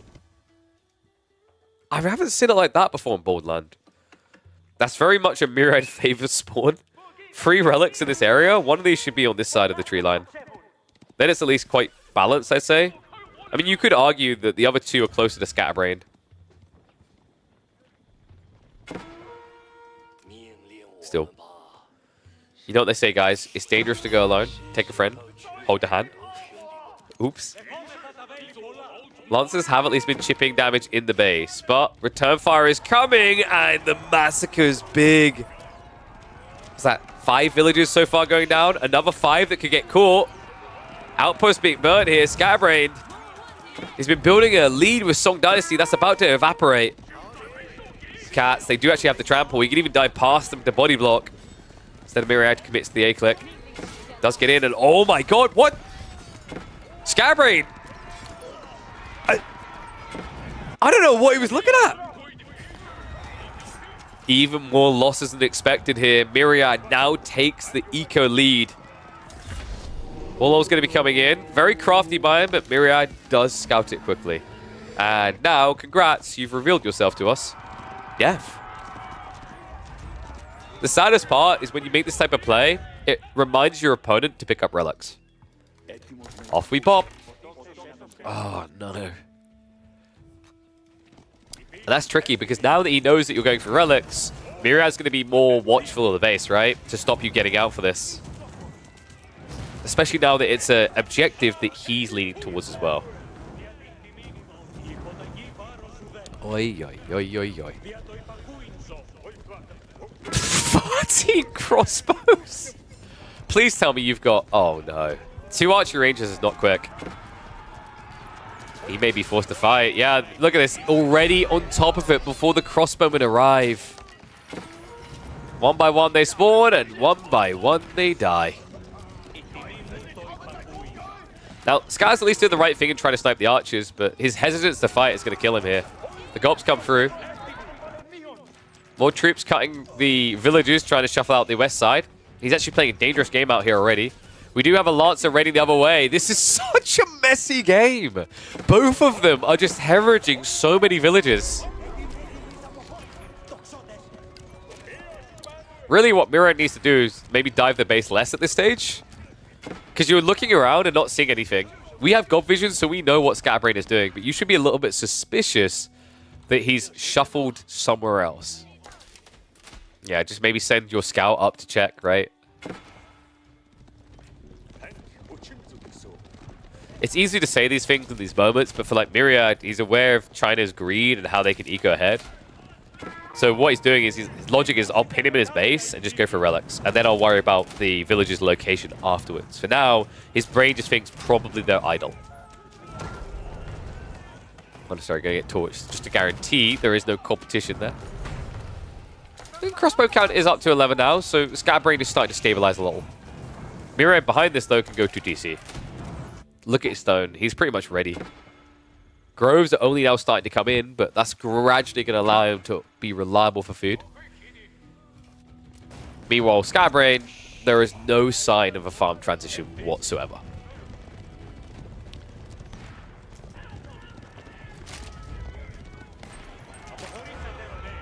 Does he have flasks? He has 10 flasks. Ah, Myriad hasn't got it automatically on, right?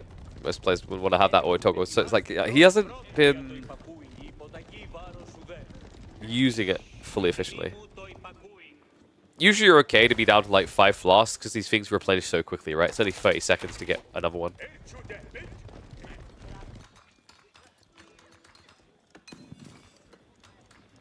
Studara 2 coming in. Palace Guard switch from Scatterbrain is curious. There are archers, yes, but there's also still a lot of heavy cavalry. I think Scatterbrain is looking okay, though. You know, compared to where he should be, he's not dead. He's definitely not ahead. Myriad has a clear eco lead. But there's at least ways Scatterbrain can outplay him. Like, the next fight should be reasonably good for him. Fat poke coming in. Myriad really wants to fish this for kills. The problem is there's just so many spears. Crossbow's just so good at getting rid of these archers, so it will be a pushback. Myriad, I think now is just the time to go 2TC. He's probably paranoid that if he does that, China will do it too. But China has to build so many more troops because of the cataphracts threat. If they just go 2TC themselves, it's going to be 10 villagers dead, right? That's the fear factor of a Scatterbrain. He has to fight tooth and nail because he doesn't want to make a farm transition at this stage. And food access is pretty limited, right? Like, he has got the berries in the back, but hasn't walled it up yet. Myriad. Gonna try to clear those spears, and that's why Trample gets wonky against spears, guys. Oh, crossbows aren't being pressured, though. I mean, overall, Myriad may have made Scatterbrain into an overextension here. Crossbows also just hanging around a little bit too long. They're not even targeting down the cats. Instead, they're focusing the archers. Spear count is only 10. Gulps are going to come through. Standing his ground now. Myriad does back up a little here. The archers are still focusing on that backline instead. He doesn't want to have to deal with the fact of picking out the spears amongst the Palace Guard. Force commitment here. Looks like the cavalry is going to win out, though. The archers are just sticking to this backline so well. He even gulps to keep them alive.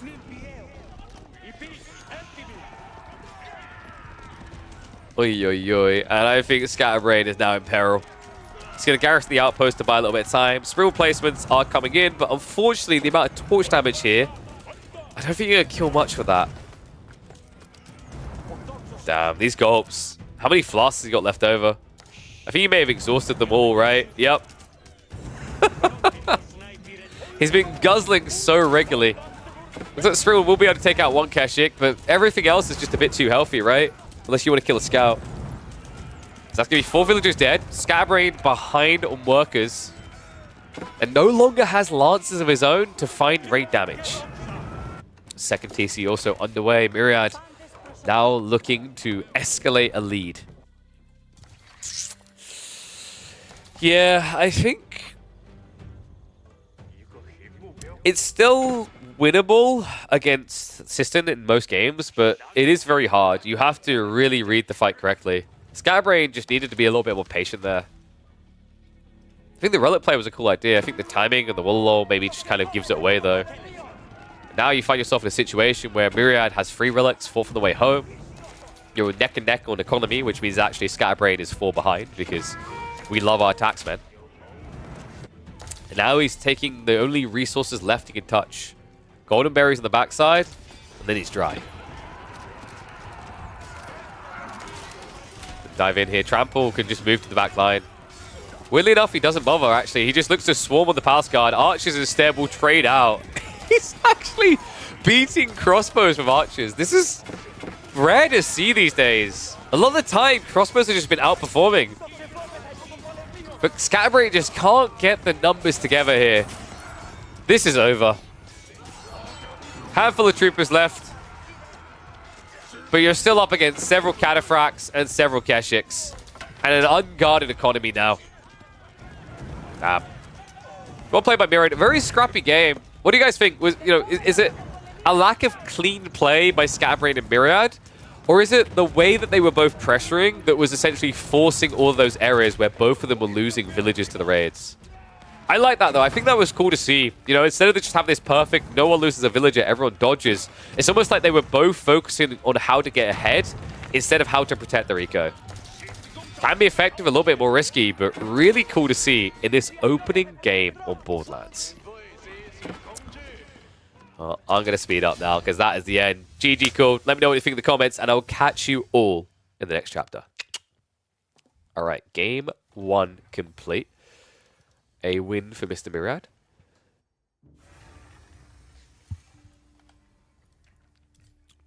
So, Byzantines versus Chinese. Let's see, what have we got next? So, up next is going to be Archipelago. Rus, Order of the Dragon. What's really the purpose of Rus here?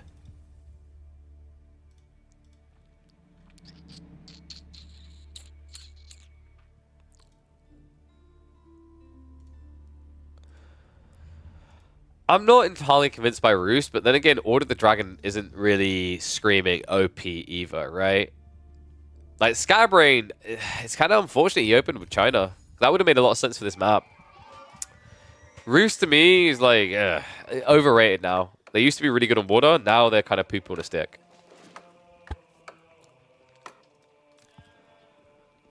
Do you guys remember a time when Rus was actually good on water?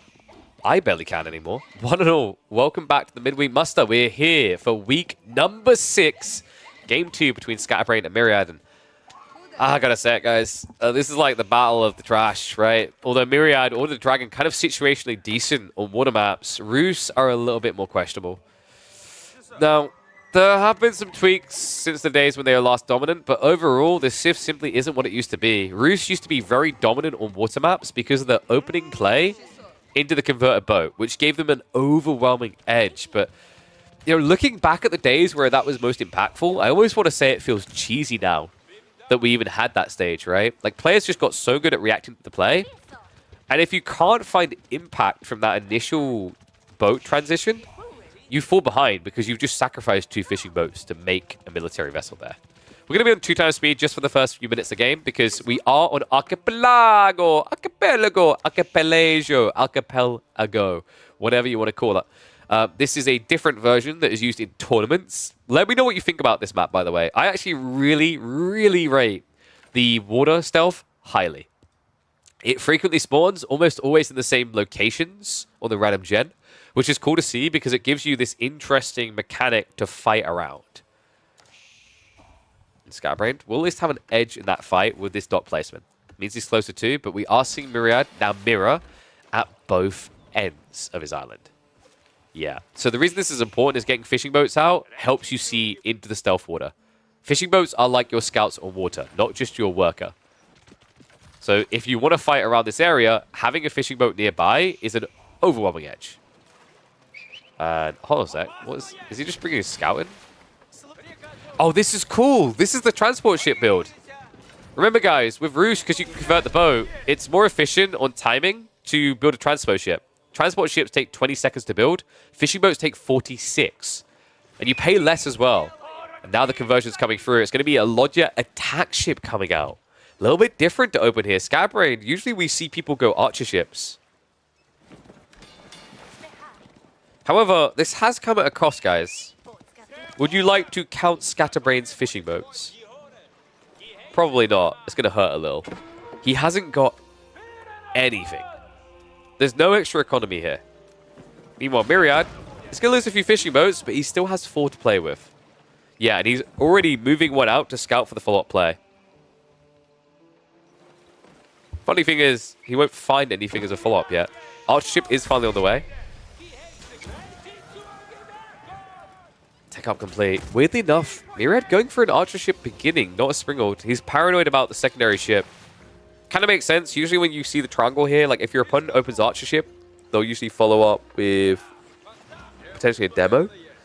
When they open springald ship, actually, yeah, like it's kind of weird, right? Why Myriad is going archer now that I think about it. If your opponent opens springald, you're expected to react archer, so they should be going archer. Because the reason why you react archer is because the follow-up ship would be a demo. So if you build a springald yourself, then your springald dies to your opponent who has the advantage of timing, right? It's a weird dynamic with water. But Myriad, really paranoid about that, just chose to go archer ship safely and then get the springald out the secondary dock. So we have got demos also on the way.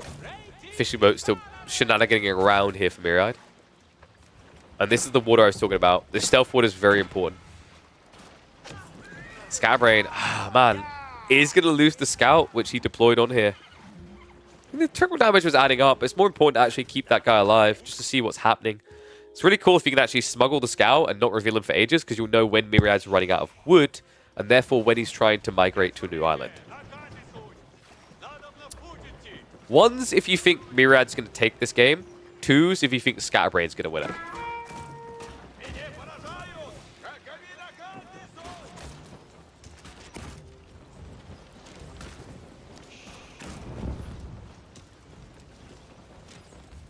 I think Scatterbrain has a reasonable position. His eco weak though. Right? Myriad actually has fishing boats. Scatterbrain is just kind of all-inning. So if he doesn't do enough damage soon, he's just going to fall behind. Because Myriad is still trying to get a few fishing boats out here or there, right? He still has 5.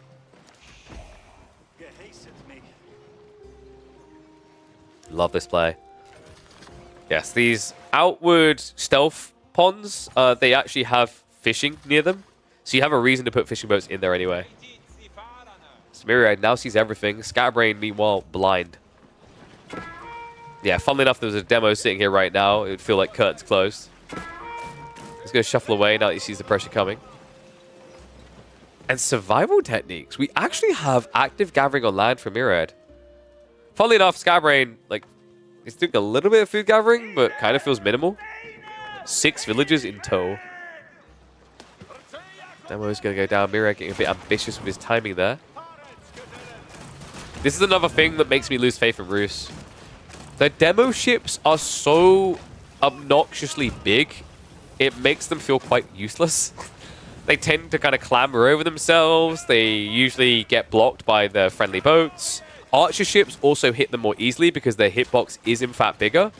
And then on top of that, to make matters even worse, the detonation point is weird. Sometimes they struggle more than other ships to detonate on springals successfully. It's a lot of negatives for demo ships. What's the positives? Well, you can try them and then realize that you're never going to hit with them and then change them to springle ships. There you go. We figured it out. Convert them.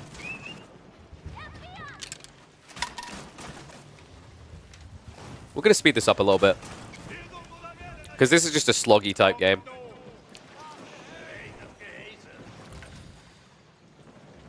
Mira's dock is close to going down.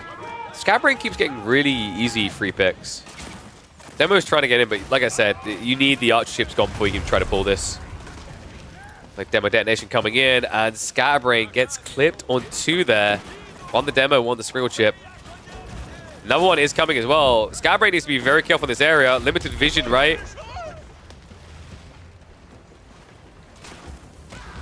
Detonation on the demo doesn't quite get as deep as he was hoping for in the end.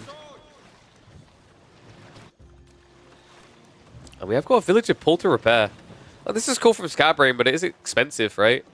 However, you know, he has shrunk the economy a little. Scatterbrain, after all this, has finally been able to... Wait, has he even got a fishing boat? No. That's a little bit sad to see. And remember, Order the Dragon is expected to have less raw villager count because they're gilded villagers. They take longer to produce. I'm going to hit the 4 times speed, though. We have got to move out of the deer. Scatterbrain still with the 0 fishing build. Pressure coming in. That's a lot of demos from Scatterbrain. I actually want to see Myriad with more demos here. Stringing them in one by one. And a little bit of an overextension. Good snipe there by Scatter. Yeah, we're actually reaching a kind of scary point where Myriad could get shoved. It's free demos. However, Scatterbrain isn't mismicroing right now. He needs to pull them to the group. He's going to try to use the stealth water to ambush. However, this is the thing. Like, normal demos would not be so big that they would stick out like this. Come on. It's so tilting when you have to play these. Tries to dive in. One demo. Oh, come on. Just one. Just one. Wait, what? How did that not hit? I swear, this Civ on water is cursed. You wouldn't believe that once upon a time, they were the scourge of every player trying to play water maps. Now, what can you say that's positive about the water experience for Roos? Demo coming in the other way. Is going to get a wallop. Villager also going to get sniped. We have Thrill skewed up. Demo's coming out. But this double archership here. Trickling demos is not going to work for Scatterbrain. Behind this, Myriad is getting very close to going castle. Oof. I think you double down though. Just get the demos, lock him on land. He's got his own demos now playing in. Scatterbrain is going to see it, but no archerships. Myriad's playing a little bit too reluctant here. There we go. This is really what you want to be doing. Just get rid of the dock, skin them. Just don't overextend. It should be very difficult for these Lodger demos to ever connect. In fact, what Scatterbrain needs is, yeah, 2 more docks over here. Well played. It's kind of weird, actually. We had some games earlier that felt really impressive to watch, and then you just kind of get one of these type of games on water where it reminds you how rudimentary or like kind of dented water can look sometimes. That makes sense, right? It's just watch this Springall ship beat the crap out of a dock for 10 minutes. Scatterbrain, still, we have got a 0 fishing boat game. Still, 13 minutes in. Demos trying to set. Myriad definitely having to work for the win. Siege continues. It's a triple demo pump. This could be the one. The problem is the archer ships. They're just so damn effective. Yeah, denies him entirely. Now the counter demo's coming in. Big detonation there. Resets the count a little bit, but Scatterbrain is still behind. Oi, oi, oi, the connects are there. Myriad just playing this correct. We're going to keep speeding up to 2x between these type of critical moments. Villagers are being pulled, but that also means that they can be skinned. Demo pump almost reaching there. Does clip one in the end, but expensive for what you got. That's at least going to slow Myriad down a little bit. Now, he has got a lot of resources in reserve. This is definitely going to be castle soon. Scatterbrain, however, with his 0 fishing boat challenge, he kind of never can.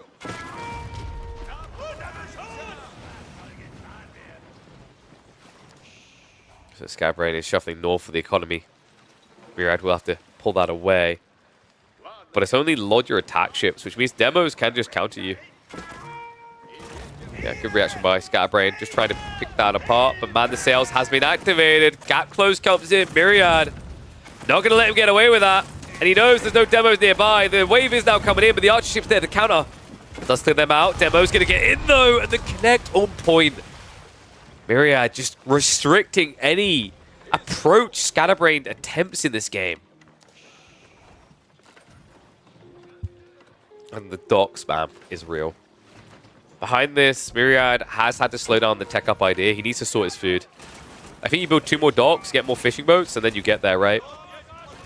Because right now, Myriad, he only has 3 fishing boats. That's his problem. Demo's coming in again. Good luck. Have fun. Oh, no. That's all the spring ults. It's only Demos left. I mean, this looks over. It's just a repetitive pattern of Scatterbrain. Builds a dock, lose a dock. Build a dock, lose a dock. Build a dock, lose a dock.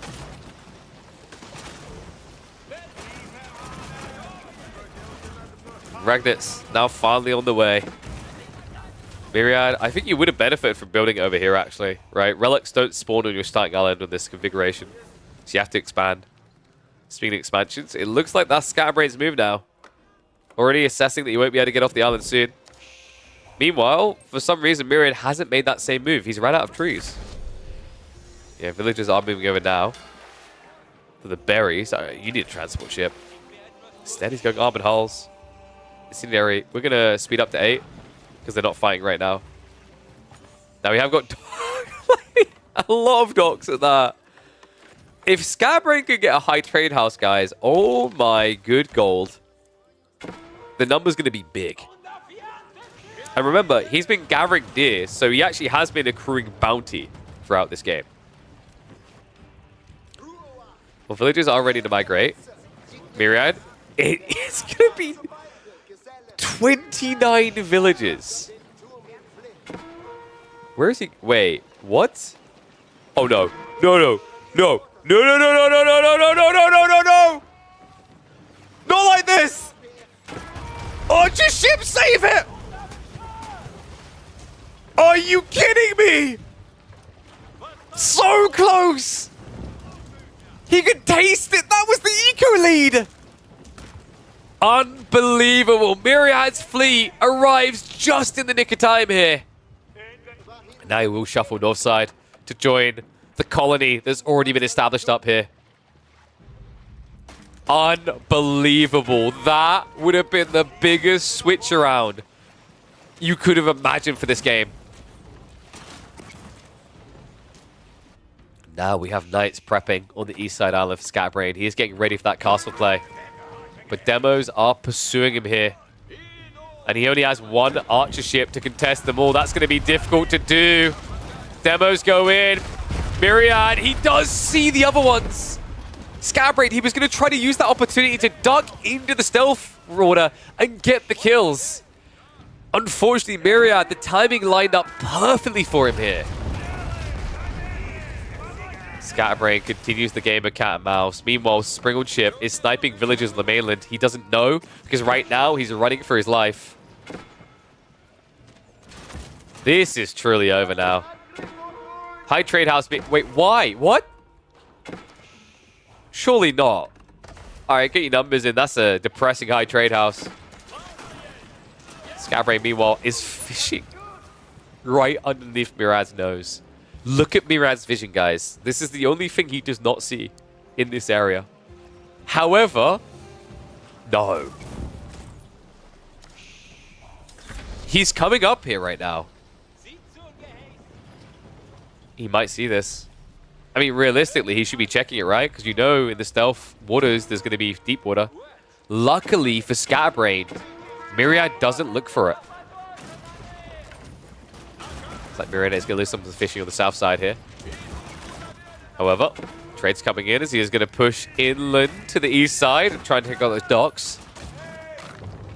Scatterbrain has got armored hulls on the way. I mean, it's impressive actually when you consider that he's been an age behind all this time, that he hasn't just had his army wiped. Truly just ratatouilleing his way through this game. Knights have now arrived and oh my. Gilded Spears are there though. Myriad anticipate the play, reacted accordingly. Am I the only one with a slight flicker in my eye of tilt at the fact that we have 2 relics sitting here, 2 outposts, no prelates, and you've went regnants? Myriad, please. Please, the gold. It's like too busy winning the game, mate.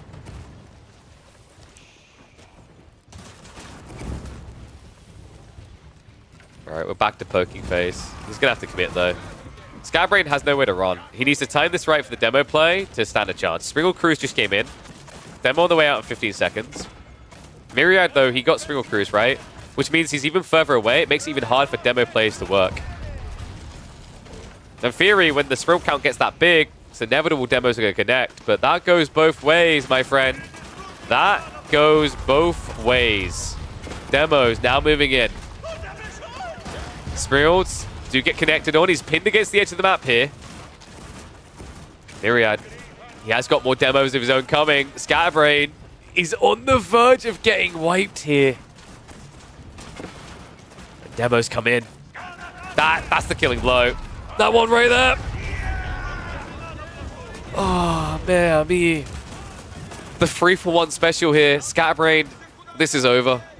I thought maybe he'd be able to sliver his way. I mean, it's looked really rough, but credit to him for even actually looking like he's still alive for a moment in this game. But this is over. We'll hit the fast forward now. He's getting chased down and wiped. At this point, he's just trying to buy time for what feels like the sake of buying time. Demos are getting him off the water again. We are still 0 relics for Myriad this entire bloody time, somehow. And he's going to try to redock it. Okay, come on. Just Scatterbrain, please. Myriad now has 1,600 stone because villagers got to do something on this island, right? Oh my god. I mean, at this stage, just build farms, please. He's got 3,000 wood. Okay, it doesn't matter. GG's been called.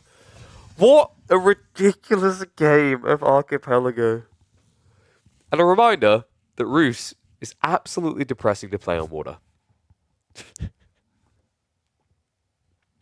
Oh my good god. Wow. I think that says everything about how people feel about water play. That I think the average viewers watching went down by 60 in that game.